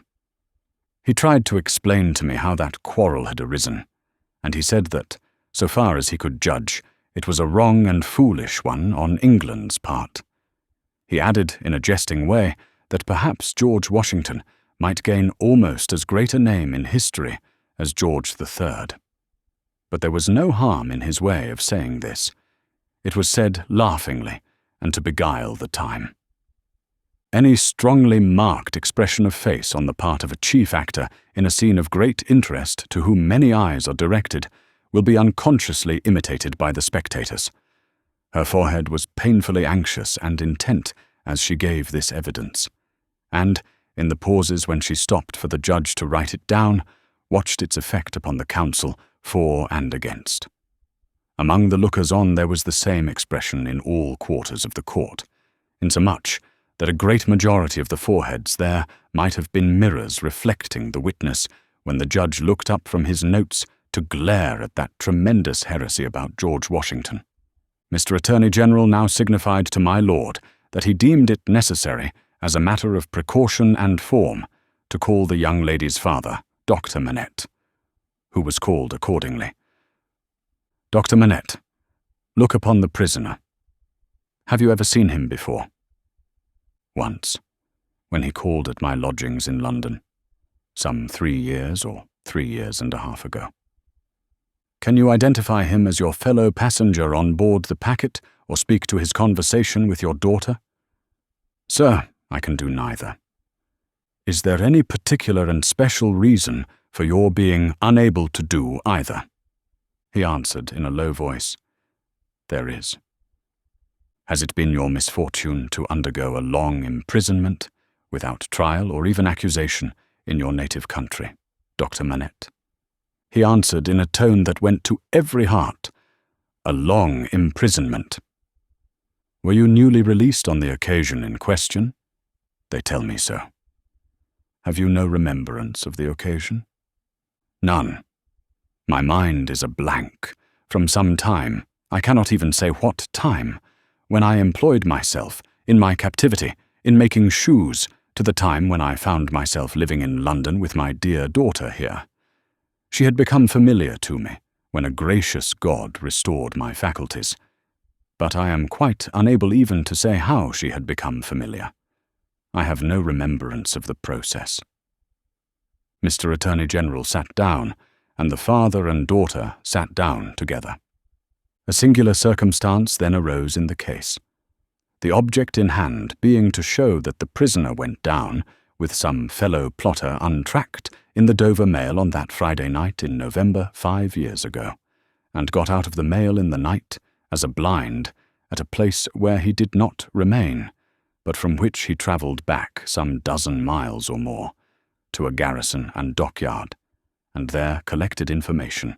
A witness was called to identify him as having been at the precise time required in the coffee room of an hotel in that garrison and dockyard town, waiting for another person. The prisoner's counsel was cross-examining this witness with no result, except that he had never seen the prisoner on any other occasion, when the wigged gentleman, who had all this time been looking at the ceiling of the court, wrote a word or two on a little piece of paper, screwed it up, and tossed it to him. Opening this piece of paper in the next pause, the counsel looked with great attention and curiosity at the prisoner. "You say again you are quite sure that it was the prisoner?" The witness was quite sure. "Did you ever see anybody very like the prisoner?" "Not so like," the witness said, "as that he could be mistaken."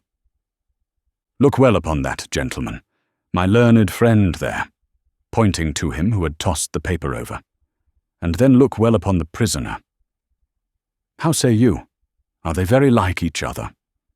Allowing for my learned friend's appearance, being careless and slovenly, if not debauched, they were sufficiently like each other to surprise not only the witness, but everybody present, when they were thus brought into comparison. My lord being prayed to bid my learned friend lay aside his wig, and giving no very gracious consent, the likeness became much more remarkable. My lord inquired of Mr. Stryver, the prisoner's counsel, whether they were next to try Mr. Carton, name of my learned friend, for treason?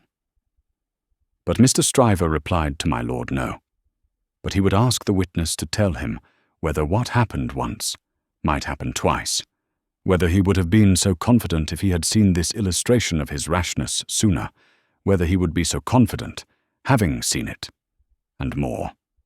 The upshot of which was to smash this witness like a crockery vessel, and shiver his part of the case to useless lumber. Mr. Cruncher had by this time taken quite a lunch of rust off his fingers in his following of the evidence. He had now to attend while Mr. Stryver fitted the prisoner's case on the jury, like a compact suit of clothes, showing them how the patriot, Barsad, was a hired spy and traitor, an unblushing trafficker in blood, and one of the greatest scoundrels upon earth since accursed Judas, which he certainly did look rather like. How the virtuous servant, Cly, was his friend and partner, and was worthy to be.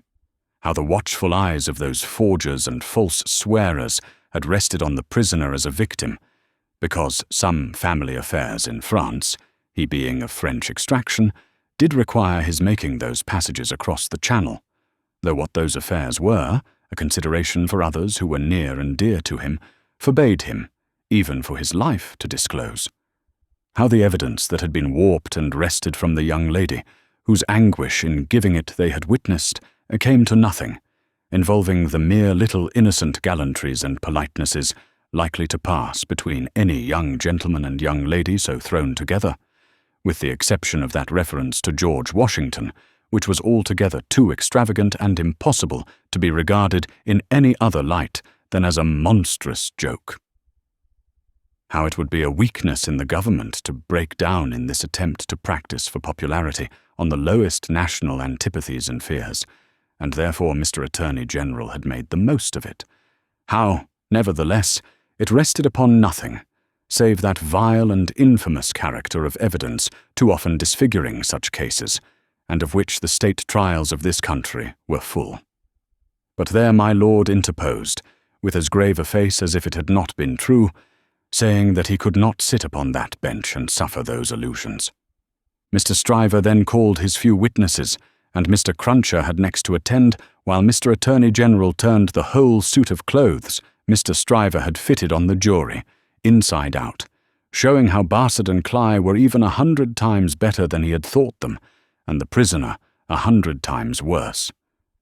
Lastly came my lord himself, turning the suit of clothes, now inside out, now outside in, but on the whole decidedly trimming and shaping them into grave clothes for the prisoner. And now the jury turned to consider, and the great flies swarmed again. Mr. Carton, who had so long sat looking at the ceiling of the court, changed neither his place nor his attitude, even in this excitement, while his learned friend, Mr. Stryver, massing his papers before him, whispered with those who sat near, and from time to time glanced anxiously at the jury, while all the spectators moved more or less, and grouped themselves anew, while even my lord himself arose from his seat, and slowly paced up and down his platform, not unattended by a suspicion in the minds of the audience that his state was feverish. This one man sat leaning back, with his torn gown half off him, his untidy wig put on just as it had happened to light on his head after its removal, his hands in his pockets, and his eyes on the ceiling as they had been all day. Something especially reckless in his demeanour not only gave him a disreputable look, but so diminished the strong resemblance he undoubtedly bore to the prisoner, which his momentary earnestness, when they were compared together, had strengthened, that many of the lookers-on, taking note of him now, said to one another they would hardly have thought the two were so alike. Mr. Cruncher made the observation to his next neighbour, and added, "I'd hold half a guinea that he don't get no law work to do. Don't look like the sort of one to get any, do he?" Yet this Mr. Carton took in more of the details of the scene than he appeared to take in. For now, when Miss Manette's head dropped upon her father's breast, he was the first to see it, and to say audibly, "Officer, look to that young lady. Help the gentleman to take her out. Don't you see she will fall?" There was much commiseration for her as she was removed, and much sympathy with her father. It had evidently been a great distress to him to have the days of his imprisonment recalled. He had shown strong internal agitation when he was questioned, and that pondering or brooding look which made him old had been upon him, like a heavy cloud, ever since. As he passed out, the jury, who had turned back and paused a moment, spoke through their foreman. They were not agreed, and wished to retire.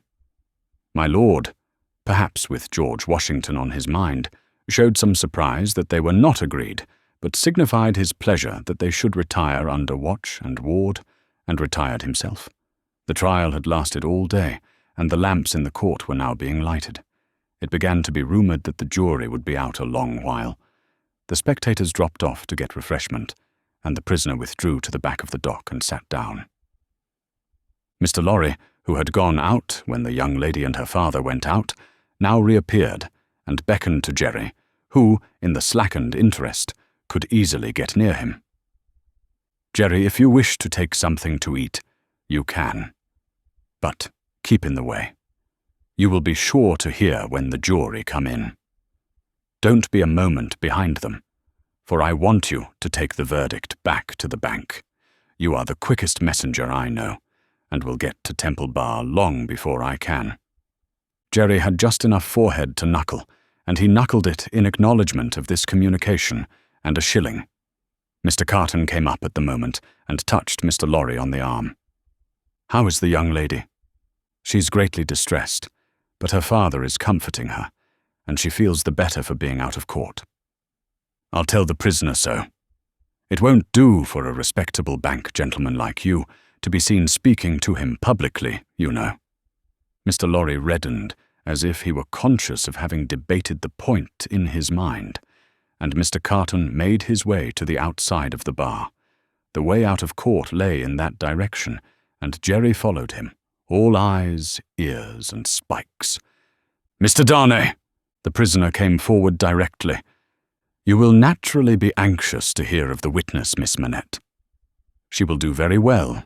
You have seen the worst of her agitation. I am deeply sorry to have been the cause of it.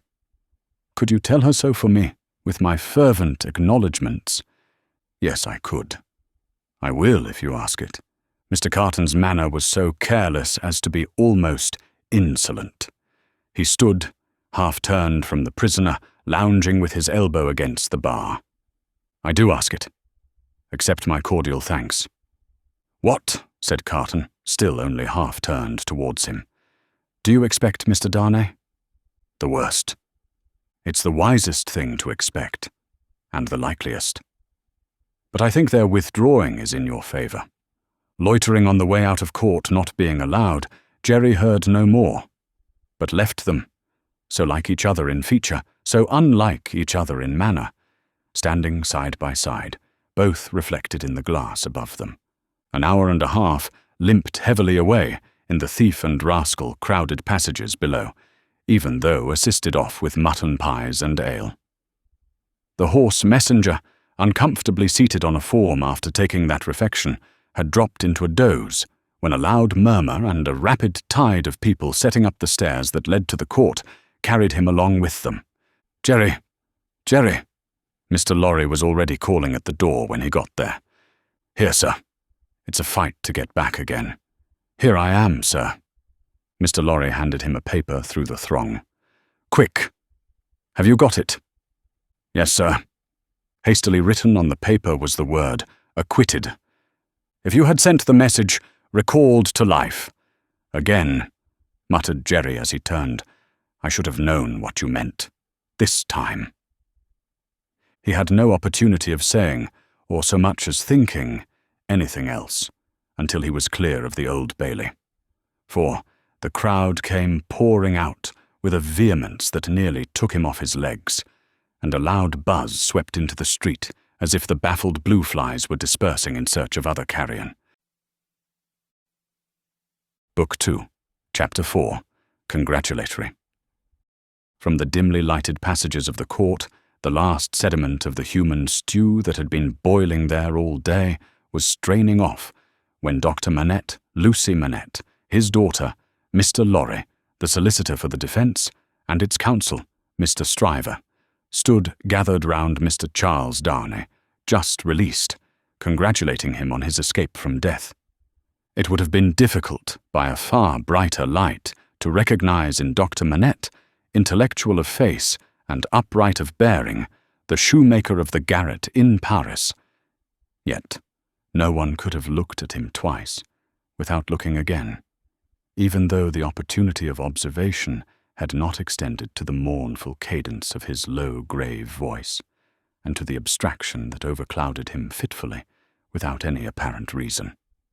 While one external cause, and that a reference to his long, lingering agony, would always, as on the trial, evoke this condition from the depths of his soul, it was also in its nature to arise of itself, and to draw a gloom over him, as incomprehensible to those unacquainted with his story, as if they had seen the shadow of the actual Bastille thrown upon him by a summer sun, when the substance was 300 miles away. Only his daughter had the power of charming this black brooding from his mind. She was the golden thread that united him to a past beyond his misery, and to a present beyond his misery, and the sound of her voice, the light of her face, the touch of her hand, had a strong beneficial influence with him almost always. Not absolutely always, for she could recall some occasions on which her power had failed, but they were few and slight, and she believed them over. Mr. Darnay had kissed her hand fervently and gratefully, and had turned to Mr. Stryver, whom he warmly thanked. Mr. Stryver, a man of little more than 30, but looking 20 years older than he was, stout, loud, red, bluff, and free from any drawback of delicacy, had a pushing way of shouldering himself, morally and physically, into companies and conversations that argued well for his shouldering his way up in life. He still had his wig and gown on, and he said, squaring himself at his late client to that degree that he squeezed the innocent Mr. Lorry clean out of the group, "I am glad to have brought you off with honour, Mr. Darnay. It was an infamous prosecution, grossly infamous, but not the less likely to succeed on that account. You have laid me under an obligation to you for life, in 2 senses," said his late client, taking his hand. "I have done my best for you, Mr. Darnay, and my best is as good as another man's, I believe. It clearly being incumbent on someone to say, 'Much better,' Mr. Lorry said it, perhaps not quite disinterestedly, but with the interested object of squeezing himself back again. "You think so?" said Mr. Stryver. "Well, you have been present all day, and you ought to know. You are a man of business, too." "And as such," quoth Mr. Lorry, whom the counsel learned in the law had now shouldered back into the group, just as he had previously shouldered him out of it, "as such I will appeal to Dr. Manette to break up this conference and order us all to our homes. Miss Lucy looks ill. Mr. Darnay has had a terrible day. We are worn out." "Speak for yourself, Mr. Lorry," said Stryver. "I have a night's work to do yet. Speak for yourself." "I speak for myself," answered Mr. Lorry, "and for Mr. Darnay, and for Miss Lucy. And, Miss Lucy, do you not think I may speak for us all?" He asked her the question pointedly, and with a glance at her father. His face had become frozen, as it were, in a very curious look at Darnay, an intent look, deepening into a frown of dislike and distrust, not even unmixed with fear. With this strange expression on him, his thoughts had wandered away. "My father," said Lucy, softly laying her hand on his. He slowly shook the shadow off and turned to her. "Shall we go home, my father?" With a long breath, he answered, "Yes." The friends of the acquitted prisoner had dispersed, under the impression, which he himself had originated, that he would not be released that night. The lights were nearly all extinguished in the passages, the iron gates were being closed with a jar and a rattle, and the dismal place was deserted until tomorrow morning's interest of gallows, pillory, whipping post, and branding iron should repeople it. Walking between her father and Mr. Darnay, Lucy Manette passed into the open air. A hackney coach was called, and the father and daughter departed in it. Mr. Stryver had left them in the passages to shoulder his way back to the robing room. Another person, who had not joined the group or interchanged a word with any one of them, but who had been leaning against the wall where its shadow was darkest, had silently strolled out after the rest, and had looked on until the coach drove away. He now stepped up to where Mr. Lorry and Mr. Darnay stood upon the pavement. "So, Mr. Lorry, men of business may speak to Mr. Darnay now." Nobody had made any acknowledgment of Mr. Carton's part in the day's proceedings. Nobody had known of it. He was unrobed, and was none the better for it in appearance. If you knew what a conflict goes on in the business mind, when the business mind is divided between good-natured impulse and business appearances, you would be amused, Mr. Darnay. Mr. Lorry reddened and said warmly, "You have mentioned that before, sir. We men of business, who serve a house, are not our own masters. We have to think of the house more than ourselves." I know," rejoined Mr. Carton carelessly. "Don't be nettled, Mr. Lorry. You are as good as another, I have no doubt. Better, I dare say." "And indeed, sir," pursued Mr. Lorry, not minding him, "I really don't know what you have to do with the matter. If you'll excuse me, as very much your elder, for saying so, I really don't know that it is your business." "Business? "Bless you, I have no business," said Mr. Carton. "It is a pity you have not, sir." "I think so too." "If you had," pursued Mr. Lorry, "perhaps you would attend to it." "Lord love you, no. I shouldn't," said Mr. Carton. "Well, sir," cried Mr. Lorry, thoroughly heated by his indifference, "business is a very good thing, and a very respectable thing. And, sir, if business imposes its restraints and its silences and impediments, Mr. Darnay, as a young gentleman of generosity, knows how to make allowance for that circumstance. Mr. Darnay, good night. God bless you, sir. I hope you have been this day preserved for a prosperous and happy life."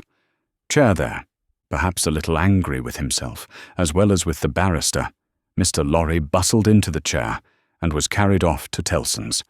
Carton, who smelt of port wine and did not appear to be quite sober, laughed then, and turned to Darnay. "This is a strange chance that throws you and me together. This must be a strange night to you, standing alone here with your counterpart on these street stones." "I hardly seem yet," returned Charles Darnay, "to belong to this world again." "I don't wonder at it. It's not so long since you were pretty far advanced on your way to another. You speak faintly." "I begin to think I am faint." "Then why the devil don't you dine?" "I dined myself, while those numbskulls were deliberating which world you should belong to. This, or some other. Let me show you the nearest tavern to dine well at." Drawing his arm through his own, he took him down Ludgate Hill to Fleet Street, and so up a covered way into a tavern.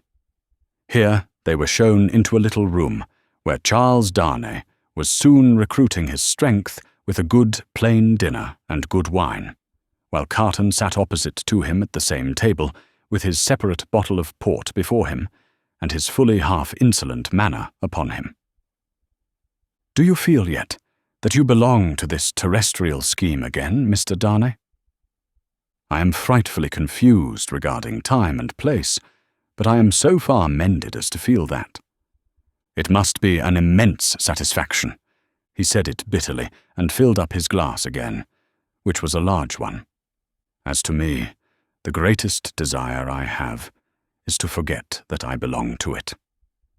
It has no good in it for me, except wine like this, nor I for it. So we are not much alike in that particular. Indeed, I begin to think we are not much alike in any particular, you and I." Confused by the emotion of the day, and feeling his being there with this double of coarse deportment to be like a dream, Charles Darnay was at a loss how to answer. Finally, answered not at all. "Now your dinner is done," Carton presently said. "Why don't you call a health, Mr. Darnay? Why don't you give your toast?" "What health?" "What toast? Why, it's on the tip of your tongue." "It ought to be. It must be. I'll swear it's there." Miss Manette, then." "Miss Manette, then." Looking his companion full in the face while he drank the toast, Carton flung his glass over his shoulder against the wall, where it shivered to pieces. Then rang the bell, and ordered in another. "That's a fair young lady to hand to a coach in the dark, Mr. Darnay," he said, filling his new goblet.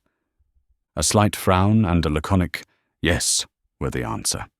"That's a fair young lady to be pitied by and wept for by.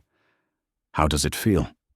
Is it worth being tried for one's life, to be the object of such sympathy and compassion, Mr. Darnay?" Again Darnay answered not a word.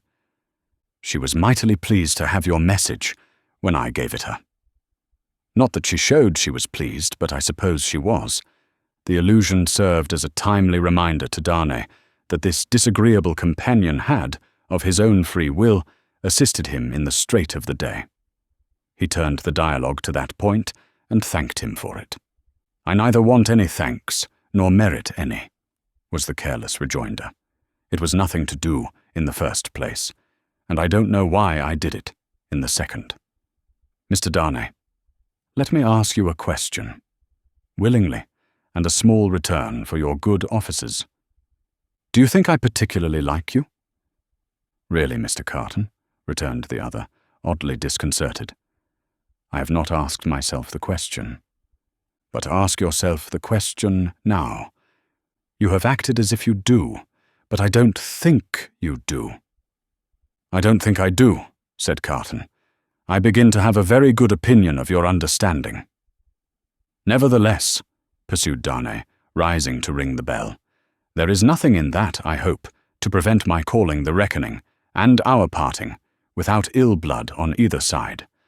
Carton rejoining, "Nothing in life," Darnay rang. "Do you call the whole reckoning?" said Carton. On his answering in the affirmative, "Then bring me another pint of this same wine, draw, and come and wake me at 10. The bill being paid, Charles Darnay rose and wished him good night. Without returning the wish, Carton rose too, with something of a threat of defiance in his manner, and said, "A last word, Mr. Darnay. You think I am drunk?" "I think you have been drinking, Mr. Carton. Think. You know I have been drinking. Since I must say so, I know it. Then you shall likewise know why. I am a disappointed drudge, sir. I care for no man on earth, and no man on earth cares for me. Much to be regretted. You might have used your talents better." "Maybe so, Mr. Darnay. Maybe not. Don't let your sober face elate you, however. You don't know what it may come to. Good night." When he was left alone, this strange being took up a candle, went to a glass that hung against the wall, and surveyed himself minutely in it. "Do you particularly like the man?" he muttered at his own image. "Why should you particularly like a man who resembles you? There is nothing in you to like. You know that. Ah, confound you! What a change you have made in yourself. A good reason for taking to a man, that he shows you what you have fallen away from, and what you might have been. Change places with him, and would you have been looked at by those blue eyes as he was, and commiserated by that agitated face as he was? Come on and have it out in plain words. You hate the fellow. He resorted to his pint of wine for consolation, drank it all in a few minutes, and fell asleep on his arms, with his hair straggling over the table, and a long winding sheet in the candle dripping down upon him. Book 2, Chapter 5. The Jackal. Those were drinking days, and most men drank hard. So very great is the improvement time has brought about in such habits, that a moderate statement of the quantity of wine and punch which one man would swallow in the course of a night, without any detriment to his reputation as a perfect gentleman, would seem, in these days, a ridiculous exaggeration. The learned profession of the law was certainly not behind any other learned profession in its bacchanalian propensities. Neither was Mr. Stryver, already fast shouldering his way to a large and lucrative practice, behind his compeers in this particular, any more than in the drier parts of the legal race. A favourite at the Old Bailey, and eke at the sessions, Mr. Stryver had begun cautiously to hew away the lower staves of the ladder on which he mounted. Sessions and Old Bailey had now to summon their favourite, specially, to their longing arms, and shouldering itself towards the visage of the Lord Chief Justice in the Court of King's Bench, the florid countenance of Mr. Stryver might be daily seen, bursting out of the bed of wigs, like a great sunflower pushing its way at the sun from among a rank garden full of flaring companions. It had once been noted at the bar that while Mr. Stryver was a glib man, and an unscrupulous, and a ready, and a bold, he had not that faculty of extracting the essence from a heap of statements, which is among the most striking and necessary of the advocate's accomplishments. But a remarkable improvement came upon him as to this. The more business he got, the greater his power seemed to grow of getting at its pith and marrow, and however late at night he sat carousing with Sidney Carton, he always had his points at his fingers' ends in the morning. Sidney Carton, idlest and most unpromising of men, was Stryver's great ally. What the two drank together, between Hilary Term and Michaelmas, might have floated a king's ship. Stryver never had a case in hand, anywhere, but Carton was there, with his hands in his pockets, staring at the ceiling of the court.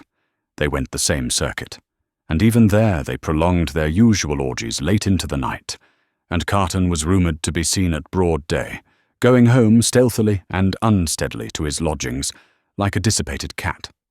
At last it began to get about, among such as were interested in the matter, that although Sidney Carton would never be a lion, he was an amazingly good jackal, and that he rendered suit and service to Stryver in that humble capacity. 10 o'clock, sir, said the man at the tavern, whom he had charged to wake him. 10 o'clock, sir. What's the matter? 10 o'clock, sir. What do you mean? 10 o'clock at night? Yes, sir. Your Honour told me to call you. Oh, I remember. Very well, very well. After a few dull efforts to get to sleep again, which the man dexterously combated by stirring the fire continuously for 5 minutes, he got up, tossed his hat on, and walked out. He turned into the temple, and having revived himself by twice pacing the pavements of King's Bench Walk and Paper Buildings, turned into the Stryver chambers. The Stryver clerk, who never assisted at these conferences, had gone home, and the Stryver principal opened the door. He had his slippers on, and a loose bedgown, and his throat was bare for his greater ease. He had that rather wild, strained, seared marking about the eyes, which may be observed in all free livers of his class, from the portrait of Jeffreys downward, and which can be traced, under various disguises of art, through the portraits of every drinking age. You are a little late, Memory, said Stryver. About the usual time. It may be a quarter of an hour later. They went into a dingy room, lined with books and littered with papers, where there was a blazing fire. A kettle steamed upon the hob, and in the midst of the wreck of papers a table shone, with plenty of wine upon it, and brandy, and rum, and sugar, and lemons. You have had your bottle, I perceive, Sidney. 2 tonight, I think. I have been dining with the day's client, or seeing him dine. It's all one. That was a rare point, Sidney, that you brought to bear upon the identification. How did you come by it? When did it strike you? I thought he was rather a handsome fellow, and I thought I should have been much the same sort of fellow if I had had any luck. Mr. Stryver laughed till he shook his precocious paunch. You and your luck, Sidney. Get to work, get to work.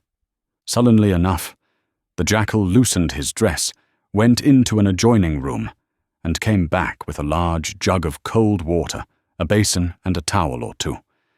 Steeping the towels in the water and partially wringing them out, he folded them on his head in a manner hideous to behold, sat down at the table and said, Now I am ready. Not much boiling down to be done tonight, Memory, said Mr. Stryver, gaily, as he looked among his papers. How much? Only 2 sets of them. Give me the worst first. There they are, Sidney. Fire away. The lion then composed himself on his back on a sofa on one side of the drinking table, while the jackal sat at his own paper-bestrewn table proper on the other side of it, with the bottles and glasses ready to his hand. Both resorted to the drinking table without stint, but each in a different way, the lion for the most part reclining with his hands in his waistband, looking at the fire, or occasionally flirting with some lighter document, the jackal, with knitted brows and intent face, so deep in his task that his eyes did not even follow the hand he stretched out for his glass, which often groped about for a minute or more before it found the glass for his lips. 2 or 3 times the matter in hand became so knotty that the jackal found it imperative on him to get up and steep his towels anew. From these pilgrimages to the jug and basin, he returned with such eccentricities of damp headgear as no words can describe, which were made the more ludicrous by his anxious gravity. At length, the jackal had got together a compact repast for the lion, and proceeded to offer it to him. The lion took it with care and caution, made his selections from it, and his remarks upon it, and the jackal assisted both. When the repast was fully discussed, the lion put his hands in his waistband again, and lay down to meditate. The jackal then invigorated himself with a bumper for his throttle and a fresh application to his head, and applied himself to the collection of a second meal. This was administered to the lion in the same manner, and was not disposed of until the clocks struck 3 in the morning. "And now we have done, Sidney, fill a bumper of punch," said Mr. Stryver. The jackal removed the towels from his head, which had been steaming again, shook himself, yawned, shivered, and complied. "You were very sound, Sidney, in the matter of those Crown witnesses today. Every question told." "I always am sound, am I not?" "I don't gainsay it. What has roughened your temper? Put some punch to it and smooth it again." With a deprecatory grunt, the jackal again complied. "The old Sidney Carton of old Shrewsbury School," said Stryver, nodding his head over him as he reviewed him in the present and the past. "The old seesaw, Sidney, up one minute and down the next, now in spirits and now in despondency." "Ah," returned the other, sighing. "Yes, the same Sidney, with the same luck. Even then, I did exercises for other boys, and seldom did my own. And why not? God knows. It was my way, I suppose." He sat with his hands in his pockets and his legs stretched out before him, looking at the fire. "Carton," said his friend, squaring himself at him with a bullying air, as if the fire grate had been the furnace in which sustained endeavour was forged, and the one delicate thing to be done for the old Sidney Carton of old Shrewsbury School was to shoulder him into it. "Your way is, and always was, a lame way. You summon no energy and purpose. Look at me." "Oh, botheration," returned Sidney, with a lighter and more good-humoured laugh. "Don't you be moral." "How have I done what I have done?" said Stryver. "How do I do what I do?" "Partly through paying me to help you, I suppose. But it's not worth your while to apostrophize me, or the air about it. What you want to do, you do. You were always in the front rank, and I was always behind. I had to get into the front rank. I was not born there, was I? I was not present at the ceremony, but my opinion is you were," said Carton. At this he laughed again, and they both laughed. "Before Shrewsbury, and at Shrewsbury, and ever since Shrewsbury," pursued Carton, "you have fallen into your rank, and I have fallen into mine. Even when we were fellow students in the student quarter of Paris, picking up French and French law and other French crumbs that we didn't get much good of, you were always somewhere, and I was always nowhere. And whose fault was that? Upon my soul, I am not sure that it was not yours. You were always driving and riving and shouldering and passing to that restless degree that I had no chance for my life but in rust and repose. It's a gloomy thing, however, to talk about one's own past, with the day breaking. Turn me in some other direction before I go." "Well then, pledge me to the pretty witness," said Stryver, holding up his glass. "Are you turned in a pleasant direction?" Apparently not, for he became gloomy again. "Pretty witness," he muttered, looking down into his glass. "I have had enough of witnesses today and tonight. Who's your pretty witness?" "The picturesque doctor's daughter, Miss Manette." "She pretty? Is she not?" "No. Why, man alive, she was the admiration of the whole court." "Rot, the admiration of the whole court. Who made the Old Bailey a judge of beauty? She was a golden-haired doll." "Do you know, Sidney," said Mr. Stryver, looking at him with sharp eyes and slowly drawing a hand across his florid face, "do you know, I rather thought, at the time, that you sympathized with the golden-haired doll and were quick to see what happened to the golden-haired doll. Quick to see what happened. If a girl doll or no doll swoons within a yard or two of a man's nose, he can see it without a perspective glass. I pledge you, but I deny the beauty. And now I'll have no more drink. I'll get to bed." When his host followed him out on the staircase with a candle to light him down the stairs, The day was coldly looking in through its grimy windows. When he got out of the house, the air was cold and sad, the dull sky overcast, the river dark and dim, the whole scene like a lifeless desert. And wreaths of dust were spinning round and round before the morning blast, as if the desert sand had risen far away, and the first spray of it in its advance had begun to overwhelm the city. Waste forces within him, and a desert all around, this man stood still on his way across a silent terrace, and saw for a moment, lying in the wilderness before him, a mirage of honourable ambition, self-denial, and perseverance. In the fair city of this vision there were airy galleries from which the loves and graces looked upon him, gardens in which the fruits of life hung ripening, waters of hope that sparkled in his sight. A moment, and it was gone.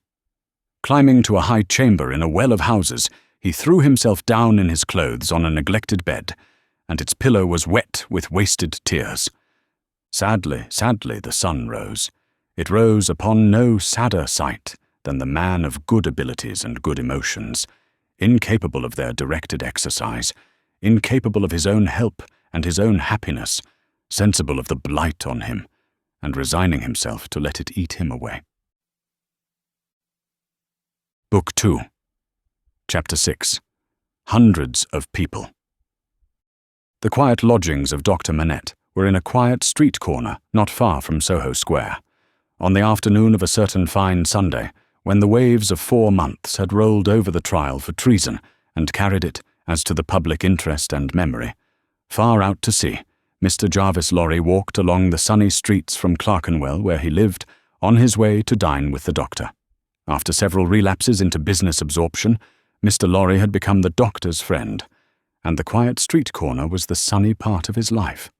On this certain fine Sunday, Mr. Lorry walked towards Soho, early in the afternoon, for 3 reasons of habit.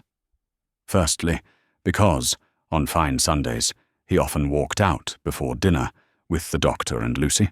Secondly, because, on unfavourable Sundays, he was accustomed to be with them as the family friend, talking, reading, looking out of window, and generally getting through the day. Thirdly, because he happened to have his own little shrewd doubts to solve, and knew how the ways of the doctor's household pointed to that time as a likely time for solving them. A quainter corner than the corner where the doctor lived was not to be found in London. There was no way through it, and the front windows of the doctor's lodgings commanded a pleasant little vista of street that had a congenial air of retirement on it. There were few buildings then, north of the Oxford Road, and forest trees flourished, and wild flowers grew, and the hawthorn blossomed in the now vanished fields. As a consequence, country airs circulated in Soho with vigorous freedom, instead of languishing into the parish like stray paupers without a settlement, and there was many a good south wall, not far off, on which the peaches ripened in their season. The summer light struck into the corner brilliantly in the earlier part of the day, but when the streets grew hot, the corner was in shadow, though not in shadow, so remote, but that you could see beyond it into a glare of brightness. It was a cool spot, staid but cheerful, a wonderful place for echoes, and a very harbour from the raging streets. There ought to have been a tranquil bark in such an anchorage, and there was. The doctor occupied 2 floors of a large, stiff house, where several callings purported to be pursued by day, but whereof little was audible any day, and which was shunned by all of them at night. In a building at the back, attainable by a courtyard where a plane tree rustled its green leaves, church organs claimed to be made, and silver to be chased, and likewise gold to be beaten by some mysterious giant who had a golden arm starting out of the wall of the front hall, as if he had beaten himself precious and menaced a similar conversion of all visitors. Very little of these trades, or of a lonely lodger rumoured to live upstairs, or of a dim coach-trimming maker asserted to have a counting-house below, was ever heard or seen.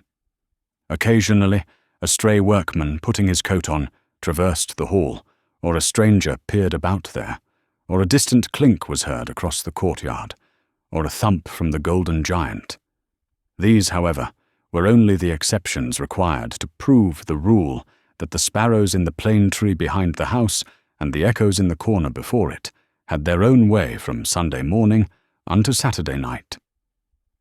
Dr. Manette received such patience here as his old reputation, and its revival in the floating whispers of his story brought him. His scientific knowledge, and his vigilance and skill in conducting ingenious experiments brought him otherwise into moderate request, and he earned as much as he wanted. These things were within Mr. Jarvis Lorry's knowledge, thoughts, and notice when he rang the doorbell of the tranquil house in the corner on the fine Sunday afternoon. Dr. Manette at home? Expected home. Miss Lucy at home?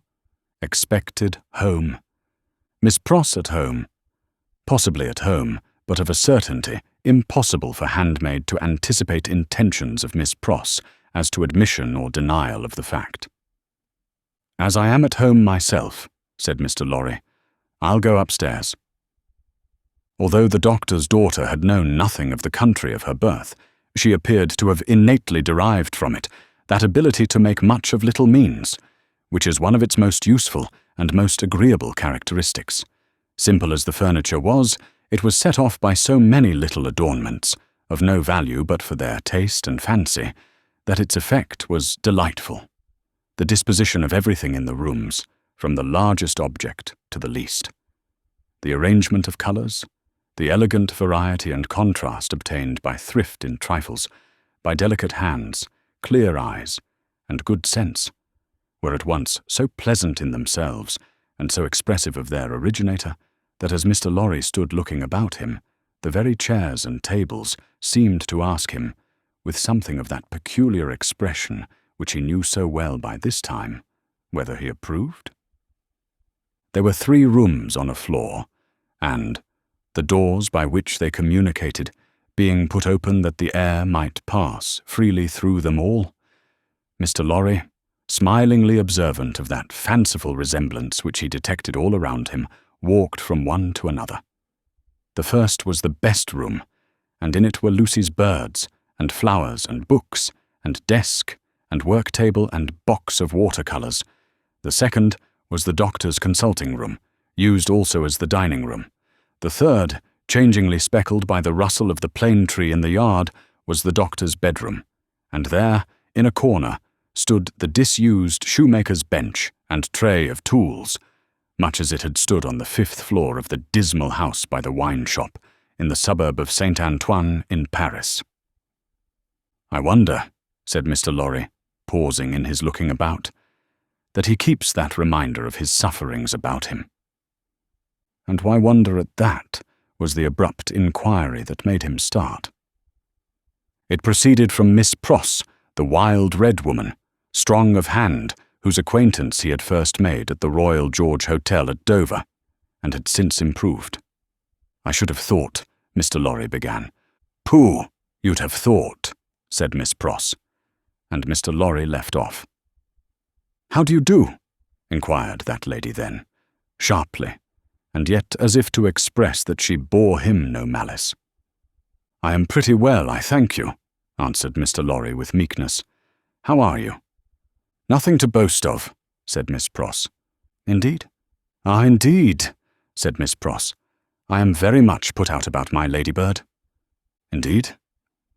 "For gracious sake, say something else besides indeed, or you'll fidget me to death," said Miss Pross, whose character, dissociated from stature, was shortness. "Really, then?" said Mr. Lorry, as an amendment.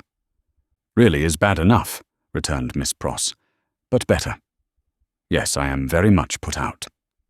"May I ask the cause?"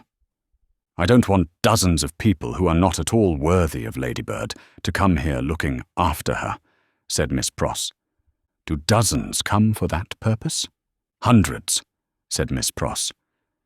It was characteristic of this lady, as of some other people before her time and since, that whenever her original proposition was questioned, she exaggerated it. "Dear me," said Mr. Lorry, as the safest remark he could think of. "I have lived with the darling, or the darling has lived with me and paid me for it. which she certainly should never have done. You may take your affidavit, if I could have afforded to keep either myself or her for nothing, since she was 10 years old. And it's really very hard, said Miss Pross.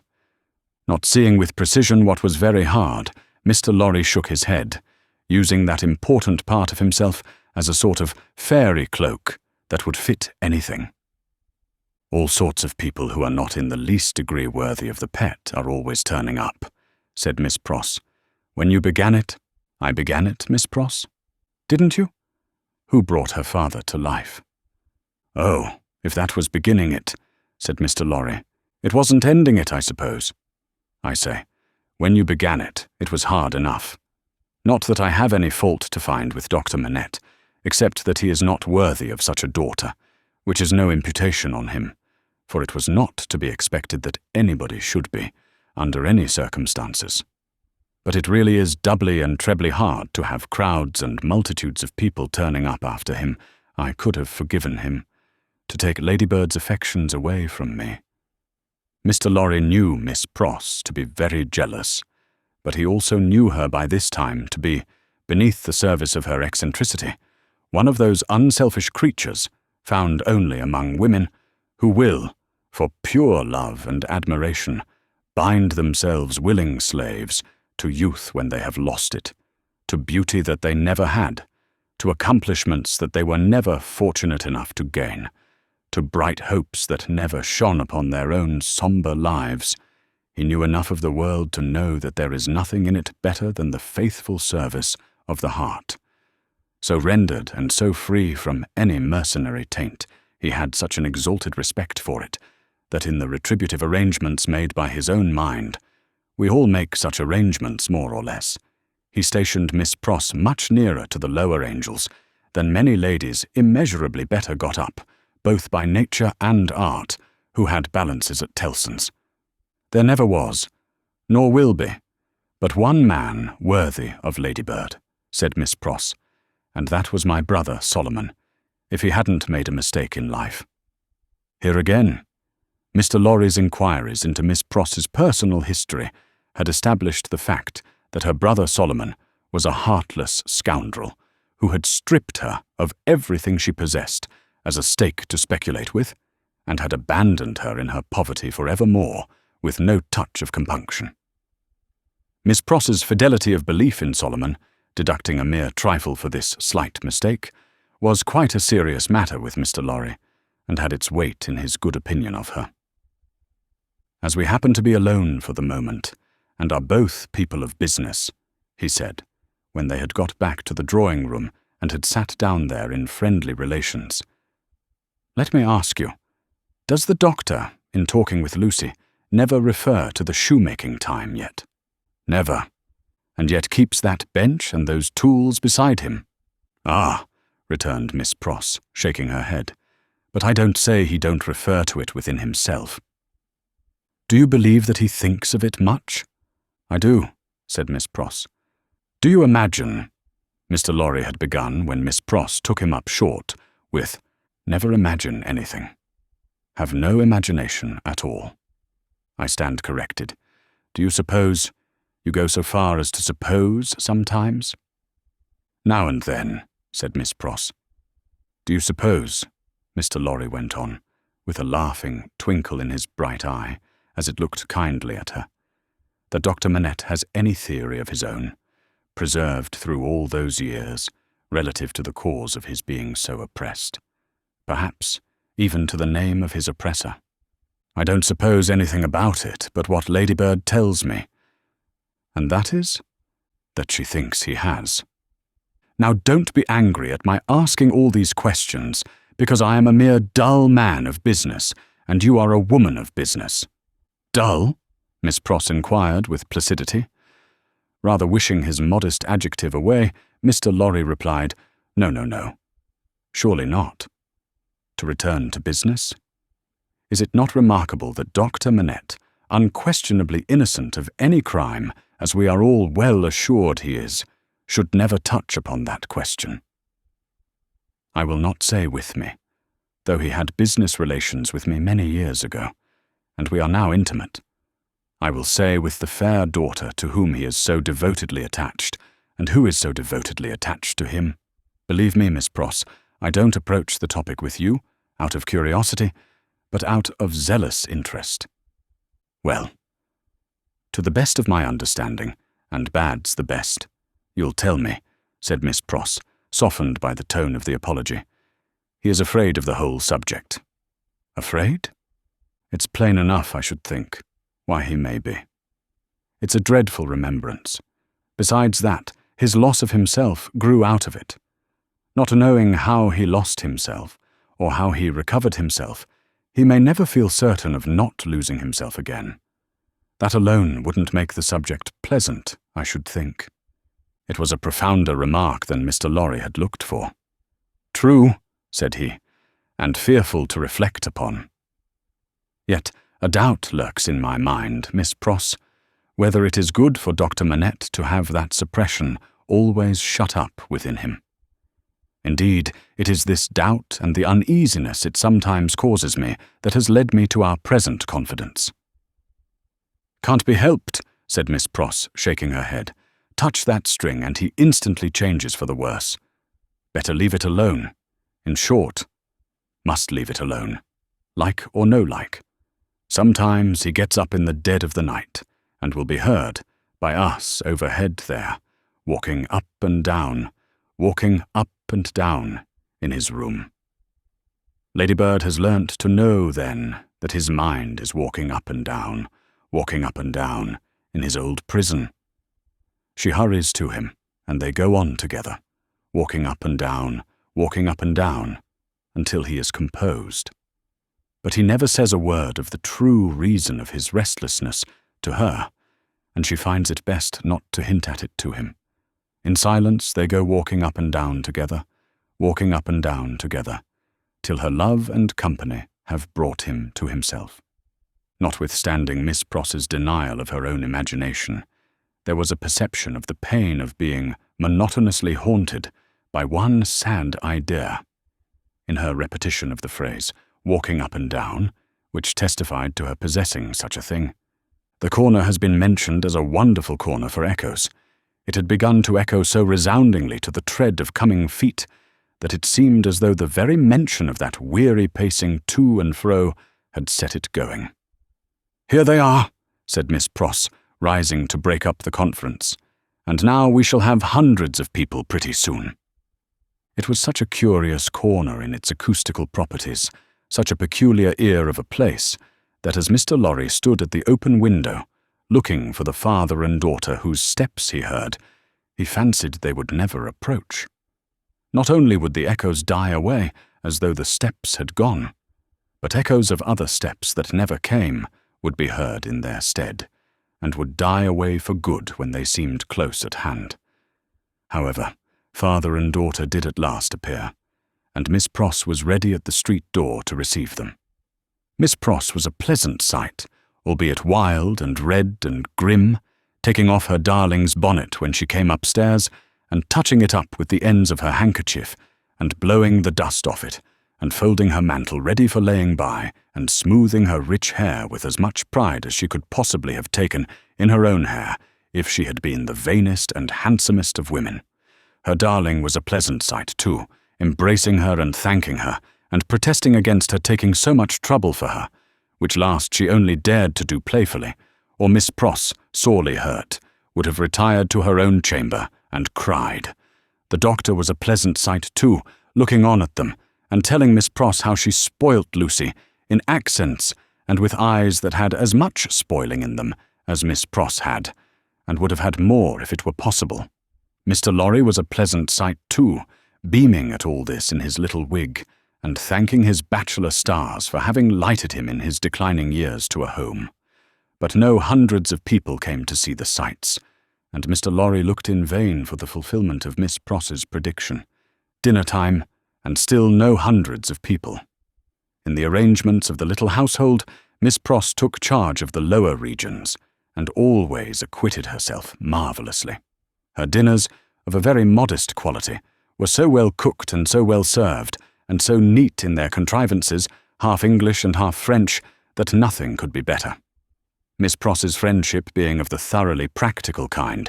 She had ravaged Soho and the adjacent provinces in search of impoverished French, who, tempted by shillings and half-crowns, would impart culinary mysteries to her. From these decayed sons and daughters of Gaul, she had acquired such wonderful arts that the woman and girl who formed the staff of domestics regarded her as quite a sorceress, or Cinderella's godmother, who would send out for a fowl, a rabbit, a vegetable or two from the garden, and change them into anything she pleased. On Sundays, Miss Pross dined at the doctor's table, but on other days persisted in taking her meals at unknown periods, either in the lower regions or in her own room on the second floor, a blue chamber, to which no one but her ladybird ever gained admittance. On this occasion, Miss Pross, responding to Ladybird's pleasant face and pleasant efforts to please her, unbent exceedingly. So the dinner was very pleasant, too. It was an oppressive day, and after dinner, Lucy proposed that the wine should be carried out under the plane tree, and they should sit there in the air. As everything turned upon her and revolved about her, they went out under the plane tree, and she carried the wine down for the special benefit of Mr. Lorry. She had installed herself, some time before, as Mr. Lorry's cup-bearer, and while they sat under the plane tree, talking, she kept his glass replenished. Mysterious backs and ends of houses peeped at them as they talked, and the plane tree whispered to them in its own way above their heads. Still, the hundreds of people did not present themselves. Mr. Darnay presented himself while they were sitting under the plane tree, but he was only one. Dr. Manette received him kindly, and so did Lucy. But Miss Pross suddenly became afflicted with a twitching in the head and body, and retired into the house. She was not unfrequently the victim of this disorder, and she called it, in familiar conversation, a fit of the jerks. The doctor was in his best condition and looked specially young. The resemblance between him and Lucy was very strong at such times, and as they sat side by side, she leaning on his shoulder, and he resting his arm on the back of her chair, it was very agreeable to trace the likeness. He had been talking all day, on many subjects, and with unusual vivacity. "Pray, Dr. Manette," said Mr. Darnay, as they sat under the plane tree, and he said it in the natural pursuit of the topic in hand, which happened to be the old buildings of London. "Have you seen much of the Tower?" "Lucy and I have been there, but only casually. We have seen enough of it to know that it teems with interest. Little more." "I have been there, as you remember," said Darnay with a smile, though reddening a little angrily, "in another character, and not in a character that gives facilities for seeing much of it. They told me a curious thing when I was there." "What was that?" Lucy asked. "In making some alterations, the workmen came upon an old dungeon, which had been, for many years, built up and forgotten. Every stone of its inner wall was covered by inscriptions which had been carved by prisoners, dates, names, complaints, and prayers. Upon a corner stone in an angle of the wall, one prisoner, who seemed to have gone to execution, had cut as his last work 3 letters. They were done with some very poor instrument, and hurriedly, with an unsteady hand. At first they were read as D-I-C, but on being more carefully examined, the last letter was found to be G. There was no record or legend of any prisoner with those initials, and many fruitless guesses were made what the name could have been. At length it was suggested that the letters were not initials, but the complete word D-I-G. The floor was examined very carefully under the inscription, and, in the earth beneath a stone, or tile, or some fragment of paving, were found the ashes of a paper, mingled with the ashes of a small leathern case or bag. What the unknown prisoner had written will never be read, but he had written something, and hidden it away to keep it from the jailer. "My father!" exclaimed Lucy. "You are ill!" He had suddenly started up, with his hand to his head. His manner and his look quite terrified them all. "No, my dear, not ill. There are large drops of rain falling, and they made me start. We had better go in." He recovered himself almost instantly. Rain was really falling in large drops, and he showed the back of his hand with raindrops on it. But he said not a single word in reference to the discovery that had been told of, and as they went into the house, the business eye of Mr. Lorry either detected, or fancied it detected, on his face, as it turned towards Charles Darnay, the same singular look that had been upon it when it turned towards him in the passages of the court-house. He recovered himself so quickly, however, that Mr. Lorry had doubts of his business eye. The arm of the golden giant in the hall was not more steady than he was, when he stopped under it to remark to them that he was not yet proof against slight surprises, if he ever would be, and that the rain had startled him. Tea-time, and Miss Pross making tea, with another fit of the jerks upon her, and yet no hundreds of people. Mr. Carton had lounged in, but he made only 2. The night was so very sultry that although they sat with doors and windows open, they were overpowered by heat. When the tea-table was done with, they all moved to one of the windows and looked out into the heavy twilight. Lucy sat by her father. Darnay sat beside her. Carton leaned against a window. The curtains were long and white, and some of the thunder gusts that whirled into the corner caught them up to the ceiling and waved them like spectral wings. "The raindrops are still falling, large, heavy, and few," said Dr. Manette. "It comes slowly." "It comes surely," said Carton. They spoke low, as people watching and waiting mostly do, as people in a dark room, watching and waiting for lightning, always do. There was a great hurry in the streets of people speeding away to get shelter before the storm broke. The wonderful corner for echoes resounded with the echoes of footsteps, coming and going, yet not a footstep was there.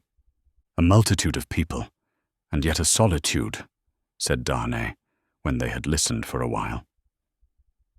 "Is it not impressive, Mr. Darnay?" asked Lucy. "Sometimes I have sat here of an evening until I have fancied, but even the shade of a foolish fancy makes me shudder tonight, when all is so black and solemn. Let us shudder too. We may know what it is. It will seem nothing to you. Such whims are only impressive as we originate them, I think. They are not to be communicated. I have sometimes sat alone here of an evening, listening until I have made the echoes out to be the echoes of all the footsteps that are coming by and by into our lives. There is a great crowd coming one day into our lives. If that be so," Sidney Carton struck in his moody way. The footsteps were incessant, and the hurry of them became more and more rapid. The corner echoed and re-echoed with the tread of feet, some, as it seemed, under the windows, some, as it seemed, in the room, some coming, some going, some breaking off, some stopping altogether, all in the distant streets, and not one within sight. Are all these footsteps destined to come to all of us, Miss Manette, or are we to divide them among us? I don't know, Mr. Darnay. I told you it was a foolish fancy, but you asked for it. When I have yielded myself to it, I have been alone, and then I have imagined them the footsteps of the people who are to come into my life and my father's. I take them into mine, said Carton. I ask no questions and make no stipulations. There is a great crowd bearing down upon us, Miss Manette, and I see them, by the lightning. He added the last words, after there had been a vivid flash which had shown him lounging in the window. And I hear them, he added again, after a peal of thunder. Here they come, fast, fierce and furious. It was the rush and roar of rain that he typified, and it stopped him, for no voice could be heard in it. A memorable storm of thunder and lightning broke with that sweep of water, and there was not a moment's interval in crash and fire and rain until after the moon rose at midnight.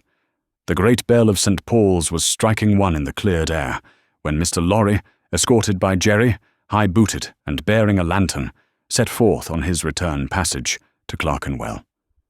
There were solitary patches of road on the way between Soho and Clerkenwell, and Mr. Lorry, mindful of footpads, always retained Jerry for this service, though it was usually performed a good 2 hours earlier.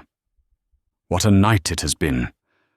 "Almost a night, Jerry," said Mr. Lorry, "to bring the dead out of their graves." "I never see the night myself, master, nor yet I don't expect to. What would do that?" answered Jerry. "Good night, Mr. Carton," said the man of business. "Good night, Mr. Darnay.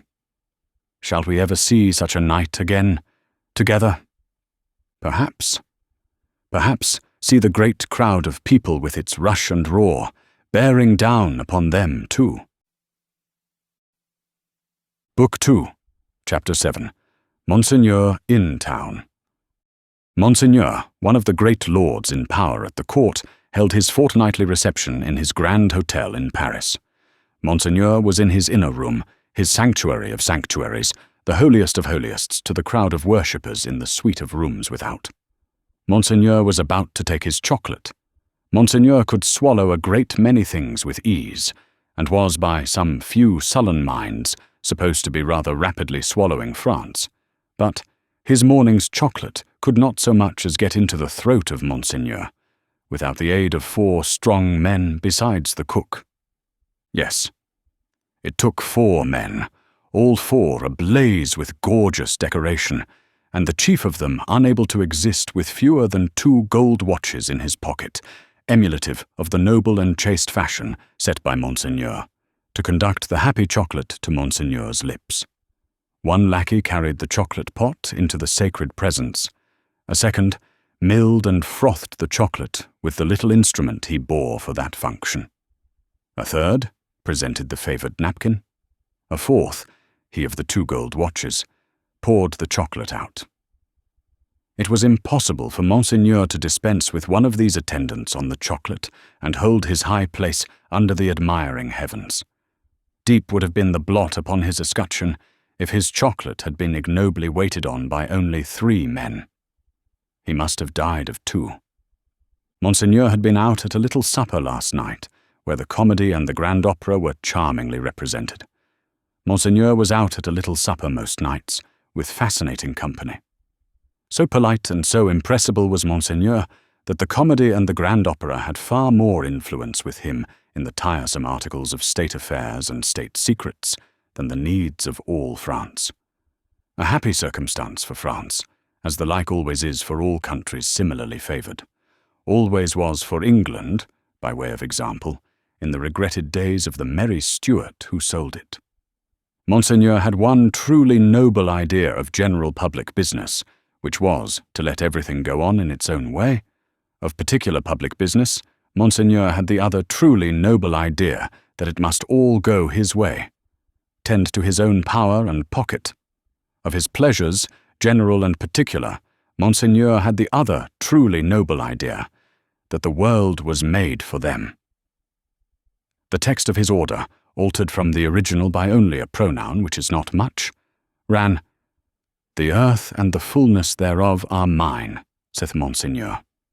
Yet Monseigneur had slowly found that vulgar embarrassments crept into his affairs, both private and public, and he had, as to both classes of affairs, allied himself perforce with a farmer-general.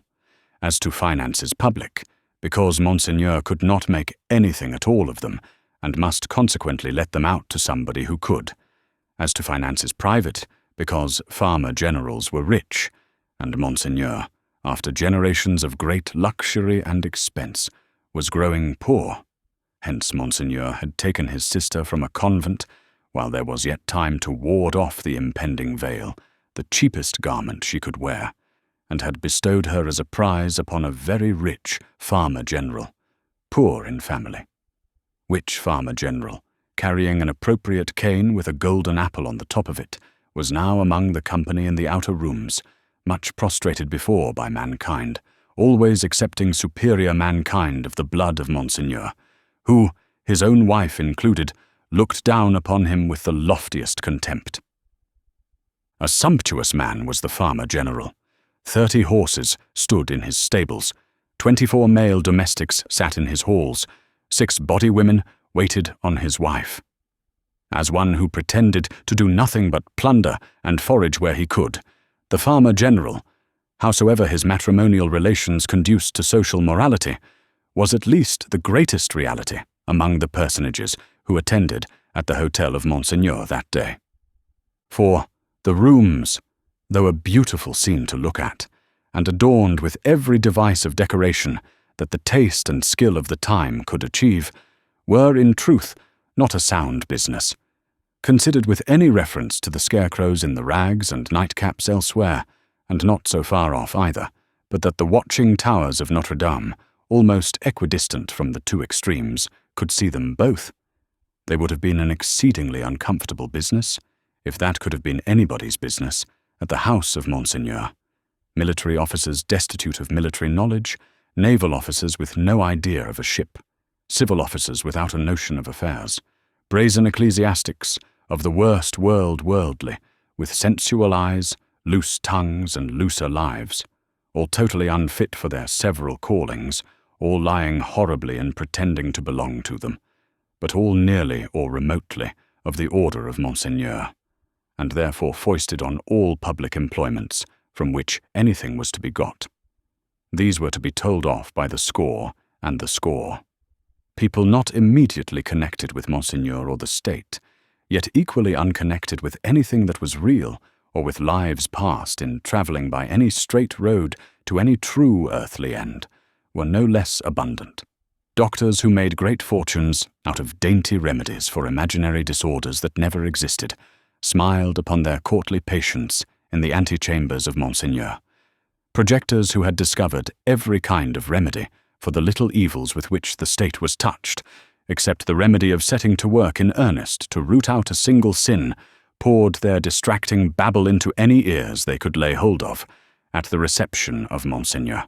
Unbelieving philosophers who were remodeling the world with words, and making card towers of Babel to scale the skies with, talked with unbelieving chemists, who had an eye on the transmutation of metals, at this wonderful gathering accumulated by Monseigneur. Exquisite gentlemen of the finest breeding, which was at that remarkable time, and has been since, to be known by its fruits of indifference to every natural subject of human interest, were in the most exemplary state of exhaustion at the hotel of Monseigneur. Such homes had these various notabilities left behind them in the fine world of Paris, that the spies among the assembled devotees of Monseigneur, forming a goodly half of the polite company, would have found it hard to discover among the angels of that sphere one solitary wife, who, in her manners and appearance, owned to being a mother. Indeed, except for the mere act of bringing a troublesome creature into this world, which does not go far towards the realization of the name of mother, there was no such thing known to the fashion. Peasant women kept the unfashionable babies close and brought them up, and charming grandmammas of 60 dressed and supped as at 20. The leprosy of unreality disfigured every human creature in attendance upon Monseigneur. In the outermost room were 6 exceptional people who had, for a few years, some vague misgiving in them that things in general were going rather wrong. As a promising way of setting them right, half of the 6 had become members of a fantastic sect of convulsionists, and were even then considering within themselves whether they should foam, rage, roar, and turn cataleptic on the spot, thereby setting up a highly intelligible finger-post to the future for Monseigneur's guidance. Besides these dervishes were other 3 who had rushed into another sect, which mended matters with a jargon about the centre of truth, holding that man had got out of the centre of truth, which did not need much demonstration, but had not got out of the circumference, and that he was to be kept from flying out of the circumference, and was even to be shoved back into the centre by fasting and seeing of spirits. Among these, accordingly, much discoursing with spirits went on, and it did a world of good which never became manifest. But the comfort was that all the company at the Grand Hotel of Monseigneur were perfectly dressed. If the day of judgment had only been ascertained to be a dress day, everybody there would have been eternally correct. Such frizzling and powdering and sticking up of hair, such delicate complexions, artificially preserved and mended, such gallant swords to look at, and such delicate honour to the sense of smell would surely keep anything going, for ever and ever. The exquisite gentlemen of the finest breeding wore little pendant trinkets that chinked as they languidly moved. These golden fetters rang like precious little bells, and what with that ringing, and with the rustle of silk and brocade and fine linen, there was a flutter in the air that fanned Saint-Antoine and his devouring hunger far away. Dress was the one unfailing talisman and charm used for keeping all things in their places. Everybody was dressed for a fancy ball that was never to leave off. From the palace of the Tuileries, through Monseigneur and the whole court, through the chambers, the tribunals of justice, and all society, except the scarecrows, the fancy ball descended to the common executioner, who, in pursuance of the charm, was required to officiate, frizzled powdered in a gold-laced coat, pumps, and white silk stockings. At the gallows and the wheel, the axe was a rarity. Monsieur Paris, as it was the episcopal mode among his brother professors of the provinces, Monsieur Orleans, and the rest, to call him, presided in this dainty dress. And who among the company at Monseigneur's reception, in that 1781st year of our Lord, could possibly doubt that a system rooted in a frizzled hangman, powdered, gold-laced, pumped, and white silk stockinged, would see the very stars out?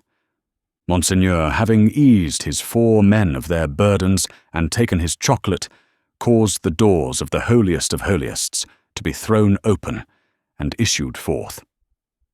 Then, what submission, what cringing and fawning, what servility, what abject humiliation!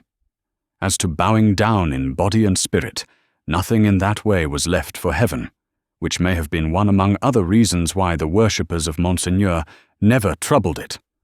Bestowing a word of promise here and a smile there, a whisper on one happy slave and a wave of the hand on another, Monseigneur affably passed through his rooms to the remote region of the circumference of truth. There Monseigneur turned and came back again, and so in due course of time got himself shut up in his sanctuary by the chocolate sprites, and was seen no more. The show being over, the flutter in the air became quite a little storm, and the precious little bells went ringing downstairs. There was soon but one person left of all the crowd, and he, with his hat under his arm and his snuff-box in his hand, slowly passed among the mirrors on his way out. "I devote you," said this person, stopping at the last door on his way and turning in the direction of the sanctuary, "to the devil." With that, he shook the snuff from his fingers as if he had shaken the dust from his feet, and quietly walked downstairs. He was a man of about 60, handsomely dressed, haughty in manner, and with a face like a fine mask, a face of a transparent paleness, every feature in it clearly defined, one set expression on it. The nose, beautifully formed otherwise, was very slightly pinched at the top of each nostril. In those 2 compressions, or dints, the only little change that the face ever showed resided.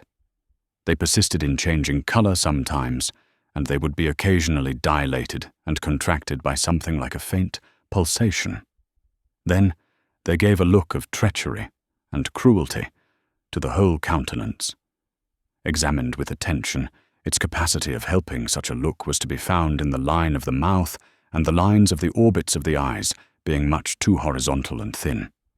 Still, in the effect of the face made, it was a handsome face, and a remarkable one. Its owner went downstairs into the courtyard, got into his carriage, and drove away. Not many people had talked with him at the reception. He had stood in a little space apart, and Monseigneur might have been warmer in his manner. It appeared, under the circumstances, rather agreeable to him to see the common people dispersed before his horses, and often barely escaping from being run down. His man drove as if he were charging an enemy, and the furious recklessness of the man brought no check into the face, or to the lips, of the master. The complaint had sometimes made itself audible, even in that deaf city and dumb age, that in the narrow streets without footways, the fierce patrician custom of hard driving endangered and maimed the mere vulgar in a barbarous manner. But few cared enough for that to think of it a second time, and in this matter, as in all others, the common wretches were left to get out of their difficulties as they could. With a wild rattle and clatter, and an inhuman abandonment of consideration not easy to be understood in these days, the carriage dashed through streets and swept round corners, with women screaming before it, and men clutching each other and clutching children out of its way. At last, swooping at a street corner by a fountain, one of its wheels came to a sickening little jolt, and there was a loud cry from a number of voices, and the horses reared and plunged. But for the latter inconvenience, the carriage probably would not have stopped. Carriages were often known to drive on and leave their wounded behind. And why not? But the frightened valet had got down in a hurry, and there were 20 hands at the horses' bridles. "What has gone wrong?" said Monsieur, calmly looking out. A tall man in a nightcap had caught up a bundle from among the feet of the horses and had laid it on the basement of the fountain, and was down in the mud and wet, howling over it like a wild animal. "Pardon, Monsieur the Marquis," said a ragged and submissive man. "It is a child." "Why does he make that abominable noise?" "Is it his child?" "Excuse me, Monsieur the Marquis. It is a pity, yes." The fountain was a little removed, for the street opened, where it was, into a space some 10 or 12 yards square. As the tall man suddenly got up from the ground and came running at the carriage, Monsieur the Marquis clapped his hand for an instant on his sword hilt. "Killed!" shrieked the man, in wild desperation, extending both arms at their length above his head and staring at him. "Dead!" The people closed round and looked at Monsieur the Marquis. There was nothing revealed by the many eyes that looked at him, but watchfulness and eagerness.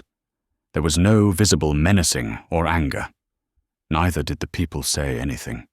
After the first cry, they had been silent, and they remained so.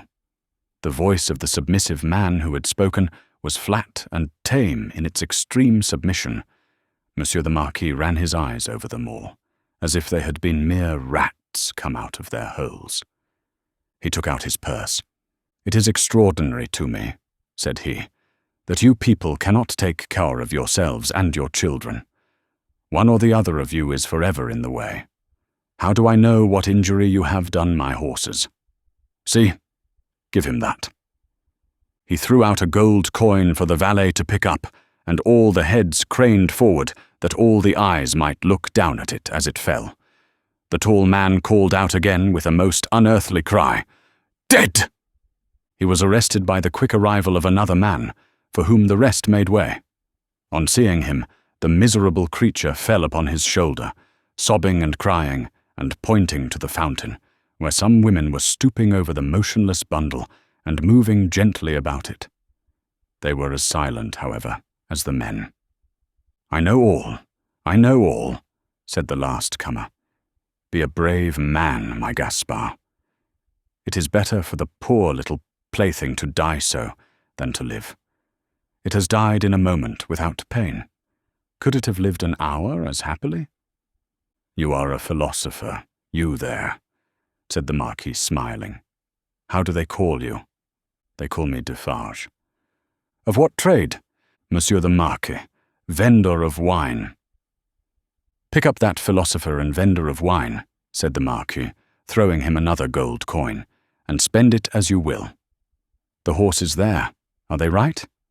Without deigning to look at the assemblage a second time, Monsieur the Marquis leaned back in his seat and was just being driven away with the air of a gentleman who had accidentally broke some common thing and had paid for it, and could afford to pay for it, when his ease was suddenly disturbed by a coin flying into his carriage and ringing on its floor. "Hold!" said Monsieur the Marquis. "Hold the horses!" "Who threw that?" He looked to the spot where Defarge, the vendor of wine, had stood a moment before. But the wretched father was grovelling on his face on the pavement in that spot, and the figure that stood beside him was the figure of a dark, stout woman, knitting. "You dogs!"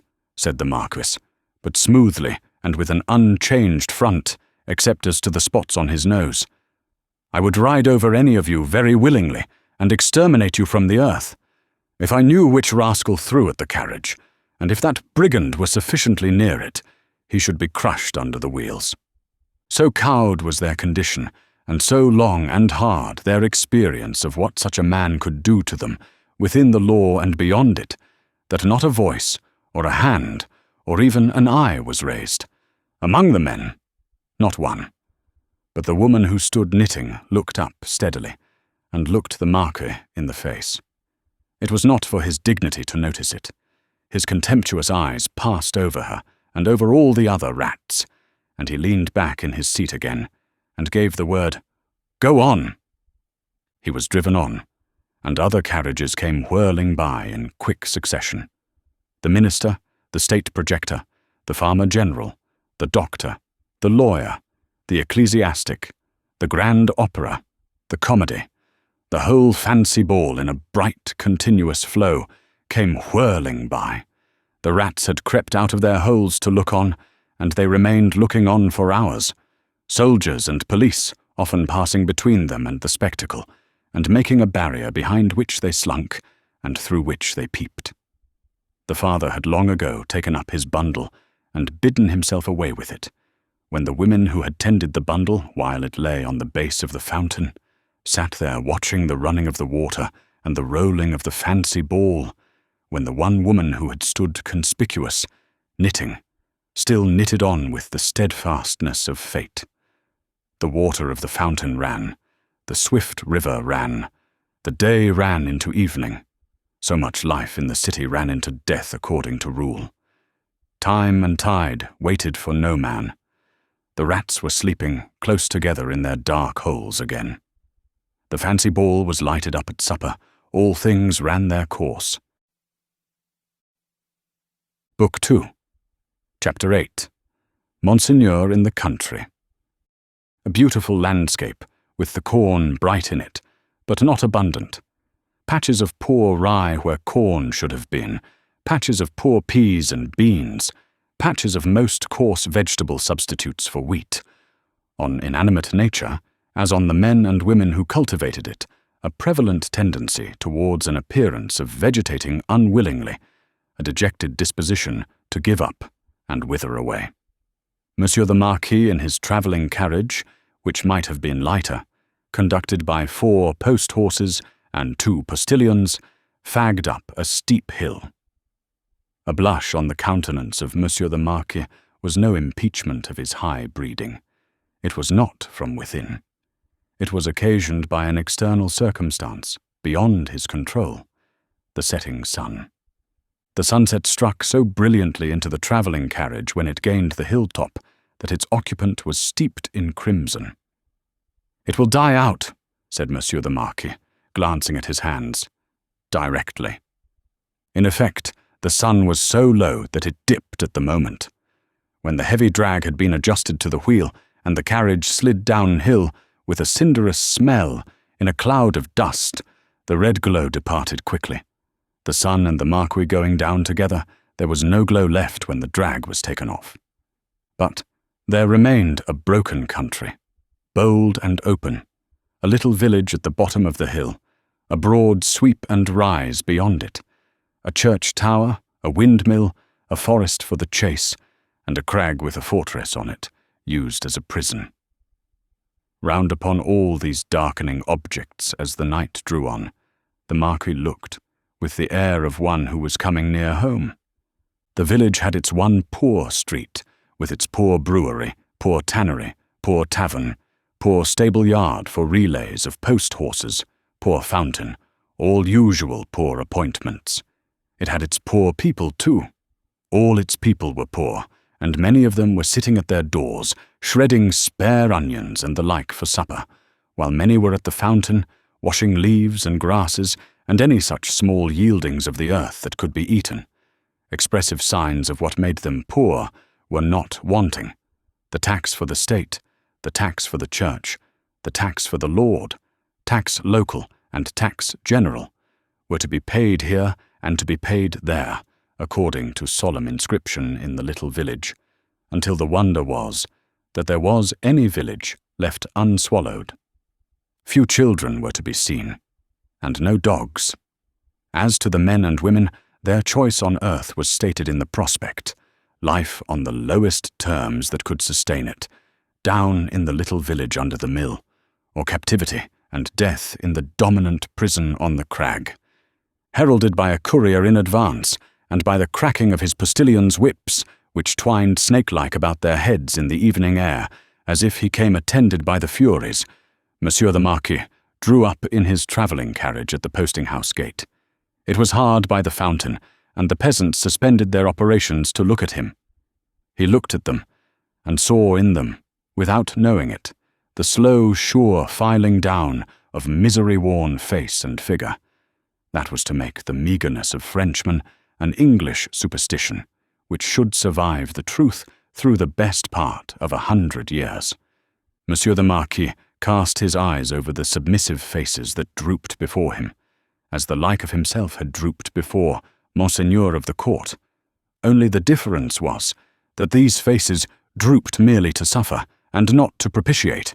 When a grizzled mender of the roads joined the group, "Bring me hither that fellow," said the Marquis to the courier. The fellow was brought, cap in hand, and the other fellows closed round to look and listen in the manner of the people at the Paris fountain. "I passed you on the road?" "Monseigneur, it is true. I had the honour of being passed on the road." "Coming up the hill and at the top of the hill both?" "Monseigneur, it is true." "What did you look at, so fixedly?" "Monseigneur, I looked at the man." He stooped a little, and with his tattered blue cap pointed under the carriage.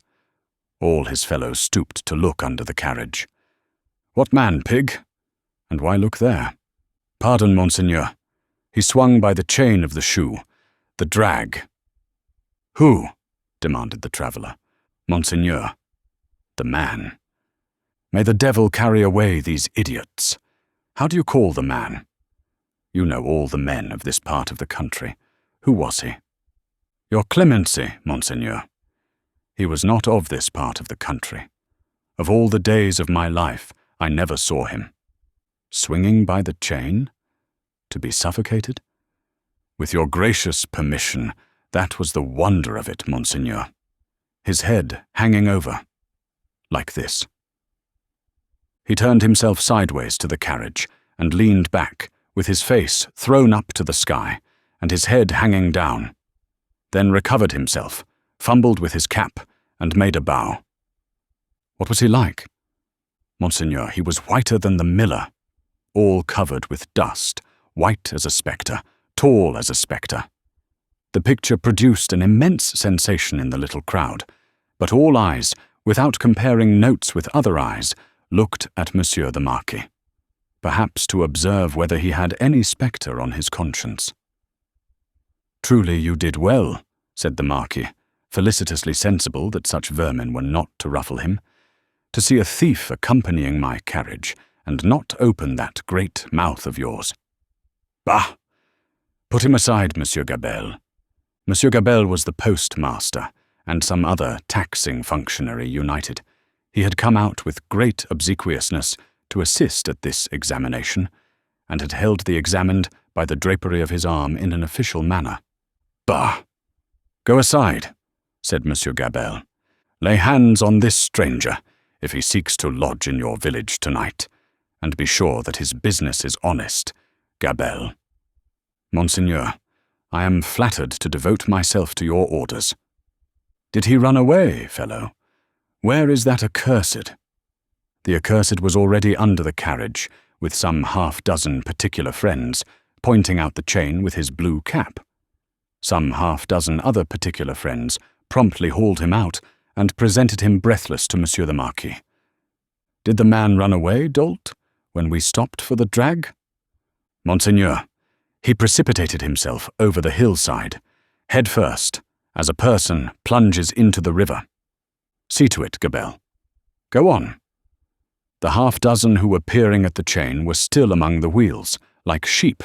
The wheels turned so suddenly that they were lucky to save their skins and bones. They had very little else to save, or they might not have been so fortunate. The burst with which the carriage started out of the village and up the rise beyond was soon checked by the steepness of the hill. Gradually, it subsided to a foot pace, swinging and lumbering upward among the many sweet scents of a summer night. The postilions, with 1,000 gossamer gnats circling about them in lieu of the furies, quietly mended the points to the lashes of their whips. The valet walked by the horses. The courier was audible, trotting on ahead into the dull distance. At the steepest point of the hill there was a little burial ground, with a cross and a new large figure of our Saviour on it. It was a poor figure in wood, done by some inexperienced rustic carver, but he had studied the figure from the life, his own life, maybe, for it was dreadfully spare and thin. To this distressful emblem of a great distress that had long been growing worse, and was not at its worst, a woman was kneeling. She turned her head as the carriage came up to her, rose quickly, and presented herself at the carriage door. "It is you, Monseigneur. Monseigneur, a petition." With an exclamation of impatience, but with his unchangeable face, Monseigneur looked out. "How then? What is it?" "Always petitions, Monseigneur, for the love of the great God. My husband, the forester." "What of your husband, the forester? Always the same with you people. He cannot pay something?" "He has paid all, Monseigneur." "He is dead." "Well, he is quiet. Can I restore him to you?" "Alas, no, Monseigneur, but he lies yonder, under a little heap of poor grass." "Well, Monseigneur, there are so many little heaps of poor grass." "Again, well?" She looked an old woman, but was young. Her manner was one of passionate grief. By turns she clasped her veinous and knotted hands together with wild energy, and laid one of them on the carriage door, tenderly, caressingly, as if it had been a human breast, and could be expected to feel the appealing touch. "Monseigneur, hear me. Monseigneur, hear my petition. My husband died of want. So many die of want. So many more will die of want." "Again, well? Can I feed them?" "Monseigneur, the good God knows, but I don't ask it. My petition is that a morsel of stone or wood with my husband's name may be placed over him to show where he lies. Otherwise the place will be quickly forgotten. It will never be found. When I am dead of the same malady, I shall be laid under some other heap of poor grass. Monseigneur, they are so many. They increase so fast. There is so much want. Monseigneur, Monseigneur." The valet had put her away from the door. The carriage had broken into a brisk trot. The postilions had quickened the pace. She was left far behind. And Monseigneur, again escorted by the furies, was rapidly diminishing the league or two of distance that remained between him and his chateau. The sweet scents of the summer night rose all around him, and rose, as the rain falls, impartially, on the dusty, ragged, and toil-worn group at the fountain, not far away, to whom the mender of roads, with the aid of the blue cap without which he was nothing, still enlarged upon his man like a spectre, as long as they could bear it. By degrees, as they could bear no more, they dropped off one by one, and lights twinkled in little casements, which lights, as the casements darkened, and more stars came out, seemed to have shot up into the sky instead of having been extinguished. The shadow of a large high-roofed house and of many overhanging trees was upon Monsieur the Marquis by that time, and the shadow was exchanged for the light of a flambeau as his carriage stopped and the great door of his chateau was opened to him. "Monsieur Charles, whom I expect. Is he arrived from England?" "Monseigneur, not yet." Book 2, Chapter 9, The Gorgon's Head. It was a heavy mass of building, that chateau of Monsieur the Marquis, with a large stone courtyard before it, and 2 stone sweeps of staircase, meeting in a stone terrace before the principal door.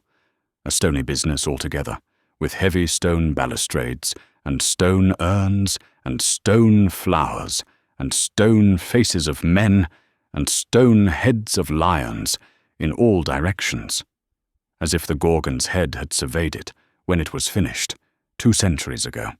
Up the broad flight of shallow steps, Monsieur the Marquis, Flambeau proceeded, went from his carriage, sufficiently disturbing the darkness to elicit loud remonstrance from an owl in the roof of the great pile of stable building away among the trees.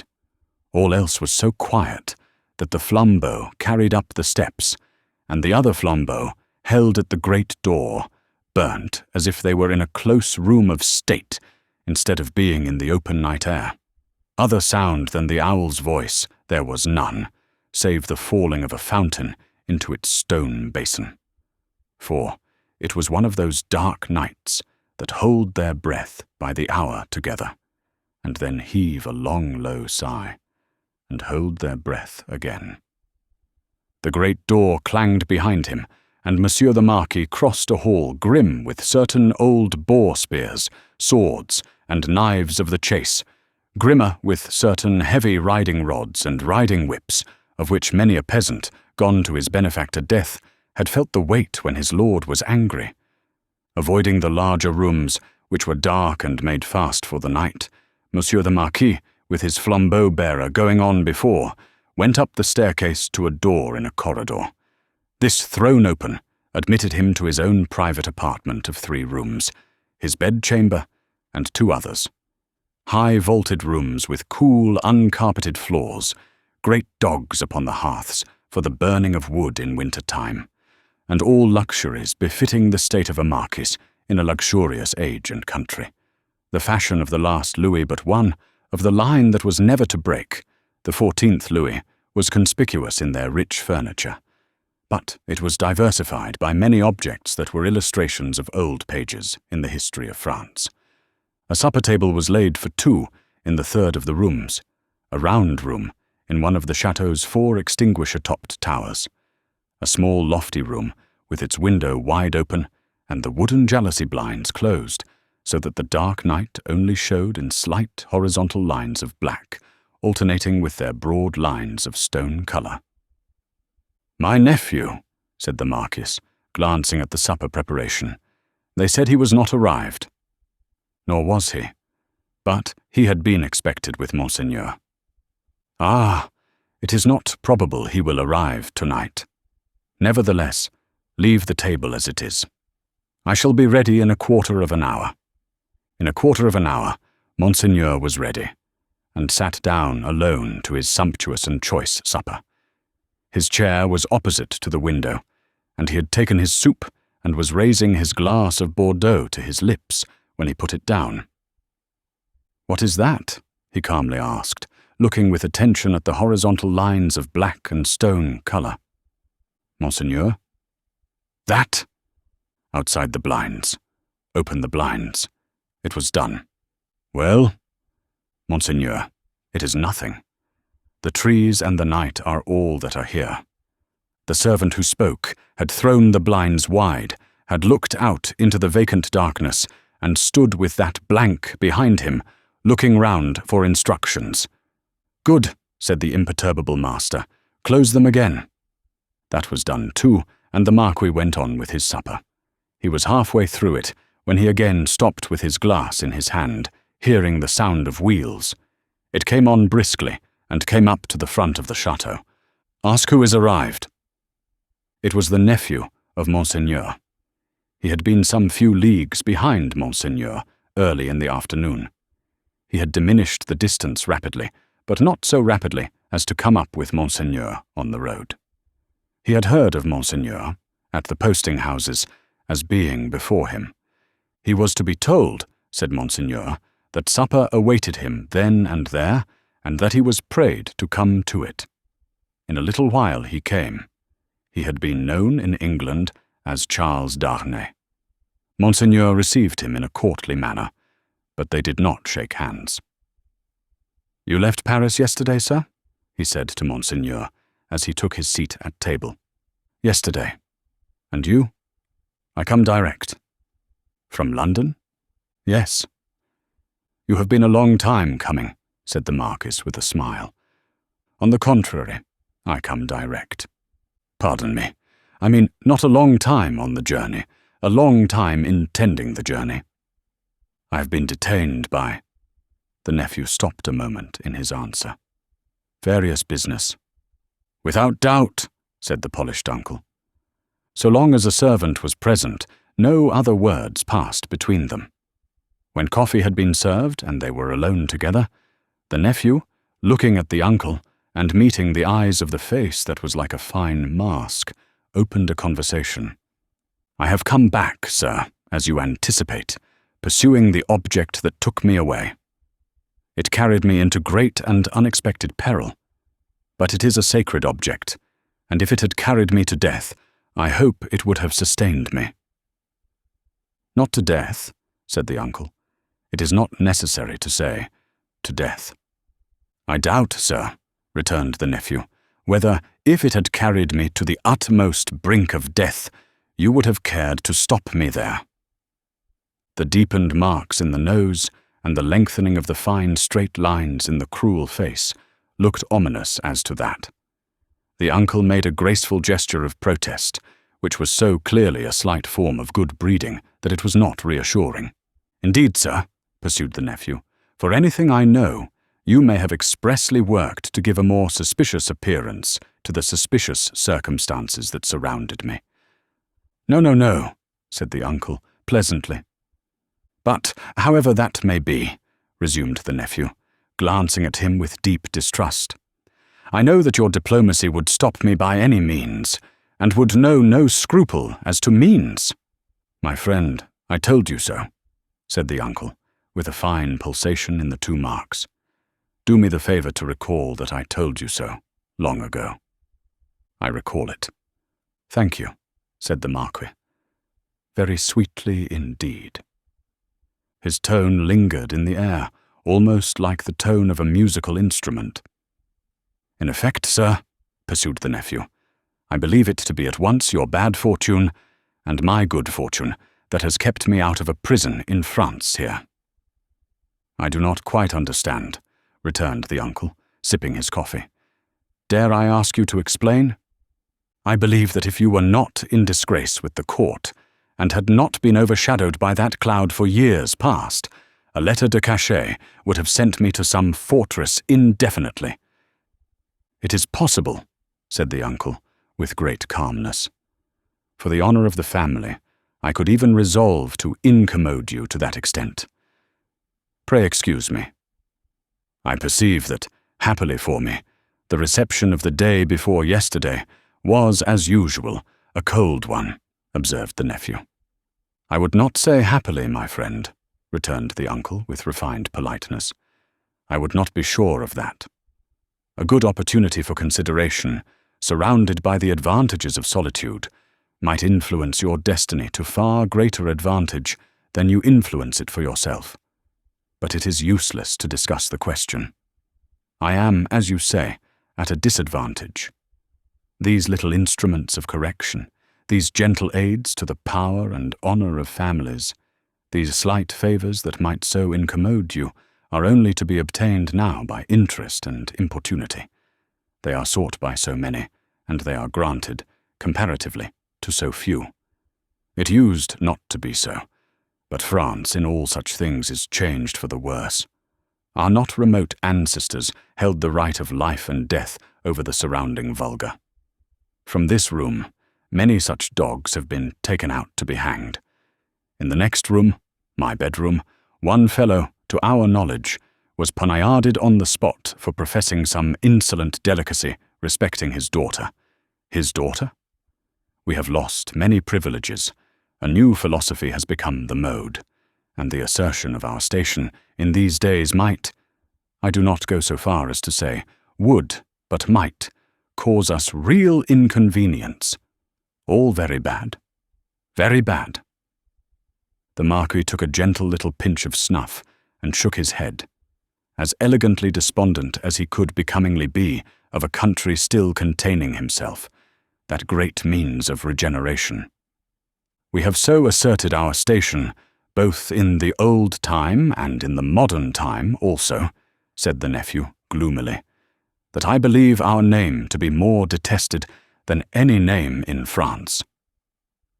"Let us hope so," said the uncle.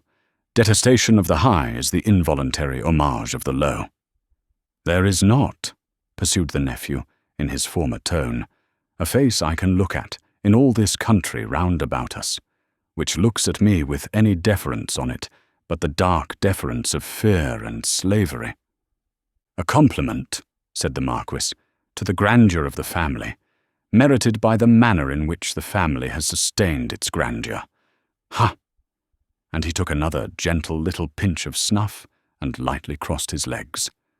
But when his nephew, leaning an elbow on the table, covered his eyes thoughtfully and dejectedly with his hand, the fine mask looked at him sideways with a stronger concentration of keenness, closeness, and dislike than was comportable with its wearer's assumption of indifference. Repression is the only lasting philosophy.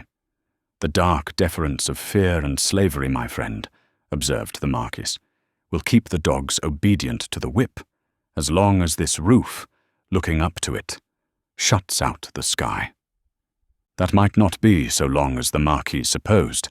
If a picture of the chateau, as it was to be a very few years hence, and of 50 like it, as they too were to be a very few years hence, could have been shown to him that night, he might have been at a loss to claim his own from the ghastly, fire-charred, plunder-wrecked rains.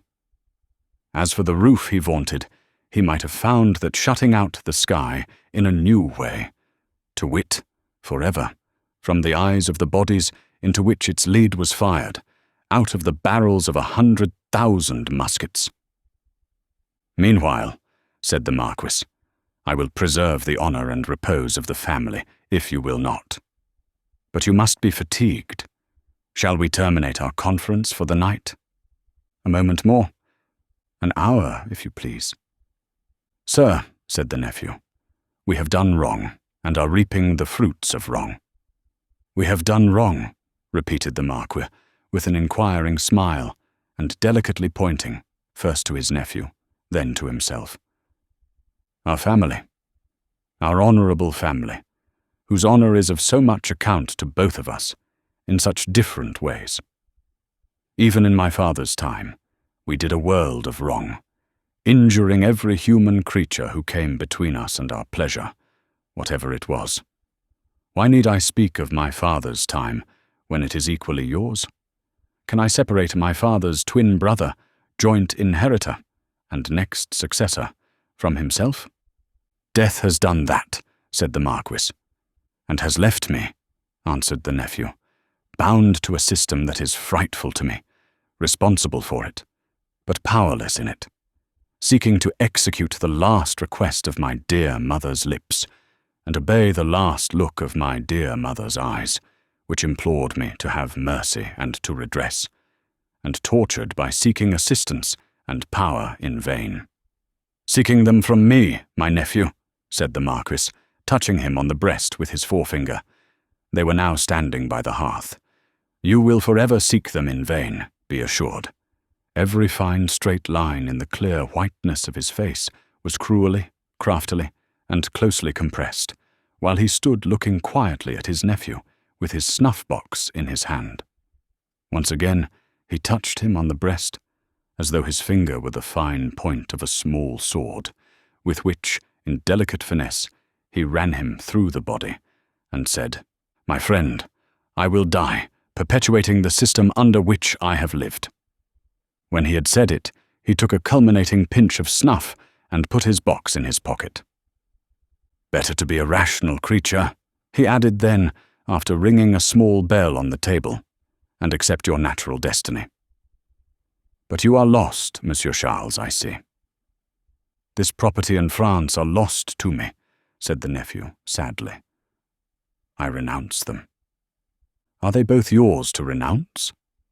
"France may be, but is the property?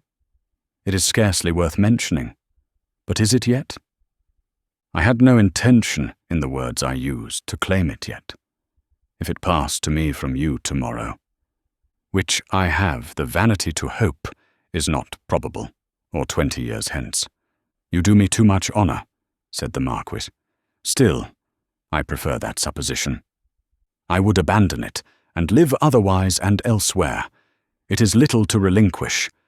What is it but a wilderness of misery and ruin? Ha! Said the Marquis, glancing round the luxurious room. To the eye it is fair enough, here. But seen in its integrity, under the sky, and by the daylight, it is a crumbling tower of waste, mismanagement, extortion, debt, mortgage, oppression, hunger, nakedness, and suffering. Ha! Said the Marquis again, in a well-satisfied manner. If it ever becomes mine, it shall be put into some hands better qualified to free it slowly, if such a thing is possible, from the weight that drags it down, so that the miserable people who cannot leave it, and who have been long wrung to the last point of endurance, may, in another generation, suffer less. But it is not for me. There is a curse on it, and on all this land. And you, said the uncle, forgive my curiosity. Do you, under your new philosophy, graciously intend to live? I must do, to live. What others of my countrymen, even with nobility at their backs, may have to do some day. Work. In England, for example? Yes. The family honour, sir, is safe from me in this country.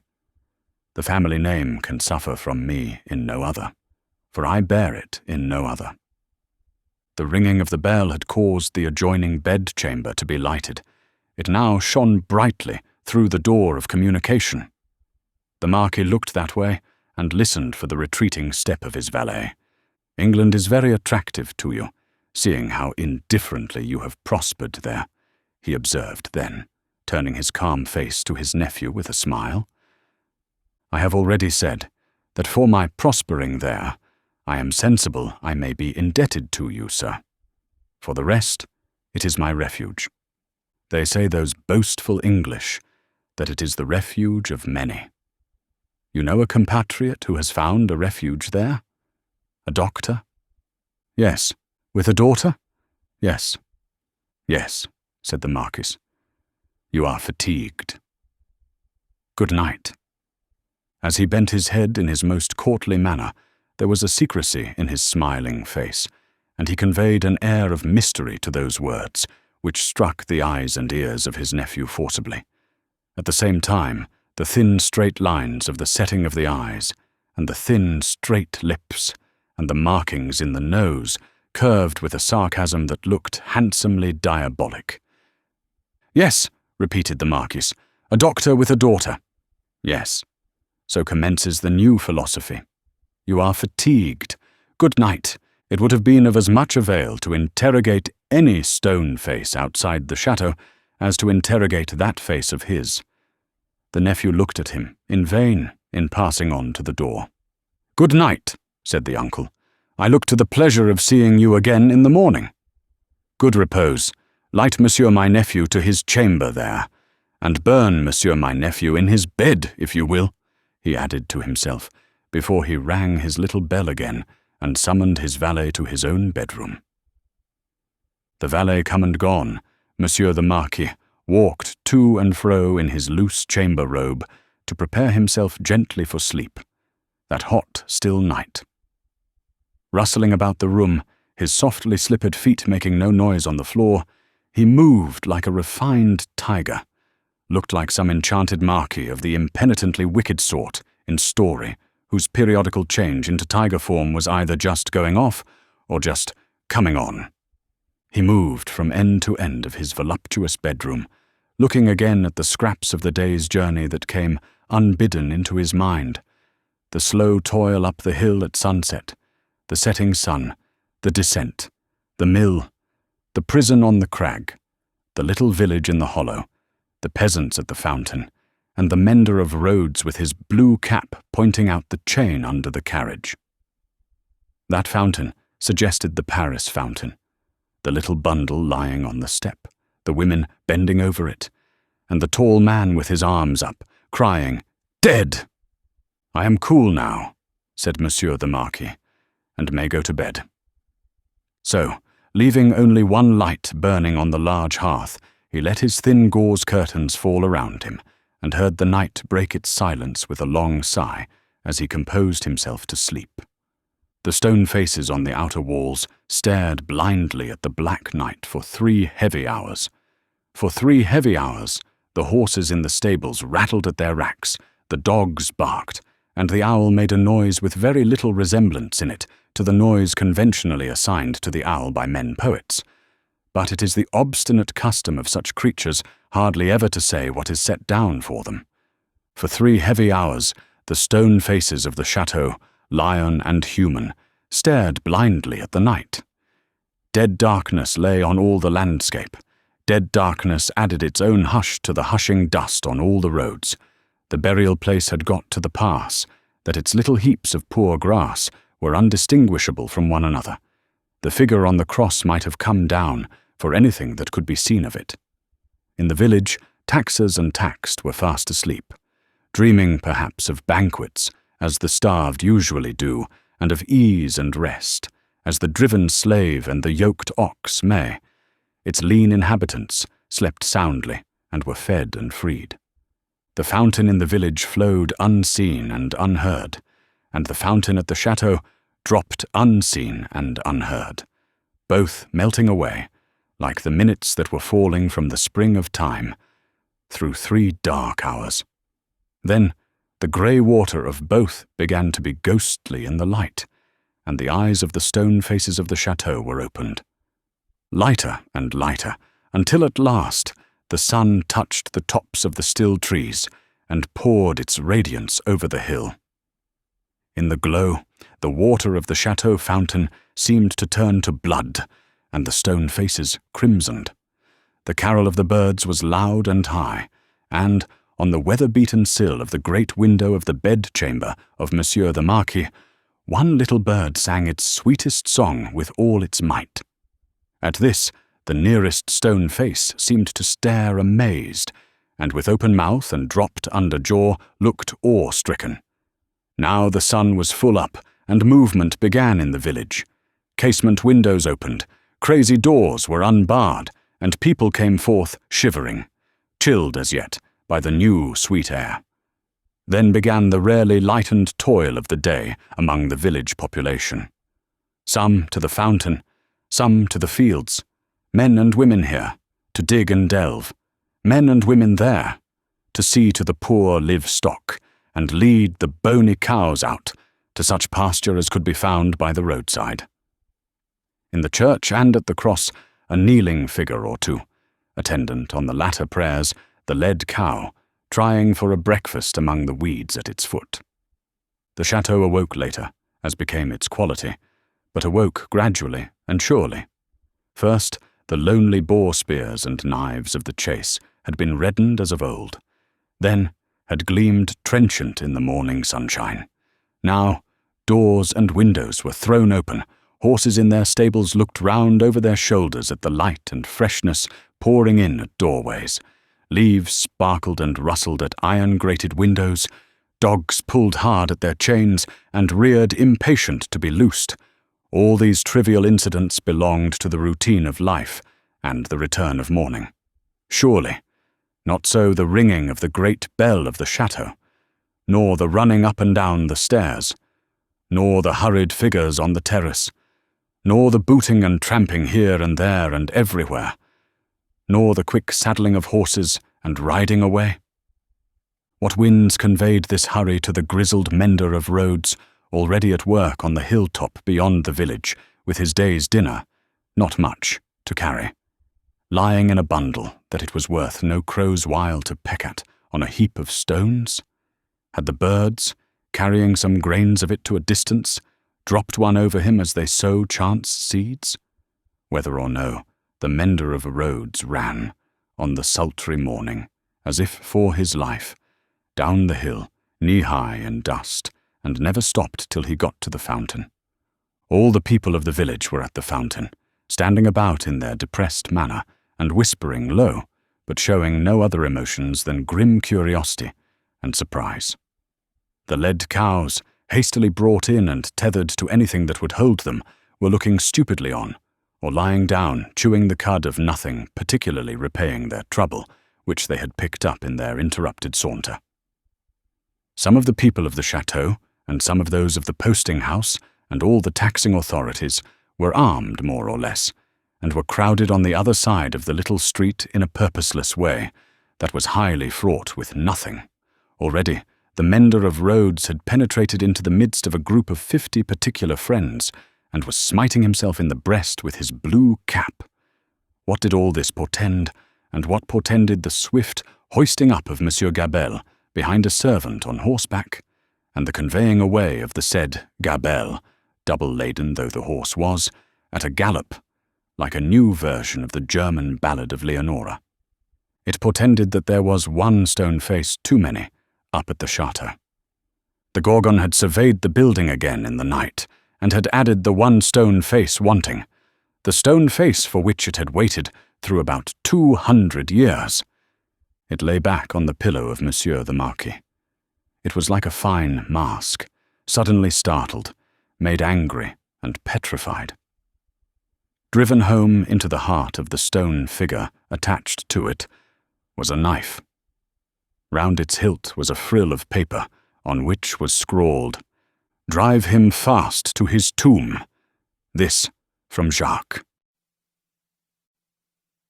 Book 2, Chapter 10. 2 Promises. More months, to the number of 12, had come and gone, and Mr. Charles Darnay was established in England as a higher teacher of the French language who was conversant with French literature. In this age, he would have been a professor.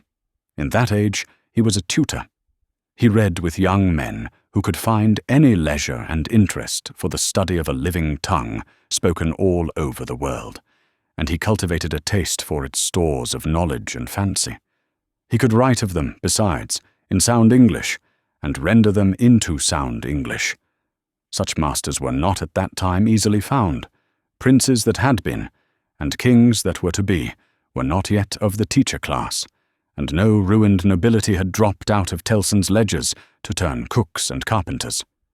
As a tutor, whose attainments made the student's way unusually pleasant and profitable, and as an elegant translator who brought something to his work besides mere dictionary knowledge, young Mr. Darnay soon became known and encouraged. He was well acquainted, moreover, with the circumstances of his country, and those were of ever-growing interest. So, with great perseverance and untiring industry, he prospered. In London, he had expected neither to walk on pavements of gold nor to lie on beds of roses. If he had had any such exalted expectation, he would not have prospered. He had expected labour, and he found it, and did it and made the best of it. In this, his prosperity consisted.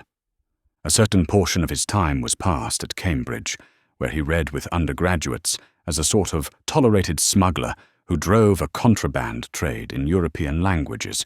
Instead of conveying Greek and Latin through the custom house, the rest of his time he passed in London. Now, from the days when it was always summer in Eden, to these days when it is mostly winter in fallen latitudes, the world of a man has invariably gone one way, Charles Darnay's way, the way of the love of a woman. He had loved Lucy Manette from the hour of his danger. He had never heard a sound so sweet and dear as the sound of her compassionate voice. He had never seen a face so tenderly beautiful as hers when it was confronted with his own on the edge of the grave that had been dug for him. But he had not yet spoken to her on the subject. The assassination at the deserted chateau, far away beyond the heaving water and the long, long, dusty roads, the solid stone chateau, which had itself become the mere mist of a dream, had been done a year, and he had never yet, by so much as a single spoken word, disclosed to her the state of his heart. That he had his reasons for this, he knew full well. It was again a summer day, when, lately arrived in London from his college occupation, he turned into the quiet corner in Soho, bent on seeking an opportunity of opening his mind to Dr. Manette. It was the close of the summer day, and he knew Lucy to be out with Miss Pross. He found the doctor reading in his armchair at a window. The energy, which had at once supported him under his old sufferings and aggravated their sharpness, had been gradually restored to him. He was now a very energetic man indeed, with great firmness of purpose, strength of resolution, and vigour of action. In his recovered energy, he was sometimes a little fitful and sudden, as he had at first been in the exercise of his other recovered faculties. But this had never been frequently observable, and had grown more and more rare. He studied much, slept little, sustained a great deal of fatigue with ease, and was equably cheerful. To him now entered Charles Darnay, at sight of whom he laid aside his book and held out his hand. "Charles Darnay, I rejoice to see you.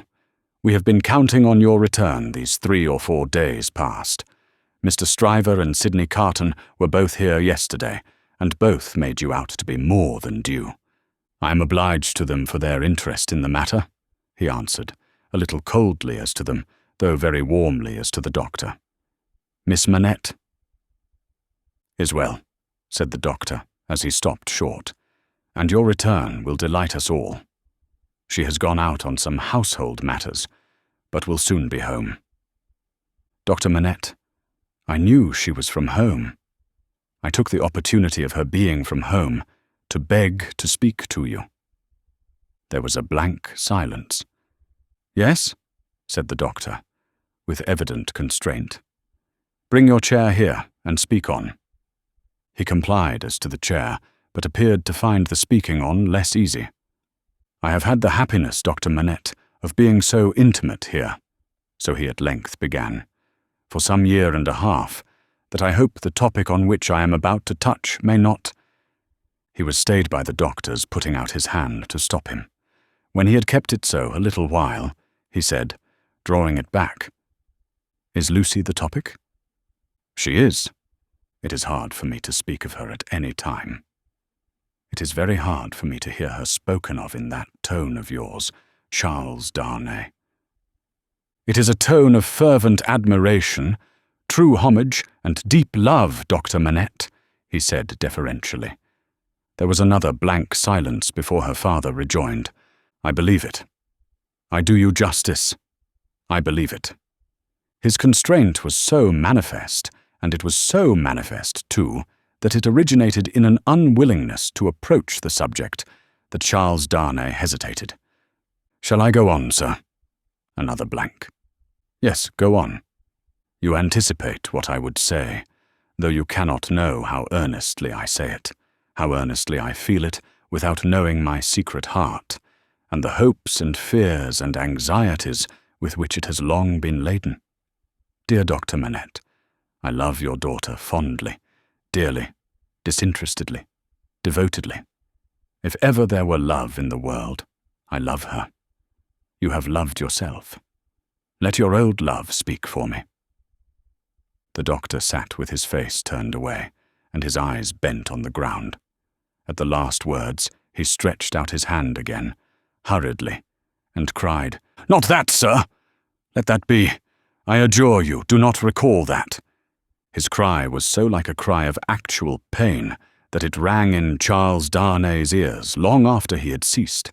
He motioned with the hand he had extended, and it seemed to be an appeal to Darnay to pause. The latter so received it and remained silent.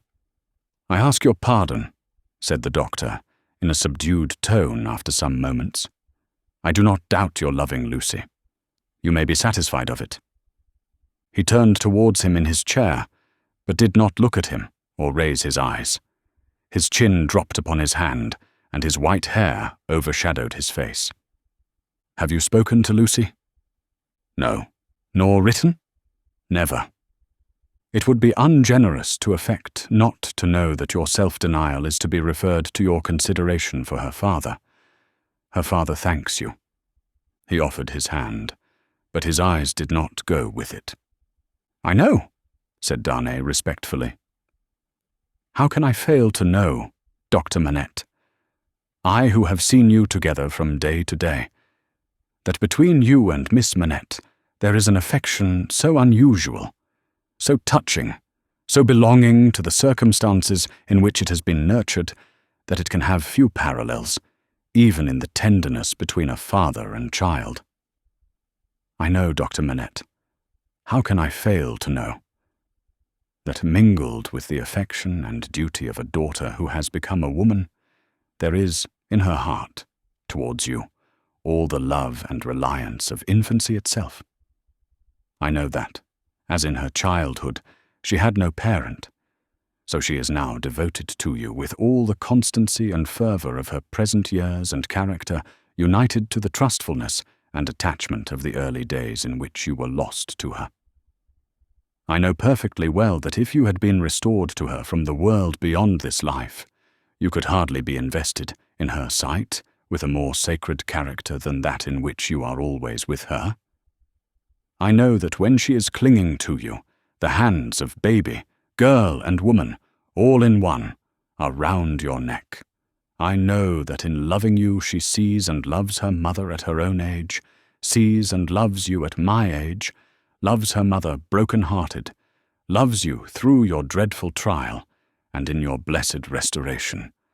I have known this, night and day, since I have known you in your home." Her father sat silent, with his face bent down. His breathing was a little quickened, but he repressed all other signs of agitation. Dear Dr. Manette, always knowing this, always seeing her and you with this hallowed light about you, I have forborne, and forborne, as long as it was in the nature of man to do it.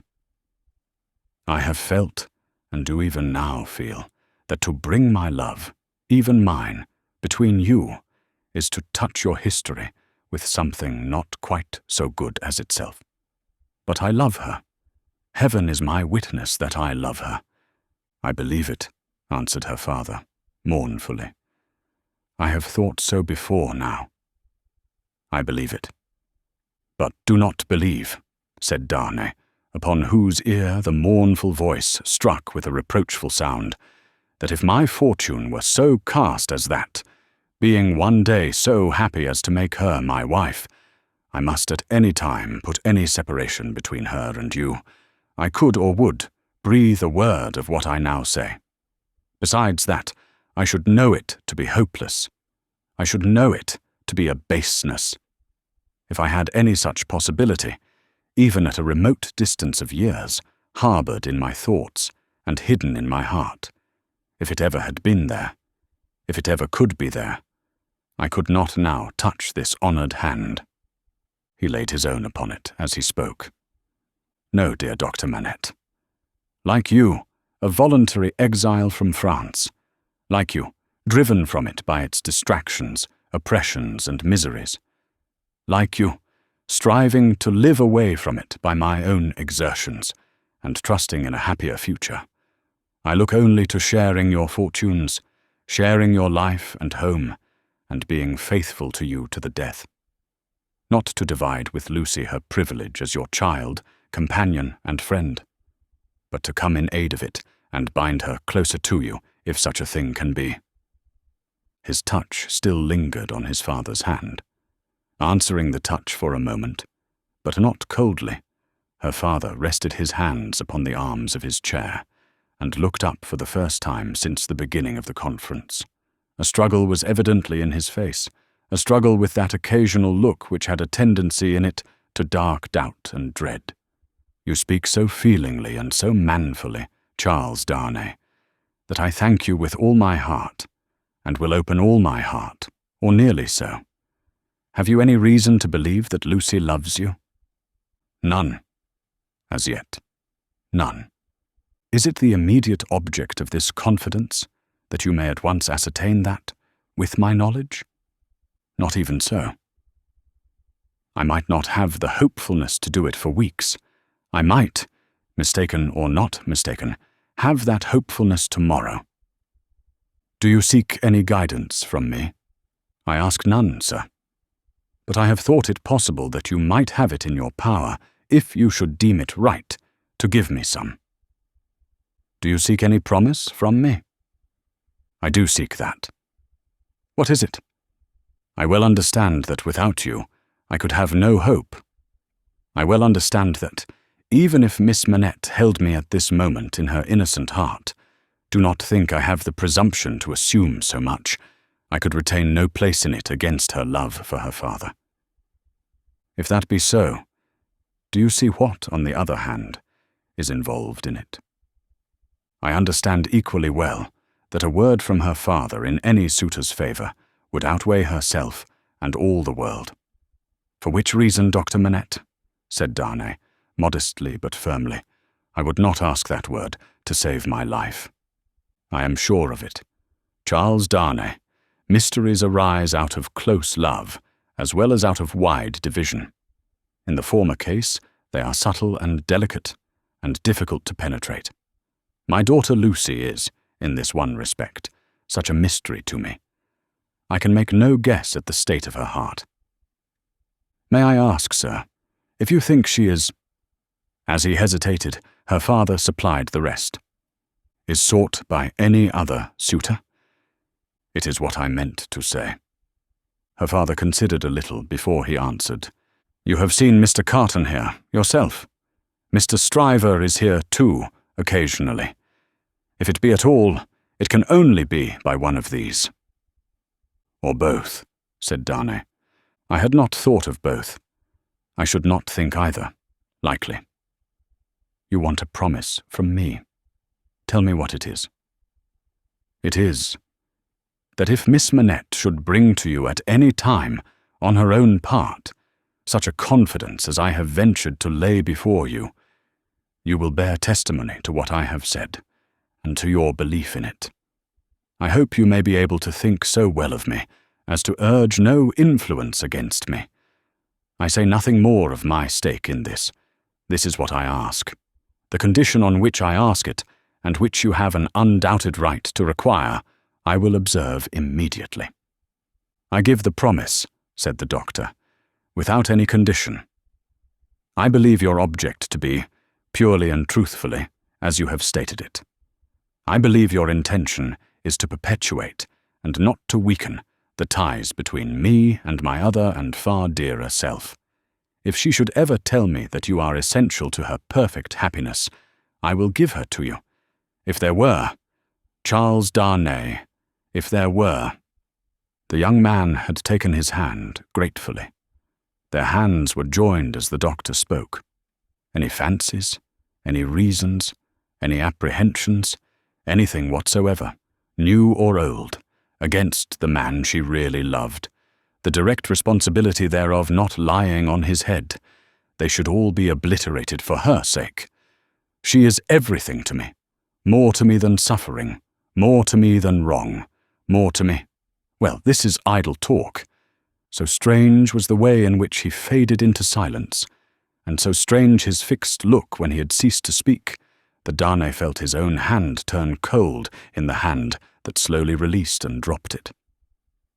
You said something to me, said Dr. Manette, breaking into a smile. What was it you said to me? He was at a loss how to answer, until he remembered having spoken of a condition. Relieved as his mind reverted to that, he answered, Your confidence in me ought to be returned with full confidence on my part. My present name, though but slightly changed from my mother's, is not, as you will remember, my own.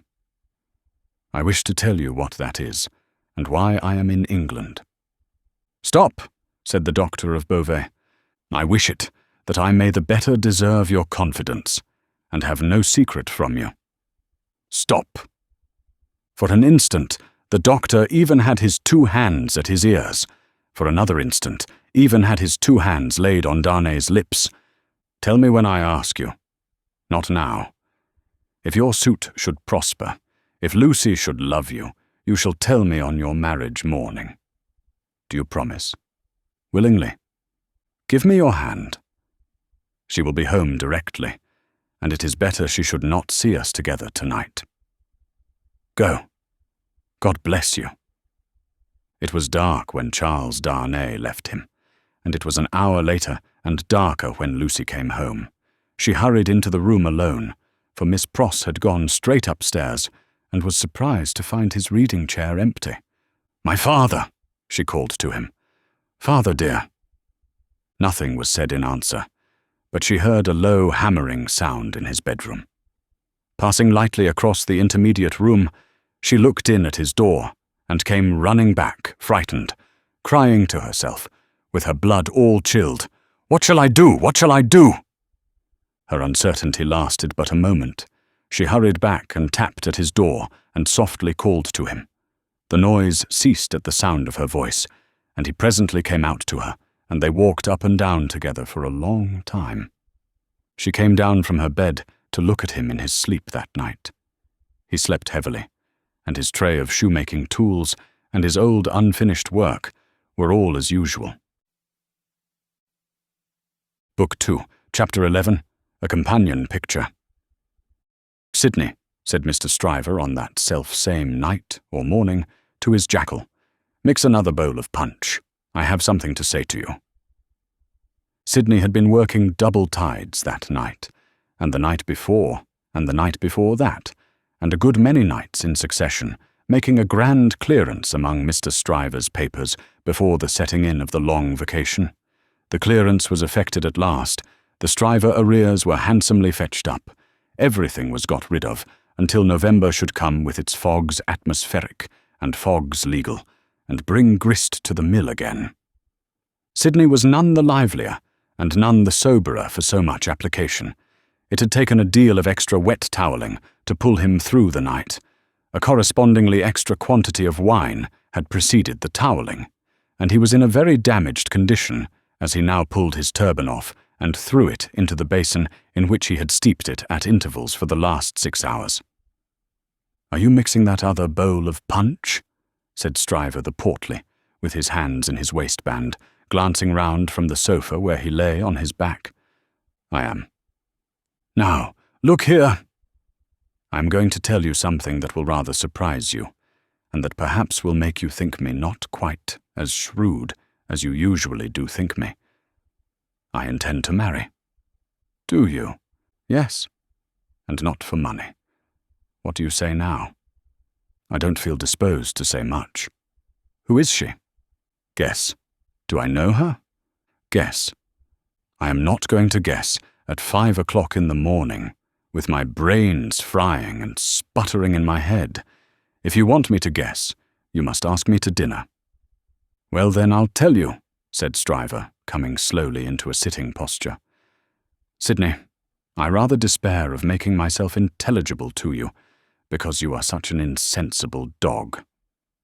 "And you," returned Sidney, busy concocting the punch, "are such a sensitive and poetical spirit."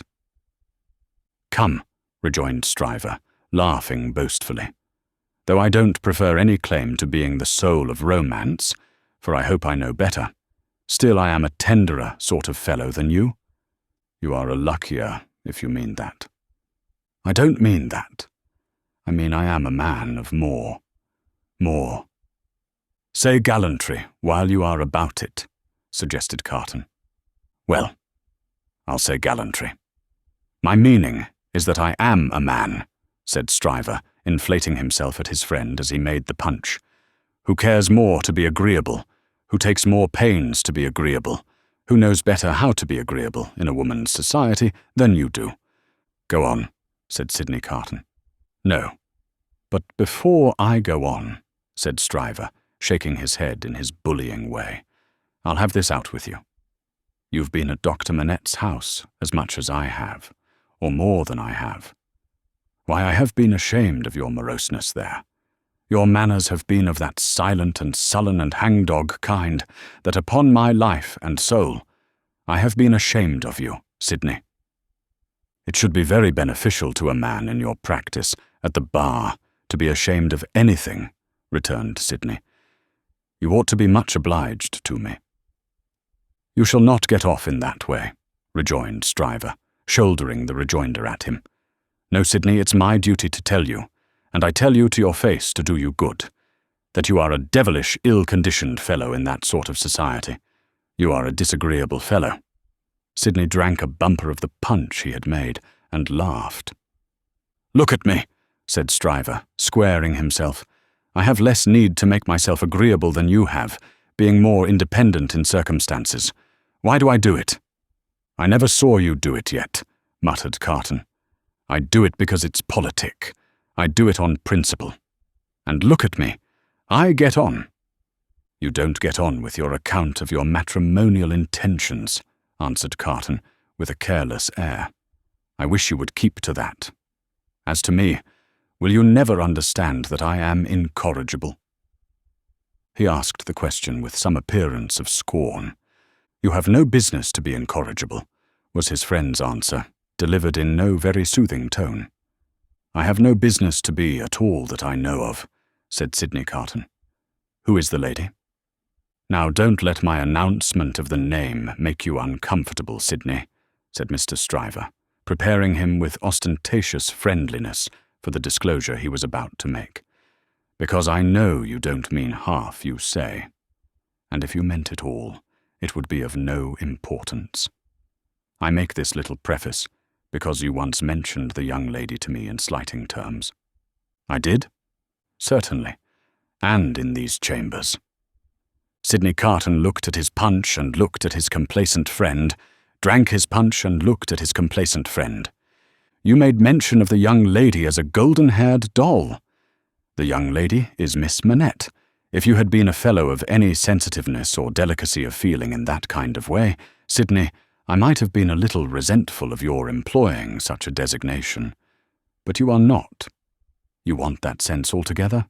Therefore, I am no more annoyed when I think of the expression than I should be annoyed by a man's opinion of a picture of mine, who had no eye for pictures, or of a piece of music of mine, who had no ear for music." Sidney Carton drank the punch at a great rate, drank it by bumpers, looking at his friend. "Now you know all about it, Sid," said Mr. Stryver. "I don't care about Fortune. She is a charming creature, and I have made up my mind to please myself. On the whole, I think I can afford to please myself. She will have in me a man already pretty well off, and a rapidly rising man, and a man of some distinction. It is a piece of good fortune for her, but she is worthy of good fortune." "Are you astonished?" Carton, still drinking the punch, rejoined, "Why should I be astonished?" "You approve?" Carton, still drinking the punch, rejoined, "Why should I not approve?" "Well," said his friend Stryver, "you take it more easily than I fancied you would, and are less mercenary on my behalf than I thought you would be, though, to be sure, you know well enough by this time that your ancient chum is a man of a pretty strong will. Yes, Sidney, I have had enough of this style of life, with no other as a change from it. I feel that it is a pleasant thing for a man to have a home when he feels inclined to go to it. When he doesn't, he can stay away. And I feel that Miss Manette will tell well in any station, and will always do me credit. So I have made up my mind. And now, Sidney, old boy, I want to say a word to you about your prospects. You are in a bad way, you know. You really are in a bad way. You don't know the value of money. You live hard. You'll knock up one of these days and be ill and poor. You really ought to think about a nurse." The prosperous patronage with which he said it made him look twice as big as he was, and 4 times as offensive. "Now let me recommend you," pursued Stryver, "to look it in the face. I have looked it in the face, in my different way. Look it in the face, you, in your different way. Marry. Provide somebody to take care of you. Never mind your having no enjoyment of women's society, nor understanding of it, nor tact for it. Find out somebody. Find out some respectable woman with a little property, somebody in the landlady way, or lodging-letting way, and marry her against a rainy day. That's the kind of thing for you. Now think of it, Sidney." "I'll think of it," said Sidney. Book 2, Chapter 12. The Fellow of Delicacy. Mr. Stryver, having made up his mind to that magnanimous bestowal of good fortune on the doctor's daughter, resolved to make her happiness known to her before he left town for the long vacation. After some mental debating of the point, he came to the conclusion that it would be as well to get all the preliminaries done with, and they could then arrange at their leisure whether he should give her his hand a week or 2 before Michaelmas term, or in the little Christmas vacation, between it and Hilary. As to the strength of his case, He had not a doubt about it, but clearly saw his way to the verdict. Argued with the jury on substantial worldly grounds, the only grounds ever worth taking into account, it was a plain case, and had not a weak spot in it. He called himself for the plaintiff. There was no getting over his evidence. The counsel for the defendant threw up his brief, and the jury did not even turn to consider. After trying it, Stryver, C.J., was satisfied that no plainer case could be. Accordingly, Mr. Stryver inaugurated the long vacation with a formal proposal to take Miss Manette to Vauxhall Gardens. That failing, to Ranelagh. That unaccountably failing, too, it behoved him to present himself in Soho, and there declare his noble mind. Towards Soho, therefore, Mr. Stryver shouldered his way from the Temple, while the bloom of the long vacation's infancy was still upon it.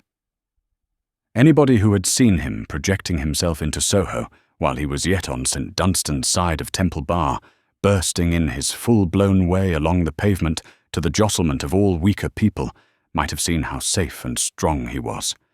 His way taking him past Tellson's, and he both banking at Tellson's, and knowing Mr. Lorry as the intimate friend of the Manettes, it entered Mr. Stryver's mind to enter the bank, and reveal to Mr. Lorry the brightness of the Soho horizon.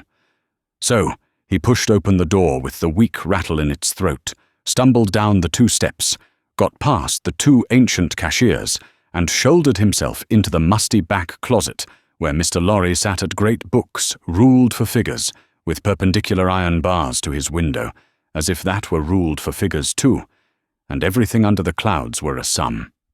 "Hello," said Mr. Stryver. "How do you do? I hope you are well." It was Stryver's grand peculiarity that he always seemed too big for any place or space.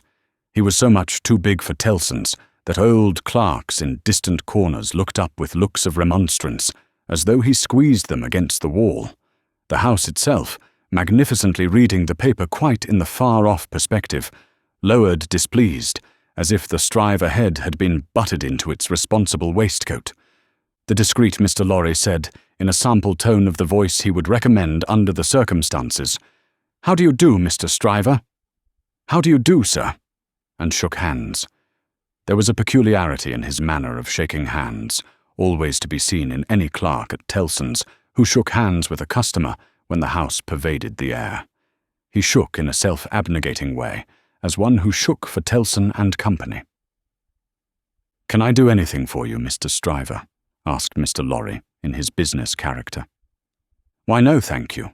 This is a private visit to yourself, Mr. Lorry. I have come for a private word." "Oh, indeed," said Mr. Lorry, bending down his ear, while his eye strayed to the house, afar off. "I am going," said Mr. Stryver, leaning his arms confidentially on the desk, whereupon, although it was a large double one, there appeared to be not half desk enough for him. "I am going to make an offer of myself in marriage to your agreeable little friend, Miss Manette, Mr. Lorry." "Oh, dear me!" cried Mr. Lorry, rubbing his chin and looking at his visitor dubiously. "Oh, dear me, sir," repeated Stryver, drawing back. "Oh, dear you, sir. What may your meaning be, Mr. Lorry?" "My meaning," answered the man of business, "is, of course, friendly and appreciative, and that it does you the greatest credit. And, in short, my meaning is everything you could desire. But, really, you know, Mr. Stryver—" Mr. Lorry paused and shook his head at him in the oddest manner, as if he were compelled against his will to add, internally, "You know there really is so much, too much of you." "Well," said Stryver, slapping the desk with his contentious hand, opening his eyes wider and taking a long breath, "if I understand you, Mr. Lorry, I'll be hanged." Mr. Lorry adjusted his little wig at both ears as a means towards that end, and bit the feather of a pen. "Damn it all, sir," said Stryver, staring at him, "am I not eligible?" "Oh, dear, yes. Yes. Oh, yes, you're eligible," said Mr. Lorry. "If you say eligible, you are eligible." "Am I not prosperous?" asked Stryver. "Oh, If you come to prosperous, you are prosperous, said Mr. Lorry. And advancing? If you come to advancing, you know, said Mr. Lorry, delighted to be able to make another admission. Nobody can doubt that. Then what on earth is your meaning, Mr. Lorry? Demanded Stryver, perceptibly crestfallen. Well, were you going there now? Asked Mr. Lorry. Straight, said Stryver, with a plump of his fist on the desk. Then I think I wouldn't, if I was you. Why, said Stryver. Now, I'll put you in a corner, forensically shaking a forefinger at him. You are a man of business, and bound to have a reason. State your reason. Why wouldn't you go? Because, said Mr. Lorry, I wouldn't go on such an object without having some cause to believe that I should succeed. Damn me, cried Stryver, but this beats everything. Mr. Lorry glanced at the distant house and glanced at the angry Stryver. Here's a man of business, a man of years, a man of experience, in a bank, said Stryver, and having summed up 3 leading reasons for complete success, he says there's no reason at all.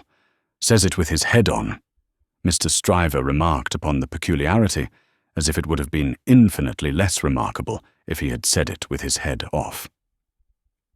When I speak of success with the young lady. And when I speak of causes and reasons to make success probable, I speak of causes and reasons that will tell as such with the young lady. The young lady, my good sir, said Mr. Lorry, mildly tapping the Stryver arm. The young lady. The young lady goes before all. Then you mean to tell me, Mr. Lorry, said Stryver, squaring his elbows, that it is your deliberate opinion that the young lady at present in question is a mincing fool. Not exactly so. I mean to tell you, Mr. Stryver, said Mr. Lorry, reddening, that I will hear no disrespectful word of that young lady from any lips, and that if I knew any man, which I hope I do not, whose taste was so coarse and whose temper was so overbearing that he could not restrain himself from speaking disrespectfully of that young lady at this desk, not even Tellson's should prevent my giving him a piece of my mind. The necessity of being angry in a suppressed tone had put Mr. Stryver's blood vessels into a dangerous state when it was his turn to be angry. Mr. Lorry's veins, methodical as their courses could usually be, were in no better state. Now it was his turn. That is what I mean to tell you, sir, said Mr. Lorry. Pray let there be no mistake about it. Mr. Stryver sucked the end of a ruler for a little while, and then stood hitting a tune out of his teeth with it, which probably gave him the toothache. He broke the awkward silence by saying, This is something new to me, Mr. Lorry. You deliberately advise me not to go up to Soho and offer myself, Stryver of the King's Bench Bar? Do you ask me for my advice, Mr. Stryver? Yes, I do. Very good. Then I give it, and you have repeated it correctly. And all I can say of it is, laughed Stryver with a vexed laugh, that this beats everything past, present, and to come. Now understand me, pursued Mr. Lorry. As a man of business, I am not justified in saying anything about this matter, for, as a man of business, I know nothing of it. But, as an old fellow, who has carried Miss Manette in his arms, who is the trusted friend of Miss Manette, and of her father too, and who has a great affection for them both, I have spoken. The confidence is not of my seeking, recollect. Now, you think I may not be right? Not I, said Stryver, whistling. I can't undertake to find third parties in common sense. I can only find it for myself. I suppose sense in certain quarters. You suppose mincing bread and butter nonsense. It's new to me. But you are right, I dare say. What I suppose, Mr. Stryver, I claim to characterize for myself. And understand me, sir, said Mr. Lorry, quickly flushing again. I will not even at Tellson's, have it characterized for me by any gentleman breathing. There. I beg your pardon, said Stryver. Granted. Thank you. Well, Mr. Stryver, I was about to say, it might be painful to you to find yourself mistaken. It might be painful to Dr. Manette to have the task of being explicit with you. It might be very painful to Miss Manette to have the task of being explicit with you. You know the terms upon which I have the honour and happiness to stand with the family. If you please, committing you in no way, representing you in no way, I will undertake to correct my advice by the exercise of a little new observation and judgment expressly brought to bear upon it. If you should then be dissatisfied with it, you can but test its soundness for yourself. If, on the other hand, you should be satisfied with it, and it should be what it now is, it may spare all sides what is best spared. What do you say? How long would you keep me in town? Oh, it is only a question of a few hours. I could go to Soho in the evening, and come to your chambers afterwards. Then I say yes, said Stryver. I won't go up there now. I am not so hot upon it as that comes to. I say yes, and I shall expect you to look in tonight. Good morning. Then Mr. Stryver turned and burst out of the bank, causing such a concussion of air on his passage through, that to stand up against it, bowing behind the two counters, required the utmost remaining strength of the two ancient clerks. Those venerable and feeble persons were always seen by the public in the act of bowing, and were popularly believed, when they had bowed a customer out, still to keep on bowing in the empty office until they bowed another customer in. The barrister was keen enough to divine that the banker would not have gone so far in his expression of opinion on any less solid ground than moral certainty. Unprepared as he was for the large pill he had to swallow, he got it down. And now, said Mr. Stryver, shaking his forensic forefinger at the temple in general, when it was down, my way out of this is to put you all in the wrong. It was a bit of the art of an Old Bailey tactician, in which he found great relief. You shall not put me in the wrong, young lady, said Mr. Stryver. I'll do that for you. Accordingly, when Mr. Lorry called that night as late as 10 o'clock, Mr. Stryver, among a quantity of books and papers littered out for the purpose, seemed to have nothing less on his mind than the subject of the morning. He even showed surprise when he saw Mr. Lorry, and was altogether in an absent and preoccupied state. Well, said that good-natured emissary, after a full half-hour of bootless attempts to bring him round to the question, I have been to Soho. To Soho, repeated Mr. Stryver, coldly. Oh, to be sure. What am I thinking of? And I have no doubt, said Mr. Lorry, that I was right in the conversation we had. My opinion is confirmed, and I reiterate my advice. I assure you, returned Mr. Stryver, in the friendliest way, that I am sorry for it on your account, and sorry for it on the poor father's account. I know this must always be a sore subject with the family. Let us say no more about it.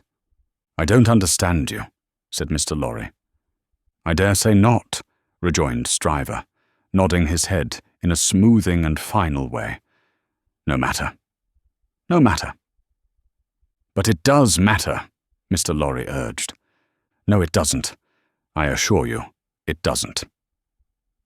Having supposed that there was sense where there is no sense, and a laudable ambition where there is not a laudable ambition, I am well out of my mistake, and no harm is done.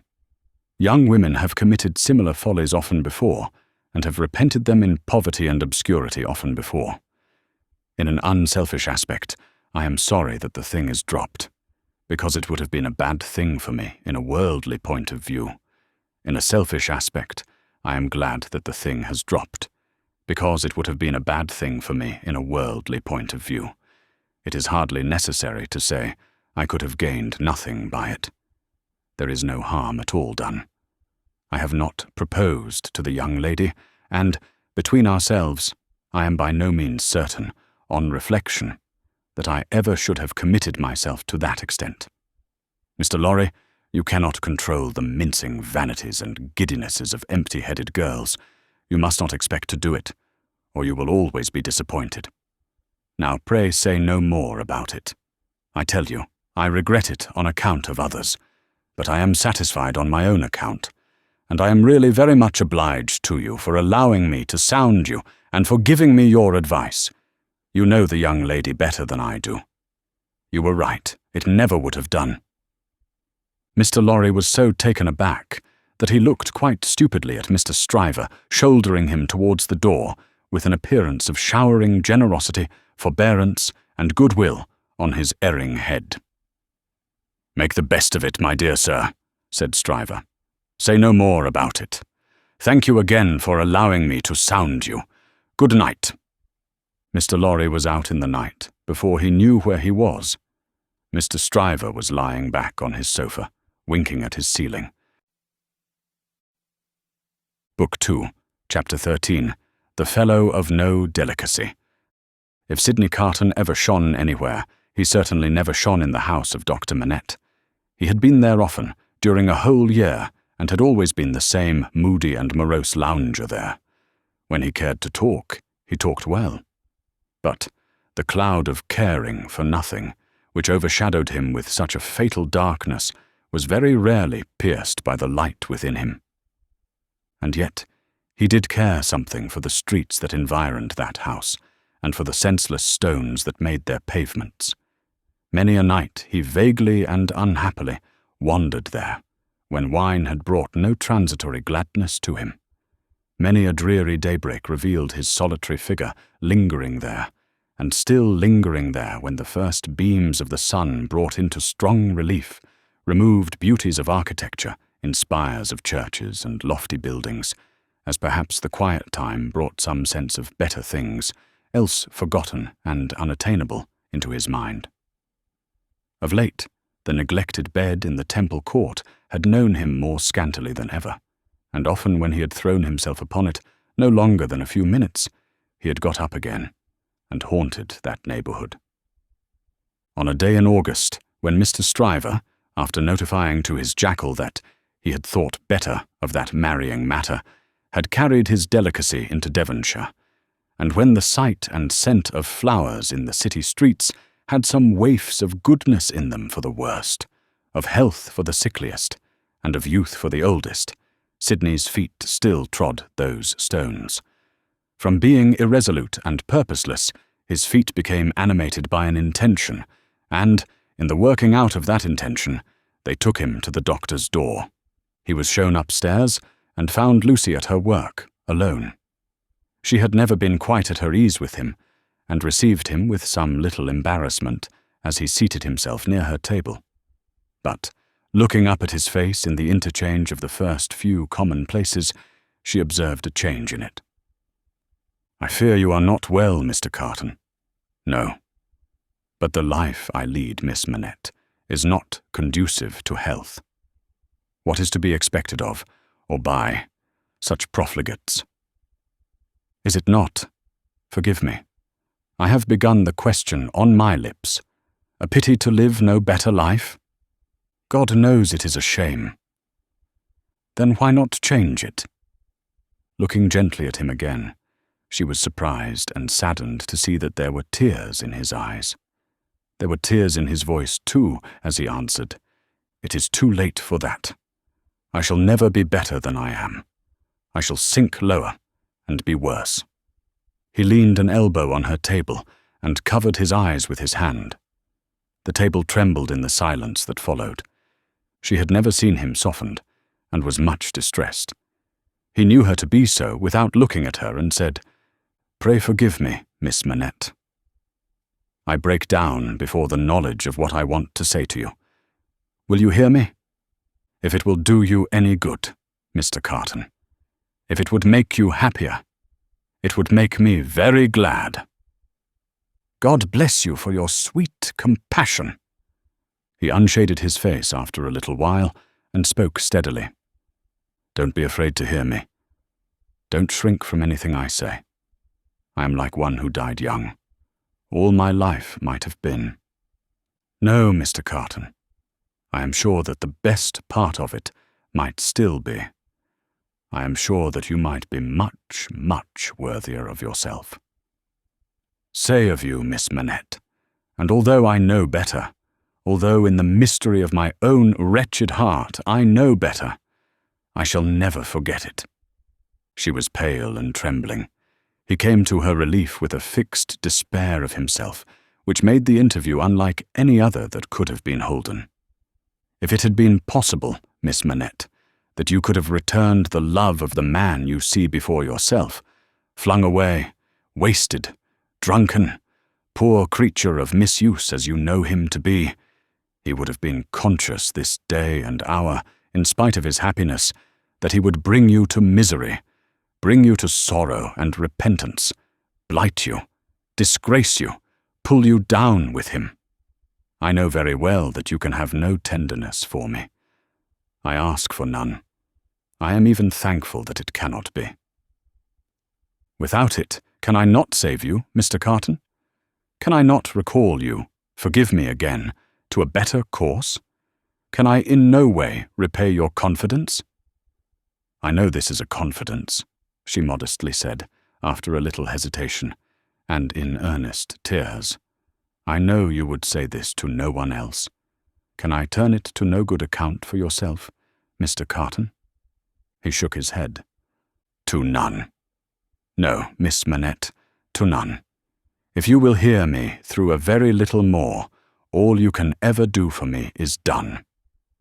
I wish you to know that you have been the last dream of my soul. In my degradation I have not been so degraded, but that the sight of you with your father, and of this home made such a home by you, has stirred old shadows that I thought had died out of me. Since I knew you, I have been troubled by a remorse that I thought would never reproach me again, and have heard whispers from old voices impelling me upward that I thought were silent forever. I have had unformed ideas of striving afresh, beginning anew, shaking off sloth and sensuality, and fighting out the abandoned fight. A dream, all a dream, that ends in nothing, and leaves the sleeper where he lay down. But I wish you to know that you inspired it. Will nothing of it remain? Oh, Mr. Carton, think again. Try again. No, Miss Manette, all through it I have known myself to be quite undeserving. And yet I have had the weakness, and have still the weakness, to wish you to know with what a sudden mastery you kindled me, heap of ashes that I am, into fire, a fire, however, inseparable in its nature from myself, quickening nothing, lighting nothing, doing no service, idly burning away. Since it is my misfortune, Mr. Carton, to have made you more unhappy than you were before you knew me. Don't say that, Miss Manette, for you would have reclaimed me, if anything could. You will not be the cause of my becoming worse. Since the state of your mind that you describe is, at all events, attributable to some influence of mine, this is what I mean, if I can make it plain. Can I use no influence to serve you? Have I no power for good, with you, at all? The utmost good that I am capable of now, Miss Manette, I have come here to realize. Let me carry through the rest of my misdirected life the remembrance that I opened my heart to you, last of all the world, and that there was something left in me at this time which you could deplore and pity, which I entreated you to believe, again and again, most fervently, with all my heart, was capable of better things, Mr. Carton. Entreat me to believe it no more, Miss Manette. I have proved myself, and I know better. I distress you. I draw fast to an end. Will you let me believe, when I recall this day, that the last confidence of my life was reposed in your pure and innocent breast, and that it lies there alone, and will be shared by no one? If that will be a consolation to you, yes. Not even by the dearest one ever to be known to you?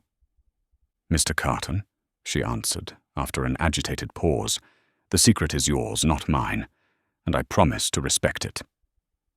Thank you. And again, God bless you." He put her hand to his lips and moved towards the door.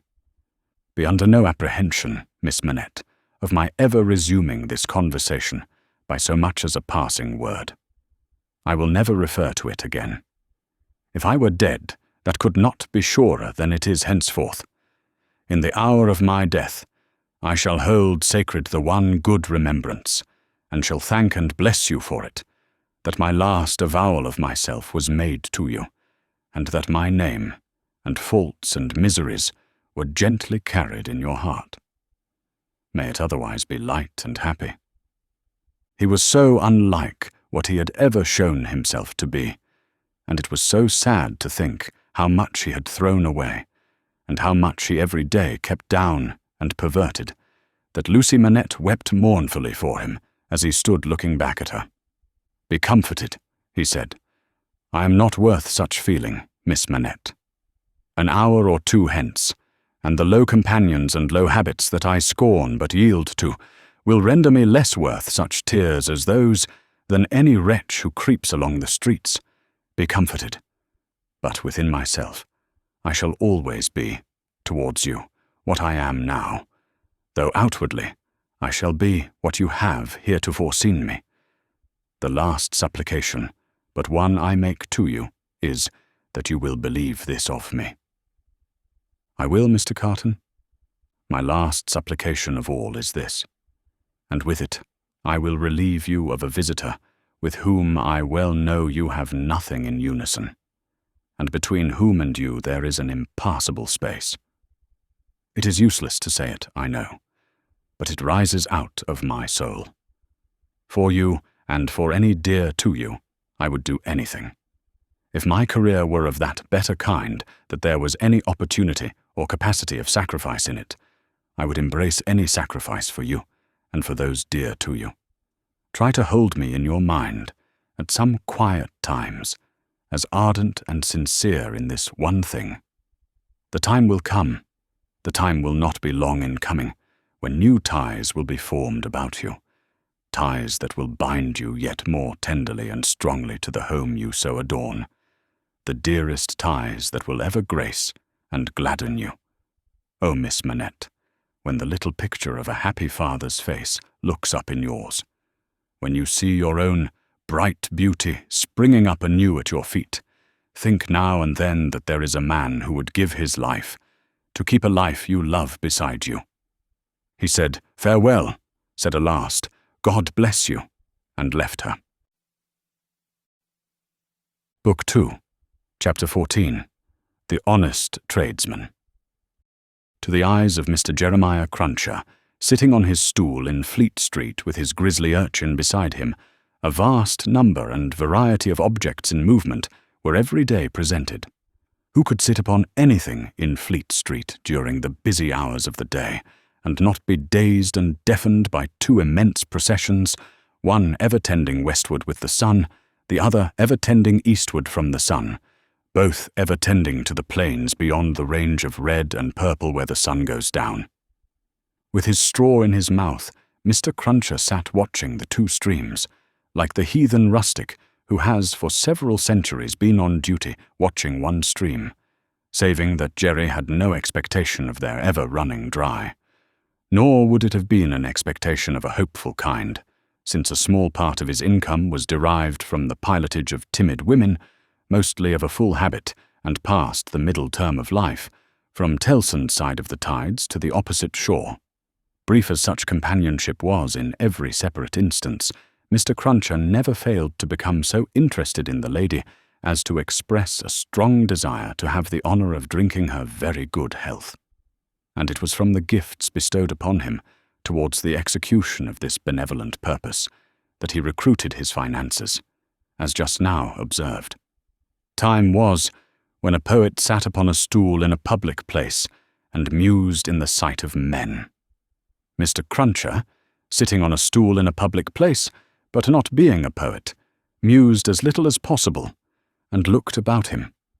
It fell out that he was thus engaged in a season when crowds were few, and belated women few, and when his affairs in general were so unprosperous as to awaken a strong suspicion in his breast that Mrs. Cruncher must have been flopping in some pointed manner, when an unusual concourse pouring down Fleet Street westward attracted his attention. Looking that way, Mr. Cruncher made out that some kind of funeral was coming along, and that there was popular objection to this funeral, which engendered uproar. "Young Jerry," said Mr. Cruncher, turning to his offspring, "it's a burying." "Hurrah, father!" cried young Jerry. The young gentleman uttered this exultant sound with mysterious significance. The elder gentleman took the cry so ill that he watched his opportunity and smote the young gentleman on the ear. "What do you mean? What are you hurrahing at? What do you want to convey to your own father, you young rip? This boy is a-getting too many for me," said Mr. Cruncher, surveying him. "Him and his hurrahs. Don't let me hear no more of you, or you shall feel some more of me. Do you hear?" "I warn't doing no harm," young Jerry protested, rubbing his cheek. "Drop it then," said Mr. Cruncher. "I won't have none of your no-harms. Get atop of that there seat, and look at the crowd." His son obeyed, and the crowd approached. They were bawling and hissing round a dingy hearse and dingy mourning coach, in which mourning coach there was only one mourner, dressed in the dingy trappings that were considered essential to the dignity of the position. The position appeared by no means to please him, however, with an increasing rabble surrounding the coach, deriding him, making grimaces at him, and incessantly groaning and calling out, "Yah! Spies! Tst! Yaha! Spies!" with many compliments too numerous and forcible to repeat. Funerals had at all times a remarkable attraction for Mr. Cruncher. He always pricked up his senses and became excited when a funeral passed Tellson's. Naturally, therefore, a funeral with this uncommon attendance excited him greatly, and he asked of the first man who ran against him, "What is it, brother? What's it about?" "I don't know," said the man. "Spies." "Yaha! Tst! Spies," he asked another man. "Who is it?" "I don't know," returned the man, clapping his hands to his mouth, nevertheless, and vociferating in a surprising heat and with the greatest ardour, "Spies. Yaha. Tst, tst. Spy, yes." At length, a person better informed on the merits of the case tumbled against him, and from this person he learned that the funeral was the funeral of one Roger Cly. "Was he a spy?" asked Mr. Cruncher. "Old Bailey spy," returned his informant. "Yaha, tst, yah, Old Bailey spy, is." "Why, to be sure," exclaimed Jerry, recalling the trial at which he had assisted. "I've seen him." "Dead, is he?" "Dead as mutton," returned the other, "and can't be too dead. Have 'em out there. Spies. Pull 'em out there. Spies." The idea was so acceptable, in the prevalent absence of any idea, that the crowd caught it up with eagerness, and loudly repeating the suggestion to have 'em out, and to pull 'em out, mobbed the two vehicles so closely that they came to a stop. On the crowd's opening the coach doors, the one mourner scuffled out by himself, and was in their hands for a moment. But he was so alert, and made such good use of his time, that in another moment he was scouring away up a by-street, after shedding his cloak, hat, long hatband, white pocket-handkerchief, and other symbolical tears. These the people tore to pieces and scattered far and wide with great enjoyment, while the tradesmen hurriedly shut up their shops, for a crowd in those times stopped at nothing, and was a monster much dreaded.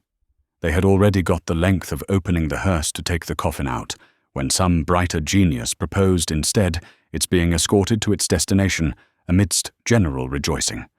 Practical suggestions being much needed, this suggestion, too, was received with acclamation, and the coach was immediately filled with 8 inside and a dozen out, while as many people got on the roof of the hearse as could by any exercise of ingenuity stick upon it.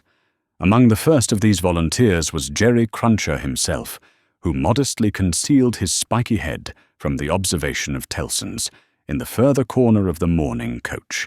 The officiating undertakers made some protest against these changes in the ceremonies, but, the river being alarmingly near, and several voices remarking on the efficacy of cold immersion in bringing refractory members of the profession to reason, the protest was faint and brief.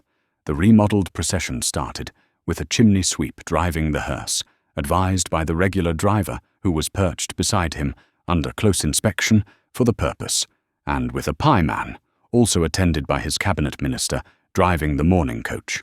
A bear leader, a popular street character of the time, was impressed as an additional ornament before the cavalcade had gone far down the Strand, and his bear, who was black and very mangy, gave quite an undertaking air to that part of the procession in which he walked.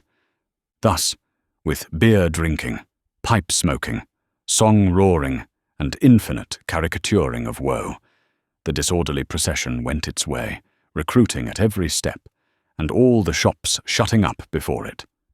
Its destination was the old church of St. Pancras, far off in the fields. It got there in course of time, insisted on pouring into the burial ground, finally accomplished the interment of the deceased Roger Cly in its own way, and highly to its own satisfaction. The dead man disposed of, and the crowd being under the necessity of providing some other entertainment for itself, another brighter genius, or perhaps the same, conceived the humour of impeaching casual passers-by as Old Bailey spies, and wreaking vengeance on them. Chase was given to some scores of inoffensive persons who had never been near the Old Bailey in their lives in the realization of this fancy, and they were roughly hustled and maltreated. The transition to the sport of window-breaking, and thence to the plundering of public houses, was easy and natural. At last, after several hours, when sundry summer-houses had been pulled down, and some area railings had been torn up, to arm the more belligerent spirits, a rumour got about that the guards were coming. Before this rumour, the crowd gradually melted away, and perhaps the guards came, and perhaps they never came, and this was the usual progress of a mob. Mr. Cruncher did not assist at the closing sports, but had remained behind in the churchyard to confer and condole with the undertakers. The place had a soothing influence on him. He procured a pipe from a neighbouring public-house and smoked it, looking in at the railings and maturely considering the spot. "Jerry," said Mr. Cruncher, apostrophizing himself in his usual way, "you see that there Cly that day, and you see with your own eyes that he was a young un and a straight maiden." Having smoked his pipe out and ruminated a little longer, he turned himself about, that he might appear, before the hour of closing, on his station at Tellson's. Whether his meditations on mortality had touched his liver, or whether his general health had been previously at all amiss, or whether he desired to show a little attention to an eminent man, is not so much to the purpose as that he made a short call upon his medical adviser, a distinguished surgeon, on his way back. Young Jerry relieved his father with dutiful interest and reported no job in his absence. The bank closed, the ancient clerks came out, the usual watch was set, and Mr. Cruncher and his son went home to tea. "Now, I tell you where it is," said Mr. Cruncher to his wife on entering. "If, as a honest tradesman, my wenters goes wrong tonight, I shall make sure that you've been praying again me, and I shall work you for it just the same as if I seen you do it." The dejected Mrs. Cruncher shook her head. "Why, you're at it afore my face," said Mr. Cruncher, with signs of angry apprehension. "I am saying nothing." "Well then, don't meditate nothing. You might as well flop as meditate. You may as well go again me one way as another. Drop it altogether." "Yes, Jerry. Yes, Jerry," repeated Mr. Cruncher, sitting down to tea. "Ah, it is yes, Jerry. That's about it." "You may say yes, Jerry." Mr. Cruncher had no particular meaning in these sulky corroborations, but made use of them, as people not unfrequently do, to express general, ironical dissatisfaction. "You and your yes, Jerry," said Mr. Cruncher, taking a bite out of his bread and butter, and seeming to help it down with a large invisible oyster out of his saucer. "Ah, I think so. I believe you." "You are going out tonight?" asked his decent wife, when he took another bite. "Yes, I am." "May I go with you, father?" asked his son. briskly. "No, you mayn't. I'm a-going, as your mother knows, a-fishing. That's where I'm going to. Going a-fishing. Your fishing rod gets rather rusty, don't it, father? Never you mind. Shall you bring any fish home, father?" "If I don't, you'll have short commons tomorrow," returned that gentleman, shaking his head. "That's questions enough for you. I ain't a-going out till you've been long abed." He devoted himself during the remainder of the evening to keeping a most vigilant watch on Mrs. Cruncher, and sullenly holding her in conversation that she might be prevented from meditating any petitions to his disadvantage. With this view, he urged his son to hold her in conversation also, and led the unfortunate woman a hard life by dwelling on any causes of complaint he could bring against her, rather than he would leave her for a moment to her own reflections. The devoutest person could have rendered no greater homage to the efficacy of an honest prayer than he did in this distrust of his wife. It was as if a professed unbeliever in ghosts should be frightened by a ghost story. "And mind you," said Mr. Cruncher, "no games tomorrow. If I, as a honest tradesman, succeed in providing a gint of meat or two, none of your not touching of it, and sticking to bread. If I, as a honest tradesman, am able to provide a little beer, none of your declaring on water. When you go to Rome, do as Rome does. Rome will be a ugly customer to you if you don't. I'm your Rome, you know." Then he began grumbling again. "With your flying into the face of your own wittles and drink. I don't know how scarce you mayn't make the wittles and drink here, by your flopping tricks and your unfeeling conduct. Look at your boy. He is your'n, ain't he? He's as thin as a lath. Do you call yourself a mother, and not know that a mother's first duty is to blow her boy out?" This touched young Jerry on a tender place, who adjured his mother to perform her first duty, and, whatever else she did or neglected, above all things, to lay especial stress on the discharge of that maternal function so affectingly and delicately indicated by his other parent. Thus the evening wore away with the Cruncher family, until young Jerry was ordered to bed, and his mother, laid under similar injunctions, obeyed them. Mr. Cruncher beguiled the earlier watches of the night with solitary pipes, and did not start upon his excursion until nearly 1 o'clock.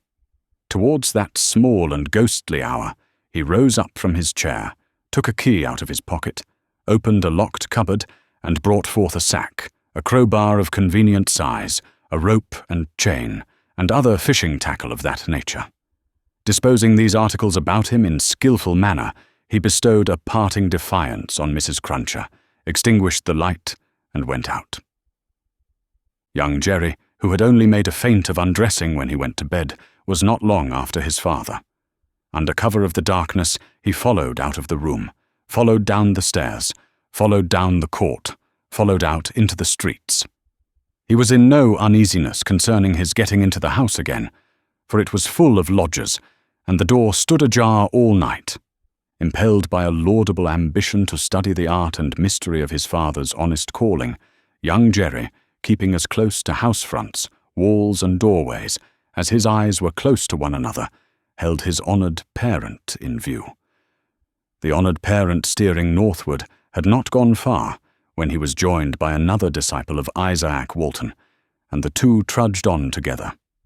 Within half an hour from the first starting, they were beyond the winking lamps and the more than winking watchman, and were out upon a lonely road.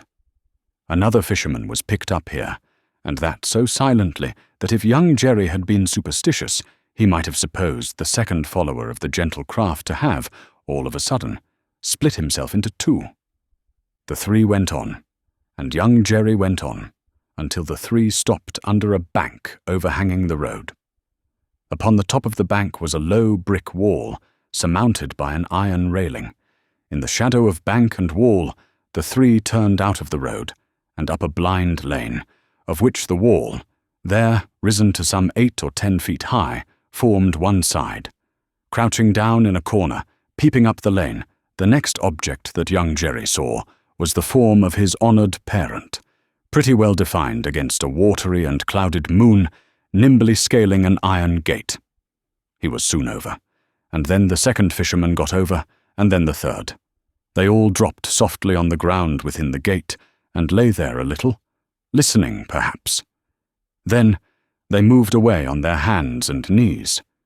It was now young Jerry's turn to approach the gate, which he did, holding his breath. Crouching down again in a corner there, and looking in, he made out the 3 fishermen creeping through some rank grass, and all the gravestones in the churchyard. It was a large churchyard that they were in, looking on like ghosts in white, while the church tower itself looked on like the ghost of a monstrous giant. They did not creep far before they stopped and stood upright, and then they began to fish. They fished with a spade at first. Presently, the honoured parent appeared to be adjusting some instrument, like a great corkscrew. Whatever tools they worked with, they worked hard, until the awful striking of the church clock so terrified young Jerry that he made off, with his hair as stiff as his father's. But his long-cherished desire to know more about these matters not only stopped him in his running away, but lured him back again. They were still fishing perseveringly when he peeped in at the gate for the second time, but now they seemed to have got a bite. There was a screwing and complaining sound down below, and their bent figures were strained, as if by a weight. By slow degrees the weight broke away the earth upon it, and came to the surface. Young Jerry very well knew what it would be. But when he saw it, and saw his honoured parent about to wrench it open, he was so frightened, being new to the sight, that he made off again, and never stopped until he had run a mile or more.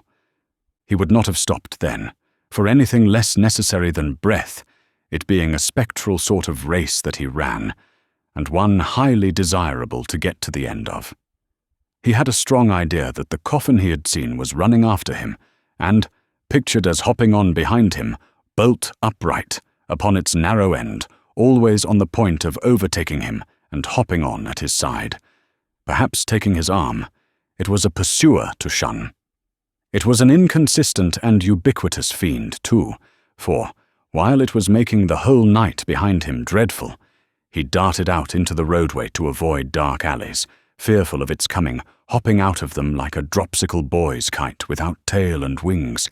It hid in doorways, too, rubbing its horrible shoulders against doors and drawing them up to its ears, as if it were laughing. It got into shadows on the road, and lay cunningly on its back to trip him up. All this time it was incessantly hopping on behind and gaining on him, so that when the boy got to his own door, he had reason for being half dead. And even then it would not leave him, but followed him upstairs with a bump on every stair, scrambled into bed with him, and bumped down, dead and heavy, on his breast when he fell asleep.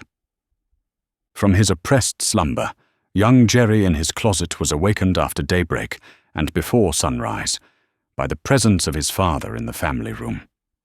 Something had gone wrong with him. At least, so young Jerry inferred, from the circumstance of his holding Mrs. Cruncher by the ears and knocking the back of her head against the headboard of the bed. "I told you I would," said Mr. Cruncher. And I did. "Jerry, Jerry, Jerry," his wife implored. "You oppose yourself to the profit of the business," said Jerry, "and me and my partners suffer. You was to honour and obey. Why the devil don't you?" "I try to be a good wife, Jerry," the poor woman protested, with tears. "Is it being a good wife to oppose your husband's business? Is it honouring your husband to dishonour his business? Is it obeying your husband to disobey him on the vital subject of his business?" "You hadn't taken to the dreadful business then, Jerry?" "It's enough for you," retorted Mr. Cruncher, "to be the wife of an honest tradesman, and not to occupy your female mind with calculations when he took to his trade or when he didn't. A honouring and obeying wife would let his trade alone altogether. Call yourself a religious woman? If you're a religious woman, give me a irreligious one. You have no more natural sense of duty than the bed of this here Thames River has of a pile, and similarly it must be knocked into you. The altercation was conducted in a low tone of voice, and terminated in the honest tradesman's kicking off his clay-soiled boots and lying down at his length on the floor. After taking a timid peep at him, lying on his back, with his rusty hands under his head for a pillow, his son lay down too, and fell asleep again.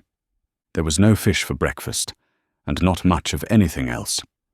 Mr. Cruncher was out of spirits, and out of temper, and kept an iron pot-lid by him as a projectile for the correction of Mrs. Cruncher, in case he should observe any symptoms of her saying grace.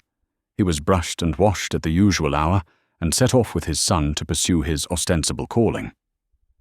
Young Jerry, walking with the stool under his arm at his father's side, along sunny and crowded Fleet Street, was a very different young Jerry from him of the previous night, running home through darkness and solitude from his grim pursuer. His cunning was fresh with the day, and his qualms were gone with the night, in which particulars it is not improbable that he had compeers in Fleet Street and the City of London, that fine morning. "Father," said young Jerry as they walked along, taking care to keep at arm's length and to have the stool well between them, "what's a resurrection man?" Mr. Cruncher came to a stop on the pavement before he answered, "How should I know?" "I thought you knowed everything, father," said the artless boy. Well," returned Mr. Cruncher, going on again, and lifting off his hat to give his spikes free play. "He's a tradesman." "What's his goods, father?" asked the brisk young Jerry. "His goods," said Mr. Cruncher, after turning it over in his mind, "is a branch of scientific goods." "Persons' bodies, ain't it, father?" asked the lively boy. "I believe it is something of that sort," said Mr. Cruncher. "Oh, father, I should so like to be a resurrection man when I'm quite growed up." Mr. Cruncher was soothed, but shook his head in a dubious and moral way. "It depends upon how you develop your talents. Be careful to develop your talents, and never to say no more than you can help to nobody, and there's no telling at the present time what you may not come to be fit for." As young Jerry, thus encouraged, went on a few yards in advance to plant the stool in the shadow of the bar, Mr. Cruncher added to himself, "Jerry, you honest tradesman, there's hopes what that boy will yet be a blessing to you and a recompense to you for his mother." Book 2, Chapter 15. Knitting. There had been earlier drinking than usual in the wine shop of Monsieur Defarge. As early as 6 o'clock in the morning, sallow faces peeping through its barred windows had descried other faces within, bending over measures of wine. Monsieur Defarge sold a very thin wine at the best of times, but it would seem to have been an unusually thin wine that he sold at this time. A sour wine, moreover, or a souring, for its influence on the mood of those who drank it was to make them gloomy.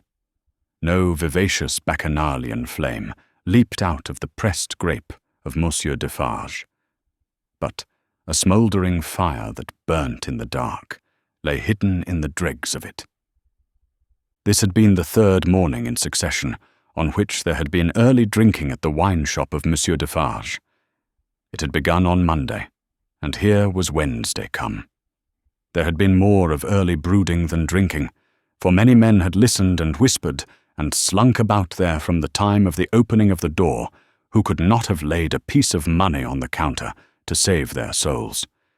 These were to the full as interested in the place, however, as if they could have commanded whole barrels of wine, and they glided from seat to seat, and from corner to corner, swallowing talk in lieu of drink, with greedy looks.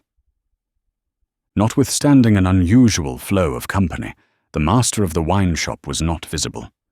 He was not missed, for nobody who crossed the threshold looked for him, nobody asked for him, nobody wondered to see only Madame Defarge in her seat, presiding over the distribution of wine, with a bowl of battered small coins before her, as much defaced and beaten out of their original impress as the small coinage of humanity from whose ragged pockets they had come. A suspended interest, and a prevalent absence of mind, were perhaps observed by the spies who looked in at the wine shop, as they looked in at every place, high and low, from the king's palace to the criminal's jail. Games at cards languished, players at dominoes musingly built towers with them, drinkers drew figures on the tables with spilt drops of wine. Madame Defarge herself picked out the pattern on her sleeve with her toothpick, and saw and heard something inaudible and invisible a long way off. Thus Saint Antoine in this vinous feature of his, until midday. It was high noontide when 2 dusty men passed through his streets and under his swinging lamps, of whom one was Monsieur Defarge, the other a mender of roads in a blue cap. All adust and athirst, the 2 entered the wine shop. Their arrival had lighted a kind of fire in the breast of Saint Antoine, fast spreading as they came along, which stirred and flickered in flames of faces at most doors and windows. Yet no one had followed them, and no man spoke when they entered the wine shop, though the eyes of every man there were turned upon them. "Good day, gentlemen," said Monsieur Defarge. It may have been a signal for loosening the general tongue. It elicited an answering chorus of "Good day." "It is bad weather, gentlemen," said Defarge, shaking his head. Upon which every man looked at his neighbour, and then all cast down their eyes and sat silent, except one man, who got up and went out. "My wife," said Defarge aloud, addressing Madame Defarge, "I have travelled certain leagues with this good mender of roads, called Jacques. I met him, by accident, a day and a half's journey out of Paris. He is a good child, this mender of roads, called Jacques. Give him to drink, my wife." A second man got up and went out. Madame Defarge set wine before the mender of roads called Jacques, who doffed his blue cap to the company and drank. In the breast of his blouse he carried some coarse dark bread. He ate of this between whiles, and sat munching and drinking near Madame Defarge's counter. A third man got up and went out. Defarge refreshed himself with a draught of wine, but he took less than was given to the stranger, as being himself a man to whom it was no rarity, and stood waiting until the countryman had made his breakfast. He looked at no one present, and no one now looked at him, not even Madame Defarge, who had taken up her knitting, and was at work. "Have you finished your repast, friend?" he asked, in due season. "Yes, thank you." "Come, then. You shall see the apartment that I told you you could occupy. It will suit you to a marvel. Out of the wine shop into the street, out of the street into a courtyard, out of the courtyard up a steep staircase, out of the staircase into a garret, formerly the garret where a white-haired man sat on a low bench, stooping forward and very busy, making shoes. No white-haired man was there now, but the 3 men were there who had gone out of the wine shop singly, and between them and the white-haired man afar off was the one small link that they had once looked in at him through the chinks in the wall. Defarge closed the door carefully and spoke in a subdued voice. "Jacques 1, Jacques 2, Jacques 3. This is the witness encountered by appointment, by me, Jacques 4. He will tell you all. Speak, Jacques 5. The mender of roads, blue cap in hand, wiped his swarthy forehead with it, and said, "Where shall I commence, monsieur?" "Commence," was Monsieur Defarge's not unreasonable reply. "At the commencement." "I saw him then, messieurs," began the mender of roads, "a year ago this running summer, underneath the carriage of the marquis, hanging by the chain. Behold the manner of it. I leaving my work on the road, the sun going to bed, the carriage of the marquis slowly ascending the hill, he hanging by the chain, like this." Again the mender of roads went through the whole performance, in which he ought to have been perfect by that time, seeing that it had been the infallible resource and indispensable entertainment of his village during a whole year. Jacques 1 struck in and asked if he had ever seen the man before. "Never," answered the mender of roads, recovering his perpendicular. Jacques 3 demanded how he afterwards recognized him then. By his tall figure, said the mender of roads softly, and with his finger at his nose. When Monsieur the Marquis demands that evening, say, what is he like? I make response, tall as a spectre. You should have said, short as a dwarf, returned Jacques too. But what did I know? The deed was not then accomplished, neither did he confide in me. Observe, under those circumstances even, I do not offer my testimony. Monsieur the Marquis indicates me with his finger, standing near our little fountain, and says, to me, bring that rascal. My faith, monsieur, I offer nothing. He is right there, Jacques, murmured Defarge, to him who had interrupted. Go on. Good, said the mender of roads with an air of mystery. The tall man is lost and he is sought. How many months? 9, 10, 11? No matter. The number, said Defarge. He is well hidden, but at last he is unluckily found. Go on. I am again at work upon the hillside, and the sun is again about to go to bed. I am collecting my tools to descend to my cottage down in the village below, where it is already dark, when I raise my eyes and see coming over the hill 6 soldiers.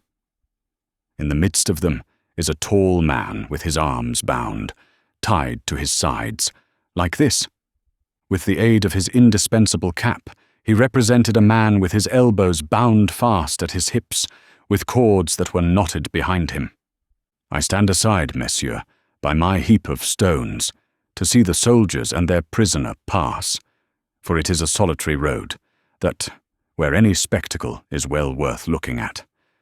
And at first, as they approach, I see no more than that they are 6 soldiers with a tall man bound, and that they are almost black to my sight, except on the side of the sun going to bed, where they have a red edge. Messieurs, also, I see that their long shadows are on the hollow ridge on the opposite side of the road, and are on the hill above it, and are like the shadows of giants. Also, I see that they are covered with dust, and that the dust moves with them as they come, tramp, tramp. But when they advance quite near to me, I recognize the tall man, and he recognizes me. Ah, but he would be well content to precipitate himself over the hillside once again, as on the evening when he and I first encountered, close to the same spot. He described it as if he were there, and it was evident that he saw it vividly. Perhaps he had not seen much in his life. I do not show the soldiers that I recognize the tall man. He does not show the soldiers that he recognizes me. We do it, and we know it, with our eyes. Come on, says the chief of that company, pointing to the village. Bring him fast to his tomb. And they bring him faster. I follow. His arms are swelled because of being bound so tight. His wooden shoes are large and clumsy, and he is lame. Because he is lame, and consequently slow, they drive him with their guns. Like this. He imitated the action of a man's being impelled forward by the butt ends of muskets. As they descend the hill like madmen running a race, he falls. They laugh and pick him up again. His face is bleeding and covered with dust, but he cannot touch it. Thereupon they laugh again. They bring him into the village. All the village runs to look. They take him past the mill and up to the prison. All the village sees the prison gate open in the darkness of the night, and swallow him. Like this. He opened his mouth as wide as he could, and shut it with a sounding snap of his teeth. Observant of his unwillingness to mar the effect by opening it again, Defarge said, Go on, Jacques. All the village, pursued the mender of roads, on tiptoe and in a low voice, withdraws. All the village whispers by the fountain. All the village sleeps. All the village dreams of that unhappy one, within the locks and bars of the prison on the crag, and never to come out of it, except to perish. In the morning, with my tools upon my shoulder, eating my morsel of black bread as I go, I make a circuit by the prison, on my way to my work. There I see him, high up, behind the bars of a lofty iron cage, bloody and dusty as last night, looking through. He has no hand free, to wave to me. I dare not call to him. He regards me like a dead man." Defarge and the three glanced darkly at one another. The looks of all of them were dark, repressed, and revengeful, as they listened to the countryman's story. The manner of all of them, while it was secret, was authoritative too. They had the air of a rough tribunal. Jacques 1 and 2 sitting on the old pallet bed, each with his chin resting on his hand and his eyes intent on the road mender. Jacques 3 equally intent, on one knee behind them, with his agitated hand always gliding over the network of fine nerves about his mouth and nose. Defarge standing between them and the narrator, whom he had stationed in the light of the window, by turns looking from him to them and from them to him. "Go on, Jacques," said Defarge. "He remains up there in his iron cage some days. The village looks at him by stealth, for it is afraid. But it always looks up, from a distance, at the prison on the crag. And in the evening, when the work of the day is achieved, and it assembles to gossip at the fountain, all faces are turned towards the prison. Formerly, they were turned towards the posting-house. Now, they are turned towards the prison. They whisper at the fountain that although condemned to death, he will not be executed. They say that petitions have been presented in Paris, showing that he was enraged and made mad by the death of his child. They say that a petition has been presented to the king himself. What do I know? It is possible. Perhaps yes, perhaps no." "Listen then, Jacques," number 1 of that name sternly interposed. "Know that a petition was presented to the king and queen. All here, yourself excepted, saw the king take it, in his carriage in the street, sitting beside the queen. It is Defarge whom you see here, who, at the hazard of his life, darted out before the horses, with the petition in his hand. And once again, listen. Jacques, said the kneeling number 3, his fingers ever wandering over and over those fine nerves with a strikingly greedy air, as if he hungered for something that was neither food nor drink. The guard, horse and foot, surrounded the petitioner and struck him blows. You hear? I hear, monsieur. Go on, then, said Defarge. Again, on the other hand, they whisper at the fountain, resumed the countryman, that he is brought down into our country to be executed on the spot, and that he will very certainly be executed. They even whisper that because he has slain Monseigneur, and because Monseigneur was the father of his tenants, serfs, what you will, he will be executed as a parricide. One old man says at the fountain that his right hand, armed with the knife, will be burnt off before his face, that into wounds which will be made in his arms, his breast, and his legs, there will be poured boiling oil, melted lead, hot resin, wax, and sulphur. Finally, that he will be torn limb from limb by 4 strong horses.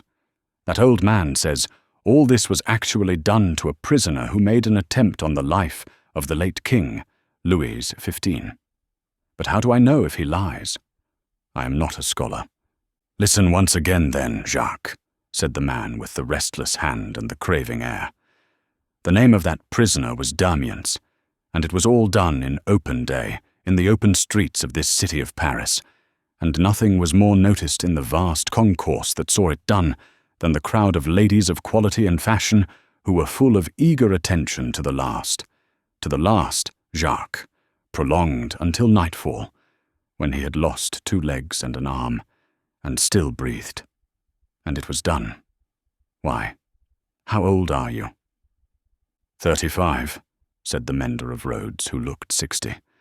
It was done when you were more than 10 years old. You might have seen it. Enough, said Defarge with grim impatience. Long live the devil. Go on. Well, some whisper this, some whisper that. They speak of nothing else. Even the fountain appears to fall to that tune. At length, on Sunday night, when all the village is asleep, come soldiers, winding down from the prison, and their guns ring on the stones of the little street. Workmen dig, workmen hammer, soldiers laugh and sing. In the morning, by the fountain, there is raised a gallows 40 feet high, poisoning the water. The mender of roads looked through rather than at the low ceiling, and pointed as if he saw the gallows somewhere in the sky. All work is stopped. All assemble there. Nobody leads the cows out. The cows are there with the rest. At midday, the roll of drums. Soldiers have marched into the prison in the night, and he is in the midst of many soldiers. He is bound as before, and in his mouth there is a gag, tied so with a tight string, making him look almost as if he laughed. He suggested it by creasing his face with his 2 thumbs from the corners of his mouth to his ears. On the top of the gallows is fixed the knife, blade upwards, with its point in the air. He is hanged there 40 feet high, and is left hanging, poisoning the water. They looked at one another as he used his blue cap to wipe his face, on which the perspiration had started afresh while he recalled the spectacle. It is frightful, monsieur. How can the women and the children draw water? Who can gossip of an evening under that shadow? Under it, have I said. When I left the village, Monday evening, as the sun was going to bed, and looked back from the hill, the shadow struck across the church, across the mill, across the prison, seemed to strike across the earth, messieurs, to where the sky rests upon it. The hungry man gnawed one of his fingers as he looked at the other 3, and his finger quivered with the craving that was on him. That's all, messieurs. I left at sunset, as I had been warned to do, and I walked on, that night and half next day, until I met, as I was warned I should, this comrade. With him I came on, now riding and now walking, through the rest of yesterday and through last night. And here you see me. After a gloomy silence, the first Jacques said, "Good. You have acted and recounted faithfully. Will you wait for us a little outside the door?" "Very willingly," said the mender of roads, whom Defarge escorted to the top of the stairs, and, leaving seated there, returned. The 3 had risen, and their heads were together when he came back to the garret. "How say you, Jacques?" demanded number 1. "To be registered?" "To be registered, as doomed to destruction," returned Defarge. "Magnificent!" croaked the man with the craving. "The chateau and all the race?" inquired the first. "The chateau and all the race," returned Defarge. "Extermination." The hungry man repeated in a rapturous croak, "Magnificent!" and began gnawing another finger. "Are you sure," asked Jacques too of Defarge, "that no embarrassment can arise from our manner of keeping the register?" "Without doubt it is safe, for no one beyond ourselves can decipher it. But shall we always be able to decipher it? Or I ought to say, will she?" "Jacques," returned Defarge, drawing himself up, "if Madame my wife undertook to keep the register in her memory alone, she would not lose a word of it, not a syllable of it. Knitted, in her own stitches and her own symbols, it will always be as plain to her as the sun. Confide in Madame Defarge. It would be easier for the weakest poltroon that lives to erase himself from existence than to erase one letter of his name or crimes from the knitted register of Madame Defarge." There was a murmur of confidence and approval, and then the man who hungered asked, "Is this rustic to be sent back soon?" "I hope so. He is very simple. Is he not a little dangerous?" "He knows nothing," said Defarge. "At least nothing more than would easily elevate himself to a gallows of the same height. I charge myself with him. Let him remain with me. I will take care of him, and set him on his road. He wishes to see the fine world, the king, the queen, and court. Let him see them on Sunday." "What?" exclaimed the hungry man, staring. "Is it a good sign that he wishes to see royalty and nobility?" "Jacques," said Defarge, "judiciously show a cat milk if you wish her to thirst for it." Judiciously show a dog his natural prey if you wish him to bring it down one day. Nothing more was said, and the mender of roads, being found already dozing on the topmost stair, was advised to lay himself down on the pallet bed and take some rest. He needed no persuasion, and was soon asleep. Worse quarters than Defarge's wine shop could easily have been found in Paris for a provincial slave of that degree. Saving for a mysterious dread of Madame by which he was constantly haunted, his life was very new and agreeable. But Madame sat all day at her counter, so expressly unconscious of him, and so particularly determined not to perceive that his being there had any connection with anything below the surface, that he shook in his wooden shoes whenever his eye lighted on her.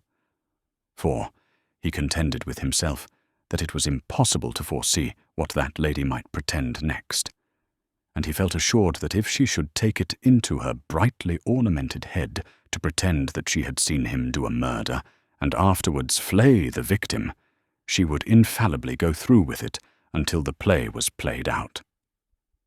Therefore, when Sunday came, the mender of roads was not enchanted, though he said he was, to find that Madame was to accompany Monsieur and himself to Versailles.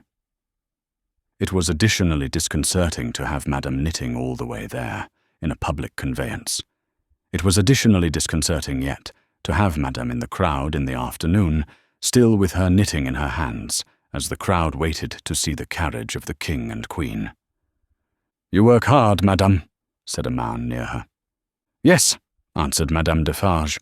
"I have a good deal to do." "What do you make, Madame?" "Many things. For instance—" "For instance," returned Madame Defarge, composedly, "shrouds." The man moved a little further away, as soon as he could, and the mender of roads fanned himself with his blue cap, feeling it mightily close and oppressive. If he needed a king and queen to restore him, he was fortunate in having his remedy at hand. For soon the large-faced king and the fair-faced queen came in their golden coach, attended by the shining bull's-eye of their court, a glittering multitude of laughing ladies and fine lords, and in jewels and silks and powder and splendour, and elegantly spurning figures and handsomely disdainful faces of both sexes, the mender of roads bathed himself, so much to his temporary intoxication, that he cried, "Long live the king! Long live the queen! Long live everybody and everything!" as if he had never heard of ubiquitous Jacques in his time. Then there were gardens, courtyards, terraces, fountains, green banks, more king and queen, more bull's-eye, more lords and ladies, more long live they all, until he absolutely wept with sentiment. During the whole of this scene, which lasted some 3 hours, he had plenty of shouting and weeping and sentimental company, and throughout Defarge held him by the collar, as if to restrain him from flying at the objects of his brief devotion, and tearing them to pieces. "Bravo!"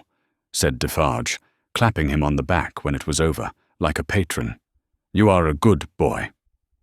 The mender of roads was now coming to himself, and was mistrustful of having made a mistake in his late demonstrations.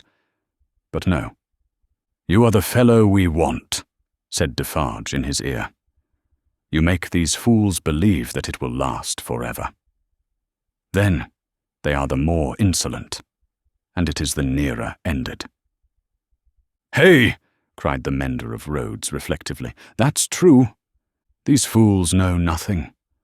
While they despise your breath, and would stop it forever and ever, in you or in 100 like you, rather than in one of their own horses or dogs, they only know what your breath tells them. Let it deceive them, then, a little longer. It cannot deceive them too much." Madame Defarge looked superciliously at the client, and nodded in confirmation.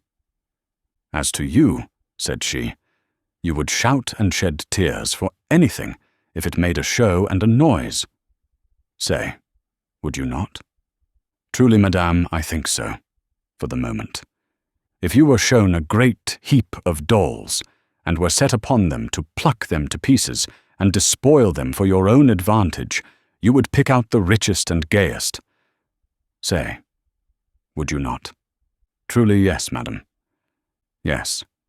And if you were shown a flock of birds, unable to fly, and were set upon them to strip them of their feathers for your own advantage, you would set upon the birds of the finest feathers, would you not? It is true, madame. You have seen both dolls and birds today, said Madame Defarge, with a wave of her hand towards the place where they had last been apparent. Now go home. Book 2, Chapter 16. Still knitting. Madame Defarge and Monsieur her husband returned amicably to the bosom of Saint Antoine, while a speck in a blue cap toiled through the darkness and through the dust and down the weary miles of avenue by the wayside, slowly tending towards that point of the compass where the chateau of Monsieur the Marquis, now in his grave, listened to the whispering trees. Such ample leisure had the stone faces now for listening to the trees and to the fountain, that the few village scarecrows who, in their quest for herbs to eat and fragments of dead stick to burn, strayed within sight of the great stone courtyard and terrace staircase, had it borne in upon their starved fancy that the expression of the faces was altered. A rumour just lived in the village, had a faint and bare existence there, as its people had, that when the knife struck home, the faces changed, from faces of pride to faces of anger and pain.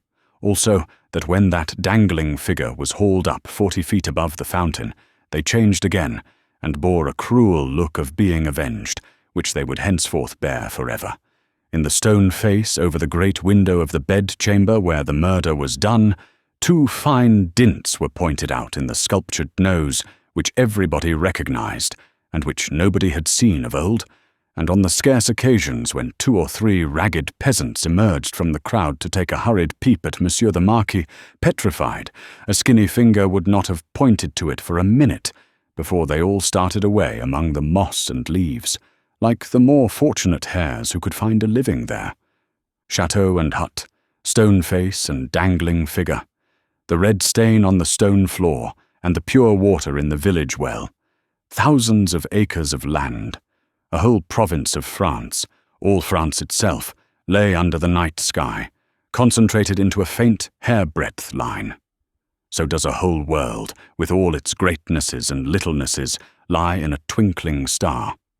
And as mere human knowledge can split a ray of light and analyze the manner of its composition, so sublimer intelligences may read in the feeble shining of this earth of ours every thought and act, every vice and virtue of every responsible creature on it. The Defarges, husband and wife, came lumbering under the starlight in their public vehicle to that gate of Paris whereunto their journey naturally tended. There was the usual stoppage at the barrier guard-house, and the usual lanterns came glancing forth for the usual examination and inquiry. Monsieur Defarge alighted, knowing 1 or 2 of the soldiery there and 1 of the police. The latter he was intimate with, and affectionately embraced. When Saint Antoine had again enfolded the Defarges in his dusky wings, and they, having finally alighted near the saint's boundaries, were picking their way on foot through the black mud and offal of his streets, Madame Defarge spoke to her husband. "Say then, my friend, what did Jacques of the police tell thee?" "Very little tonight, but all he knows. There is another spy commissioned for our quarter. There may be many more, for all that he can say, but he knows of one." "Eh well," said Madame Defarge, raising her eyebrows with a cool business air. "It is necessary to register him. How do they call that man? He is English, so much the better. His name?" "Barsad," said Defarge, making it French by pronunciation. But he had been so careful to get it accurately that he then spelt it with perfect correctness. "Barsad," repeated Madame. "Good. Christian name?" "John. John Barsad," repeated Madame, after murmuring it once to herself. "Good. His appearance, is it known?" "Age about 40 years, height about 5 feet or 9, black hair, complexion dark, generally rather handsome visage, eyes dark, face thin, long and sallow, nose aquiline, but not straight, having a peculiar inclination towards the left cheek, expression, therefore, sinister. "Eh, my faith, it is a portrait," said Madame, laughing. "He shall be registered tomorrow." They turned into the wine shop, which was closed, for it was midnight, and where Madame Defarge immediately took her post at her desk, counted the small moneys that had been taken during her absence, examined the stock, went through the entries in the book, made other entries of her own, checked the serving man in every possible way, and finally dismissed him to bed. Then she turned out the contents of the bowl of money for the second time, and began knotting them up in her handkerchief in a chain of separate knots for safe-keeping through the night. All this while, Defarge, with his pipe in his mouth, walked up and down, complacently admiring, but never interfering, in which condition, indeed, as to the business and his domestic affairs, he walked up and down through life. The night was hot, and the shop, close shut and surrounded by so foul a neighbourhood, was ill-smelling. Monsieur Defarge's olfactory sense was by no means delicate, but the stock of wine smelt much stronger than it ever tasted, and so did the stock of rum and brandy and aniseed. He whiffed the compound of scents away as he put down his smoked-out pipe. "You are fatigued," said Madame, raising her glance as she knotted the money. "There are only the usual odours." "I'm a little tired," her husband acknowledged. "You are a little depressed, too," said Madame, whose quick eyes had never been so intent on the accounts, but they had had a ray or two for him. "Oh, the men, the men!" "But my dear—" began Defarge. "But my dear," repeated Madame, nodding firmly. "But my dear—" "You are faint of heart tonight, my dear." "Well then," said Defarge, as if a thought were wrung out of his breast, "it is a long time." "It is a long time," repeated his wife. "And when is it not a long time? Vengeance and retribution require a long time. It is the rule. It does not take a long time to strike a man with lightning," said Defarge. "How long," demanded Madame, composedly, "does it take to make and store the lightning? Tell me." Defarge raised his head thoughtfully, as if there were something in that too. "It does not take a long time," said Madame, "for an earthquake to swallow a town." "Eh well, tell me how long it takes to prepare the earthquake." "A long time, I suppose," said Defarge. "But when it is ready, it takes place, and grinds to pieces everything before it. In the meantime, it is always preparing, though it is not seen or heard. That is your consolation. Keep it." She tied a knot with flashing eyes, as if it throttled a foe. "I tell thee," said Madame, extending her right hand for emphasis, "that although it is a long time on the road, it is on the road and coming. I tell thee it never retreats, and never stops. I tell thee it is always advancing.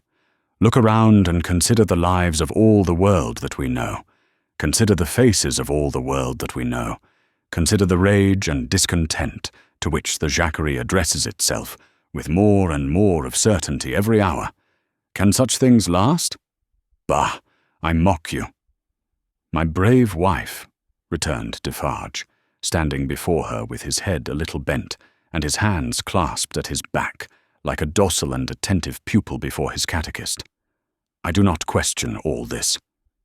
But it has lasted a long time, and it is possible, you know well, my wife, it is possible that it may not come during our lives." "Eh well, how then?" demanded Madame, tying another knot, as if there were another enemy strangled. "Well," said Defarge, with a half-complaining and half-apologetic shrug, "we shall not see the triumph." "We shall have helped it," returned Madame, with her extended hand in strong action. "Nothing that we do is done in vain. I believe with all my soul that we shall see the triumph. But even if not, even if I knew certainly not, show me the neck of an aristocrat and tyrant, and still I would—" Then Madame, with her teeth set, tied a very terrible knot indeed. "Hold!" cried Defarge, reddening a little as if he felt charged with cowardice. "I too, my dear, will stop at nothing." "Yes, but it is your weakness that you sometimes need to see your victim and your opportunity to sustain you. Sustain yourself without that. When the time comes, let loose a tiger and a devil. But wait for the time with the tiger and the devil chained, not shown, yet always ready." Madame enforced the conclusion of this piece of advice by striking her little counter with her chain of money as if she knocked its brains out, and then gathering the heavy handkerchief under her arm in a serene manner, and observing that it was time to go to bed. Next noontide saw the admirable woman in her usual place in the wine shop, knitting away assiduously. A rose lay beside her, and if she now and then glanced at the flower, it was with no infraction of her usual preoccupied air. There were a few customers, drinking or not drinking, standing or seated, sprinkled about. The day was very hot, and heaps of flies, who were extending their inquisitive and adventurous perquisitions into all the glutinous little glasses near Madame, fell dead at the bottom. Their decease made no impression on the other flies out promenading, who looked at them in the coolest manner, as if they themselves were elephants, or something as far removed, until they met the same fate. Curious to consider how heedless flies are, perhaps they thought as much at court that sunny summer day. A figure entering at the door threw a shadow on Madame Defarge, which she felt to be a new one. She laid down her knitting and began to pin her rose in her head-dress before she looked at the figure. It was curious. The moment Madame Defarge took up the rose, the customers ceased talking and began gradually to drop out of the wine shop. "Good day, madame," said the newcomer. "Good day, monsieur." She said it aloud, but added to herself, as she resumed her knitting, "Ha! Good day. Age about 40, height about 5'9", black hair, generally rather handsome visage, complexion dark, eyes dark, thin, long and sallow face, aquiline nose but not straight, having a peculiar inclination towards the left cheek, which imparts a sinister expression. Good day, one and all. Have the goodness to give me a little glass of old cognac, and a mouthful of cool fresh water, madame." Madame complied with a polite air. "Marvellous cognac this, madame." It was the first time it had ever been so complimented, and Madame Defarge knew enough of its antecedents to know better. She said, however, that the cognac was flattered, and took up her knitting. The visitor watched her fingers for a few moments, and took the opportunity of observing the place in general. "You knit with great skill, madame. I am accustomed to it. A pretty pattern, too." "You think so?" said Madame, looking at him with a smile. "Decidedly." "May one ask what it is for?" "Pastime," said Madame, still looking at him with a smile while her fingers moved nimbly. "Not for use?" "That depends. I may find a use for it one day." "If I do, well," said Madame, drawing a breath and nodding her head with a stern kind of coquetry, "I'll use it." It was remarkable, but the taste of Saint Antoine seemed to be decidedly opposed to a rose on the head-dress of Madame Defarge. Two men had entered separately, and had been about to order drink, when, catching sight of that novelty, they faltered, made a pretence of looking about, as if for some friend who was not there, and went away. Nor of those who had been there when this visitor entered was there one left. They had all dropped off. The spy had kept his eyes open, but had been able to detect no sign. They had lounged away in a poverty-stricken, purposeless, accidental manner, quite natural and unimpeachable. "John," thought Madame, checking off her work as her fingers knitted, and her eyes looked at the stranger. "Stay long enough, and I shall knit Barsad before you go." "You have a husband, madame?" "I have. Children? No children. Business seems bad. Business is very bad. The people are so poor. Ah, the unfortunate, miserable people. So oppressed, too, As you say. As you say, Madame retorted, correcting him and deftly knitting an extra something into his name that boded him no good. Pardon me. Certainly it was I who said so, but you naturally think so. Of course. I think, returned Madame in a high voice. I and my husband have enough to do to keep this wine shop open without thinking. All we think here is how to live. That is the subject we think of, and it gives us, from morning to night, enough to think about, without embarrassing our heads concerning others. I think for others? No. The spy, who was there to pick up any crumbs he could find or make, did not allow his baffled state to express itself in his sinister face, but stood with an air of gossiping gallantry, leaning his elbow on Madame Defarge's little counter and occasionally sipping his cognac. A bad business this, madame, of Gaspard's execution.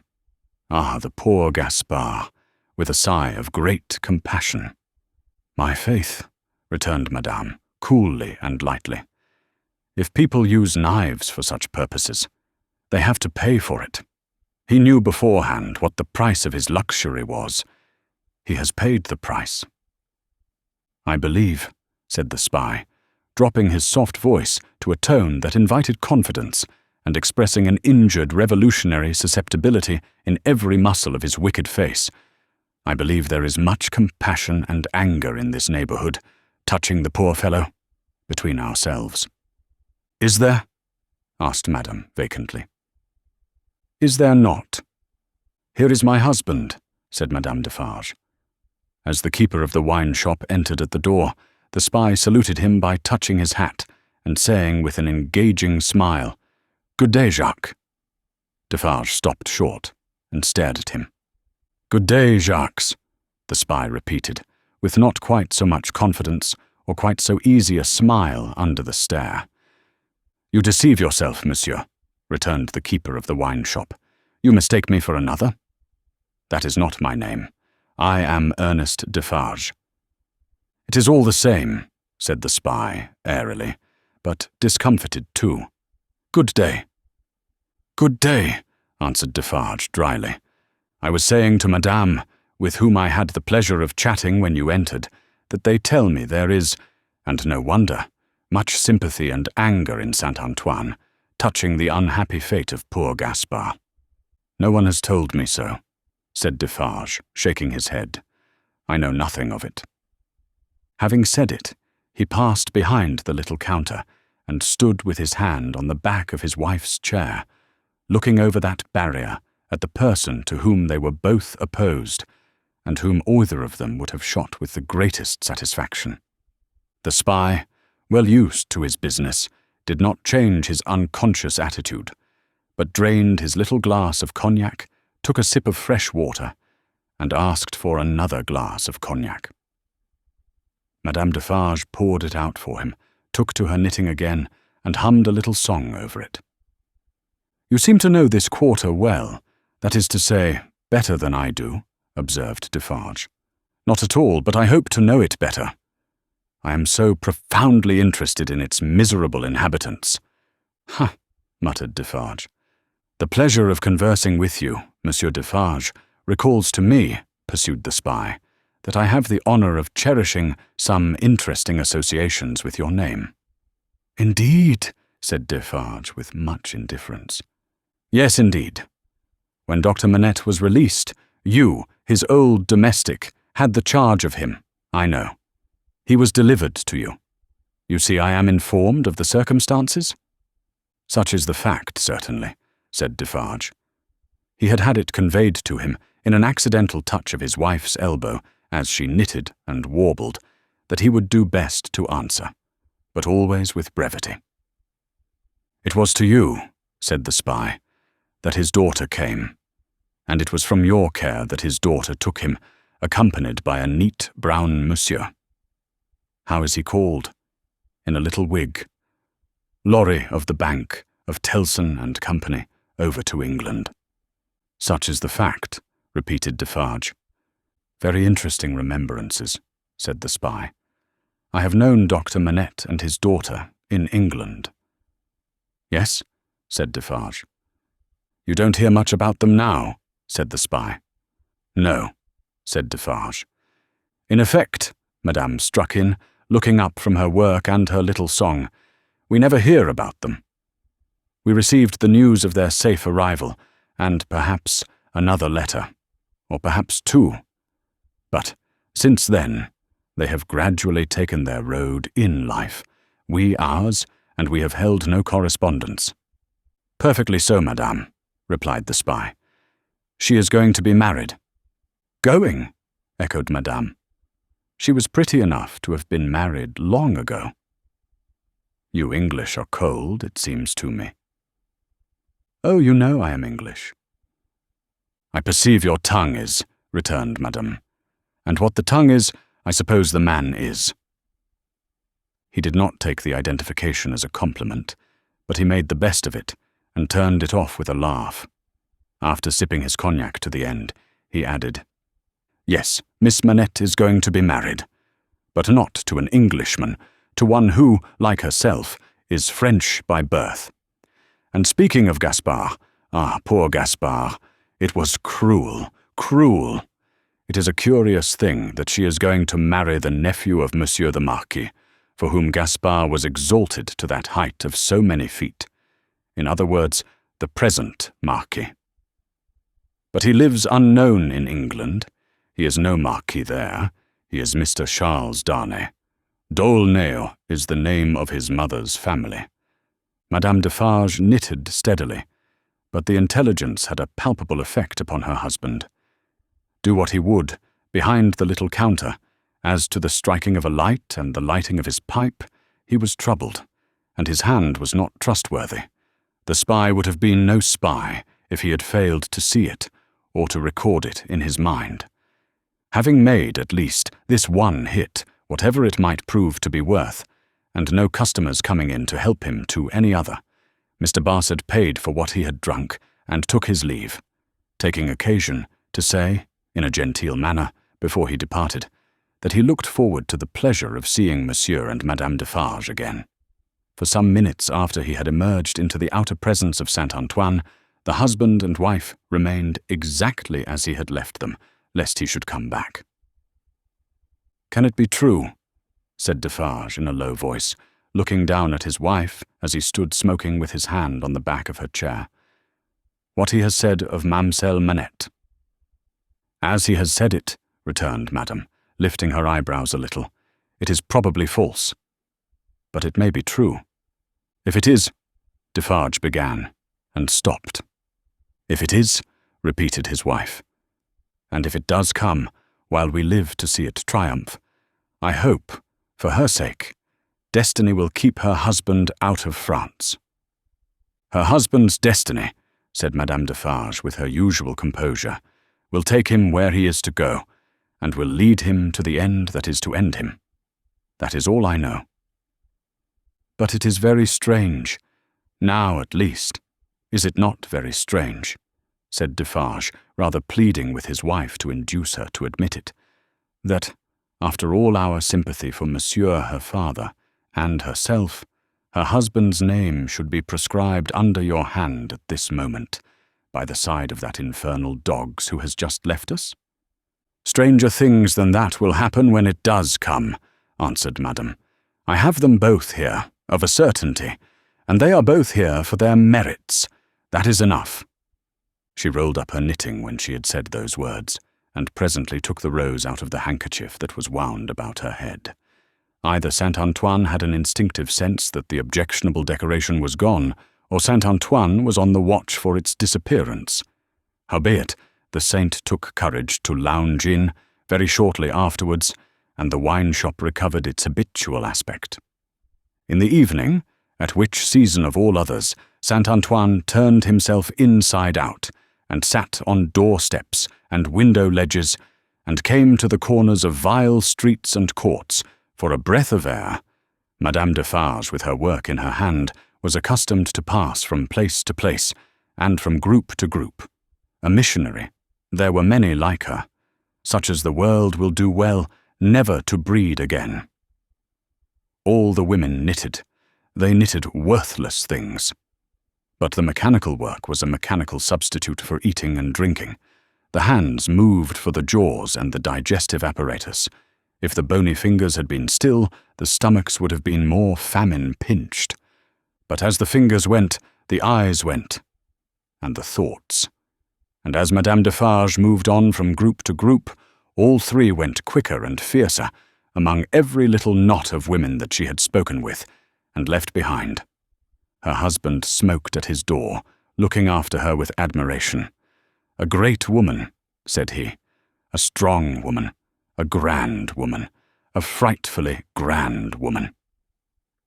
Darkness closed around, and then came the ringing of church bells and the distant beating of the military drums in the palace courtyard as the women sat knitting. Darkness encompassed them. Another darkness was closing in as surely when the church bells, then ringing pleasantly in many an airy steeple over France, should be melted into thundering cannon, when the military drums should be beating to drown a wretched voice, that night all potent as the voice of power and plenty, freedom and life. So much was closing in about the women who sat knitting, that they their very selves were closing in around a structure yet unbuilt, where they were to sit knitting, counting, dropping heads. Book 2, Chapter 17. One Night. Never did the sun go down with a brighter glory on the quiet corner in Soho than one memorable evening when the doctor and his daughter sat under the plane tree together. Never did the moon rise with a milder radiance over great London than on that night when it found them still seated under the tree and shone upon their faces through its leaves. Lucy was to be married tomorrow. She had reserved this last evening for her father, and they sat alone under the plane tree. "You are happy, my dear father?" "Quite, my child." They had said little, though they had been there a long time. When it was yet light enough to work and read, she had neither engaged herself in her usual work, nor had she read to him. She had employed herself in both ways, at his side under the tree, many and many a time. But this time was not quite like any other, and nothing could make it so. And I am very happy tonight, dear father. I am deeply happy in the love that heaven has so blessed, my love for Charles, and Charles's love for me.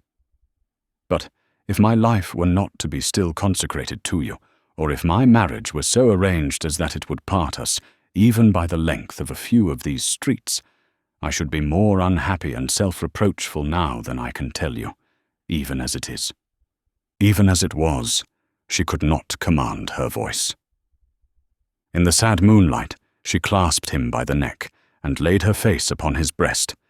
In the moonlight which is always sad, as the light of the sun itself is, as the light called human life is, at its coming and its going.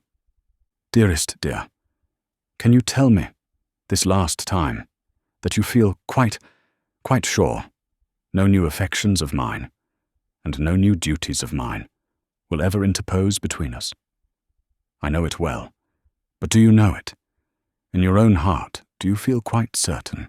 Her father answered, with a cheerful firmness of conviction he could scarcely have assumed. Quite sure, my darling. More than that, he added, as he tenderly kissed her. My future is far brighter, Lucy, seen through your marriage than it could have been, nay, than it ever was, without it. If I could hope that, my father— Believe it, love. Indeed, it is so. Consider how natural and how plain it is, my dear, that it should be so.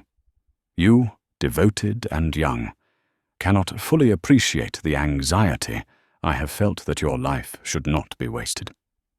She moved her hand towards his lips, but he took it in his and repeated the word. Wasted, my child. Should not be wasted. Struck aside from the natural order of things, for my sake. Your unselfishness cannot entirely comprehend how much my mind has gone on this. But only ask yourself, how could my happiness be perfect, while yours was incomplete? If I had never seen Charles, my father, I should have been quite happy with you. He smiled at her unconscious admission, that she would have been unhappy without Charles, having seen him, and replied, "My child, you did see him, and it is Charles. If it had not been Charles, it would have been another. Or, if it had been no other, I should have been the cause, and then the dark part of my life would have cast its shadow beyond myself, and would have fallen on you." It was the first time, except at the trial, of her ever hearing him refer to the period of his suffering. It gave her a strange and new sensation while his words were in her ears, and she remembered it long afterwards. "See," said the doctor of Beauvais, raising his hand towards the moon. "I have looked at her from my prison window when I could not bear her light. I have looked at her when it has been such torture to me to think of her shining upon what I had lost, that I have beaten my head against my prison walls. I have looked at her in a state so dull and lethargic that I have thought of nothing but the number of horizontal lines I could draw across her at the full, and the number of perpendicular lines with which I could intersect them," he added in his inward and pondering manner as he looked at the moon. "It was 20 either way, I remember, and the 20th was difficult to squeeze in." The strange thrill with which she heard him go back to that time deepened as he dwelt upon it, but there was nothing to shock her in the manner of his reference. He only seemed to contrast his present cheerfulness and felicity with the dire endurance that was over. "I have looked at her, speculating thousands of times upon the unborn child from whom I had been rent, whether it was alive, whether it had been born alive, or the poor mother's shock had killed it, whether it was a son who would some day avenge his father. There was a time in my imprisonment when my desire for vengeance was unbearable. Whether it was a son who would never know his father's story, who might even live to weigh the possibility of his father's having disappeared of his own will and act, whether it was a daughter who would grow to be a woman." She drew closer to him and kissed his cheek and his hand. "I have pictured my daughter, to myself, as perfectly forgetful of me, rather, altogether ignorant of me, and unconscious of me. I have cast up the years of her age, year after year. I have seen her married to a man who knew nothing of my fate. I have altogether perished from the remembrance of the living, and in the next generation my place was a blank. My father, even to hear that you had such thoughts of a daughter who never existed, strikes to my heart as if I had been that child. You, Lucy? It is out of the consolation and restoration you have brought to me that these remembrances arise, and pass between us and the moon on this last night. What did I say just now? She knew nothing of you. She cared nothing for you. So, but on other moonlight nights, when the sadness and the silence have touched me in a different way, have affected me with something as like a sorrowful sense of peace as any emotion that had pain for its foundations could, I have imagined her as coming to me in my cell and leading me out into the freedom beyond the fortress. I have seen her image in the moonlight often, as I now see you, except that I never held her in my arms. It stood between the little grated window and the door. But you understand that that was not the child I am speaking of. The figure was not. The image. The fancy? No, that was another thing. It stood before my disturbed sense of sight, but it never moved. The phantom that my mind pursued was another and more real child. Of her outward appearance, I know no more than that she was like her mother. The other had that likeness too, as you have, but was not the same. Can you follow me, Lucy? Hardly, I think. I doubt you must have been a solitary prisoner to understand these perplexed distinctions. His collected and calm manner could not prevent her blood from running cold as he thus tried to anatomize his old condition. In that more peaceful state, I have imagined her, in the moonlight, coming to me and taking me out to show me that the home of her married life was full of her loving remembrance of her lost father. My picture was in her room, and I was in her prayers, Her life was active, cheerful, useful, but my poor history pervaded it all. I was that child, my father. I was not half so good, but in my love that was I. And she showed me her children, said the doctor of Beauvais, and they had heard of me, and had been taught to pity me. When they passed a prison of the state, they kept far from its frowning walls, and looked up at its bars and spoke in whispers. She could never deliver me. I imagined that she always brought me back after showing me such things. But then, blessed with the relief of tears, I fell upon my knees and blessed her. I am that child, I hope, my father. Oh, my dear, will you bless me as fervently tomorrow? Lucy, I recall these old troubles in the reason that I have tonight for loving you better than words can tell, and thanking God for my great happiness.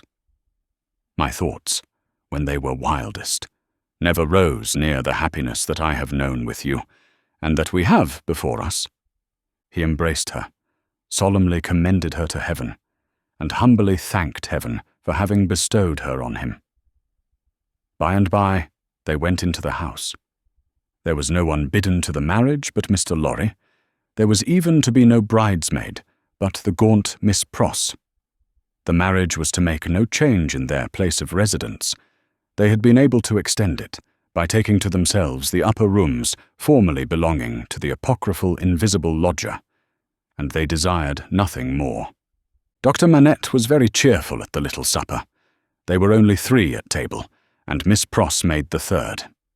He regretted that Charles was not there, was more than half disposed to object to the loving little plot that kept him away, and drank to him affectionately. So, the time came for him to bid Lucy good night, and they separated. But in the stillness of the 3rd hour of the morning, Lucy came downstairs again, and stole into his room, not free from unshaped fears beforehand. All things, however, were in their places. All was quiet, and he lay asleep, his white hair picturesque on the untroubled pillow, and his hands lying quiet on the coverlet. She put her needless candle in the shadow at a distance, crept up to his bed, and put her lips to his. Then leaned over him and looked at him. Into his handsome face the bitter waters of captivity had worn, but he covered up their tracks with a determination so strong that he held the mastery of them even in his sleep. A more remarkable face, in its quiet, resolute, and guarded struggle with an unseen assailant, was not to be beheld in all the wide dominions of sleep that night.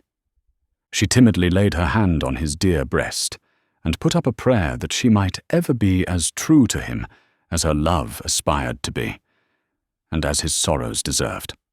Then she withdrew her hand, and kissed his lips once more, and went away. So the sunrise came, and the shadows of the leaves of the plane tree moved upon his face, as softly as her lips had moved in praying for him. Book 2. Chapter 18.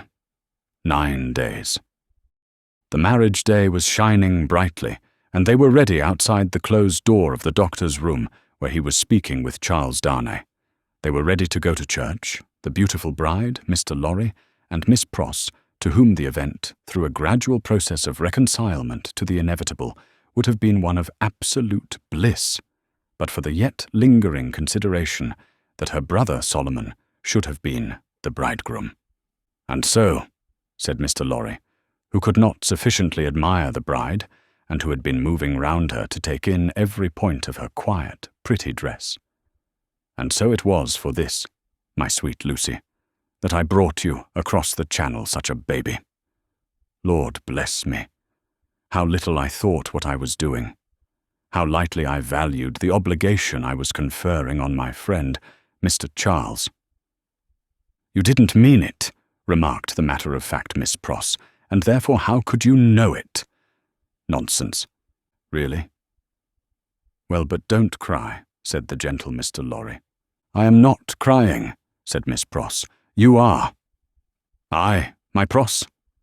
By this time, Mr. Lorry dared to be pleasant with her on occasion. "You were just now. I saw you do it, and I don't wonder at it. Such a present of plate as you have made 'em is enough to bring tears into anybody's eyes. There's not a fork or a spoon in the collection," said Miss Pross, "that I didn't cry over, last night after the box came, till I couldn't see it."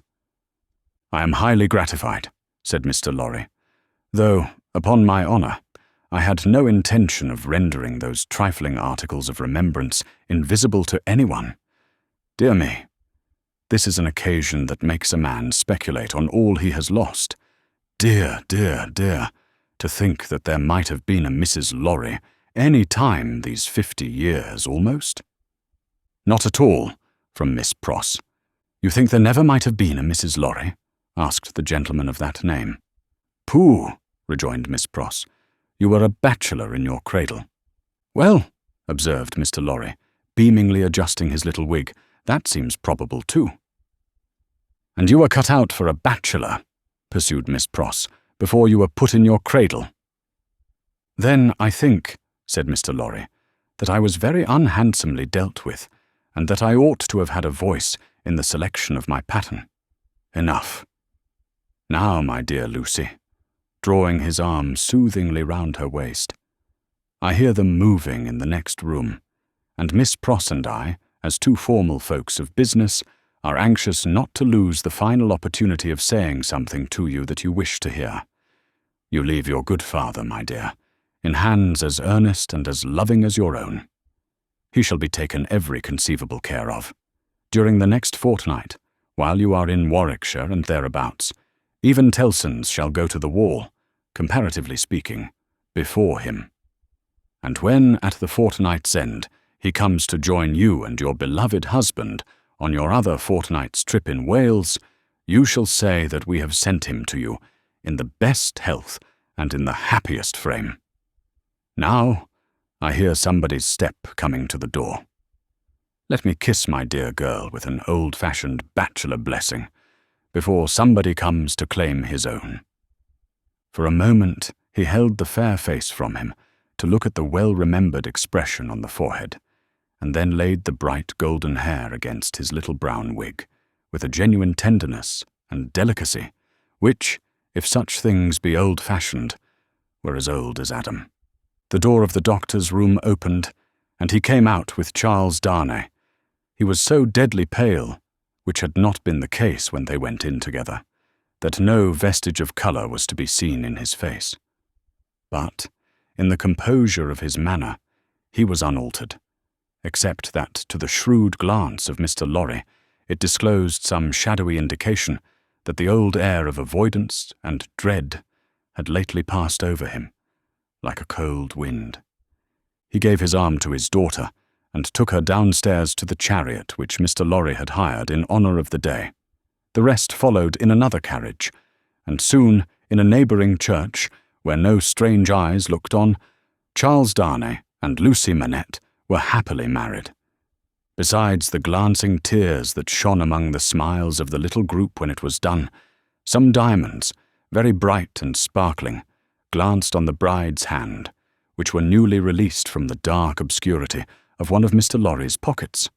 They returned home to breakfast, and all went well, and in due course the golden hair that had mingled with the poor shoemaker's white locks in the Paris garret were mingled with them again in the morning sunlight on the threshold of the door at parting. It was a hard parting, though it was not for long, but her father cheered her and said at last, gently disengaging himself from her enfolding arms, "Take her, Charles. She is yours." And her agitated hand waved to them from a chaise window, and she was gone. The corner being out of the way of the idle and curious, and the preparations having been very simple and few, the doctor, Mr. Lorry, and Miss Pross were left quite alone. It was when they turned into the welcome shade of the cool old hall that Mr. Lorry observed a great change to have come over the doctor, as if the golden arm uplifted there had struck him a poisoned blow. He had naturally repressed much, and some revulsion might have been expected in him when the occasion for repression was gone. But, It was the old scared, lost look that troubled Mr. Lorry, and through his absent manner of clasping his head and drearily wandering away into his own room when they got upstairs, Mr. Lorry was reminded of Defarge the wine-shop keeper and the starlight ride. "I think," he whispered to Miss Pross after anxious consideration, "I think we had best not speak to him just now, or at all disturb him. I must look in at Tellson's, so I will go there at once and come back presently. Then we will take him a ride into the country and dine there, and all will be well." It was easier for Mr. Lorry to look in at Tellson's than to look out of Tellson's. He was detained 2 hours. When he came back, he ascended the old staircase alone, having asked no question of the servant. Going thus into the doctor's rooms, he was stopped by a low sound of knocking. "Good God!" he said with a start. "What's that?" Miss Pross, with a terrified face, was at his ear. Oh me, all is lost," cried she, wringing her hands. "What is to be told to Ladybird? He doesn't know me, and is making shoes." Mr. Lorry said what he could to calm her, and went himself into the doctor's room. The bench was turned towards the light, as it had been when he had seen the shoemaker at his work before, and his head was bent down, and he was very busy. "Dr. Manette! My dear friend, Dr. Manette!" The doctor looked at him for a moment, half inquiringly, half as if he were angry at being spoken to, and bent over his work again. He had laid aside his coat and waistcoat. His shirt was open at the throat, as it used to be when he did that work, and even the old haggard, faded surface of face had come back to him. He worked hard, impatiently, as if in some sense of having been interrupted. Mr. Lorry glanced at the work in his hand, and observed that it was a shoe of the old size and shape. He took up another that was lying by him, and asked what it was. "A young lady's walking shoe," he muttered, without looking up. "It ought to have been finished long ago. Let it be." "But Dr. Manette!" "Look at me." He obeyed in the old mechanically submissive manner, without pausing in his work. "You know me, my dear friend? Think again. This is not your proper occupation. Think, dear friend." Nothing would induce him to speak more. He looked up, for an instant at a time, when he was requested to do so. But no persuasion would extract a word from him. He worked, and worked, and worked, in silence, and words fell on him as they would have fallen on an echoless wall or on the air. The only ray of hope that Mr. Lorry could discover was that he sometimes furtively looked up without being asked. In that there seemed a faint expression of curiosity or perplexity, as though he were trying to reconcile some doubts in his mind. Two things at once impressed themselves on Mr. Lorry, as important above all others. The first, that this must be kept secret from Lucy. The second, that it must be kept secret from all who knew him. In conjunction with Miss Pross, he took immediate steps towards the latter precaution, by giving out that the doctor was not well, and required a few days of complete rest. In aid of the kind deception to be practiced on his daughter, Miss Pross was to write, describing his having been called away professionally, and referring to an imaginary letter of 2 or 3 hurried lines in his own hand, represented to have been addressed to her by the same post. These measures, advisable to be taken in any case, Mr. Lorry took in the hope of his coming to himself. If that should happen soon, he kept another course in reserve, which was to have a certain opinion that he thought the best on the doctor's case. In the hope of his recovery, and of resort to this third course being thereby rendered practicable, Mr. Lorry resolved to watch him attentively, with as little appearance as possible of doing so. He therefore made arrangements to absent himself from Tellson's for the first time in his life, and took his post by the window in the same room. He was not long in discovering that it was worse than useless to speak to him, since, on being pressed, he became worried. He abandoned that attempt on the first day, and resolved merely to keep himself always before him, as a silent protest against the delusion into which he had fallen, or was falling. He remained, therefore, in his seat near the window, reading and writing, and expressing in as many pleasant and natural ways as he could think of that it was a free place. Dr. Manette took what was given him to eat and drink and worked on that first day until it was too dark to see, worked on half an hour after Mr. Lorry could not have seen, for his life, to read or write. When he put his tools aside as useless until morning, Mr. Lorry rose and said to him, "Will you go out?" He looked down at the floor on either side of him in the old manner, looked up in the old manner, and repeated in the old low voice, "Out? Yes, for a walk with me." Why not? He made no effort to say why not, and said not a word more. But Mr. Lorry thought he saw, as he leaned forward on his bench in the dusk, with his elbows on his knees and his head in his hands, that he was in some misty way asking himself, "Why not?" The sagacity of the man of business perceived an advantage here, and determined to hold it. Miss Pross and he divided the night into 2 watches, and observed him at intervals from the adjoining room. He paced up and down for a long time before he lay down, but when he did finally lay himself down, he fell asleep.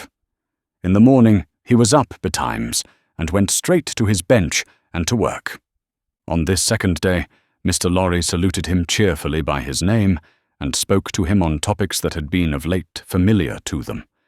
He returned no reply, but it was evident that he heard what was said, and that he thought about it, however confusedly.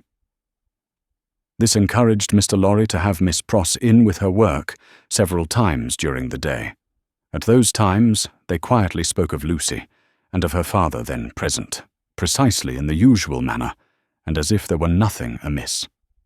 This was done without any demonstrative accompaniment, not long enough or often enough to harass him, and it lightened Mr. Lorry's friendly heart to believe that he looked up oftener, and that he appeared to be stirred by some perception of inconsistencies surrounding him. When it fell dark again, Mr. Lorry asked him as before, "Dear Doctor, will you go out?" As before, he repeated, "Out? Yes, for a walk with me." Why not? This time Mr. Lorry feigned to go out when he could extract no answer from him, and after remaining absent for an hour, returned. In the meanwhile, the doctor had removed to the seat in the window, and had sat there looking down at the plane tree. But, on Mr. Lorry's return, he slipped away to his bench. The time went very slowly on, and Mr. Lorry's hope darkened, and his heart grew heavier again, and grew yet heavier and heavier every day. The 3rd day came and went, the 4th, the 5th. 5 days, 6 days, 7 days, 8 days, 9 days. With a hope ever darkening, and with a heart always growing heavier and heavier, Mr. Lorry passed through this anxious time. The secret was well kept, and Lucy was unconscious and happy. But he could not fail to observe that the shoemaker, whose hand had been a little out at first, was growing dreadfully skilful, and that he had never been so intent on his work, and that his hands had never been so nimble and expert as in the dusk of the 9th evening. This concludes the first part of 2 total of A Tale of Two Cities by Charles Dickens, produced by Best Audio Books for free.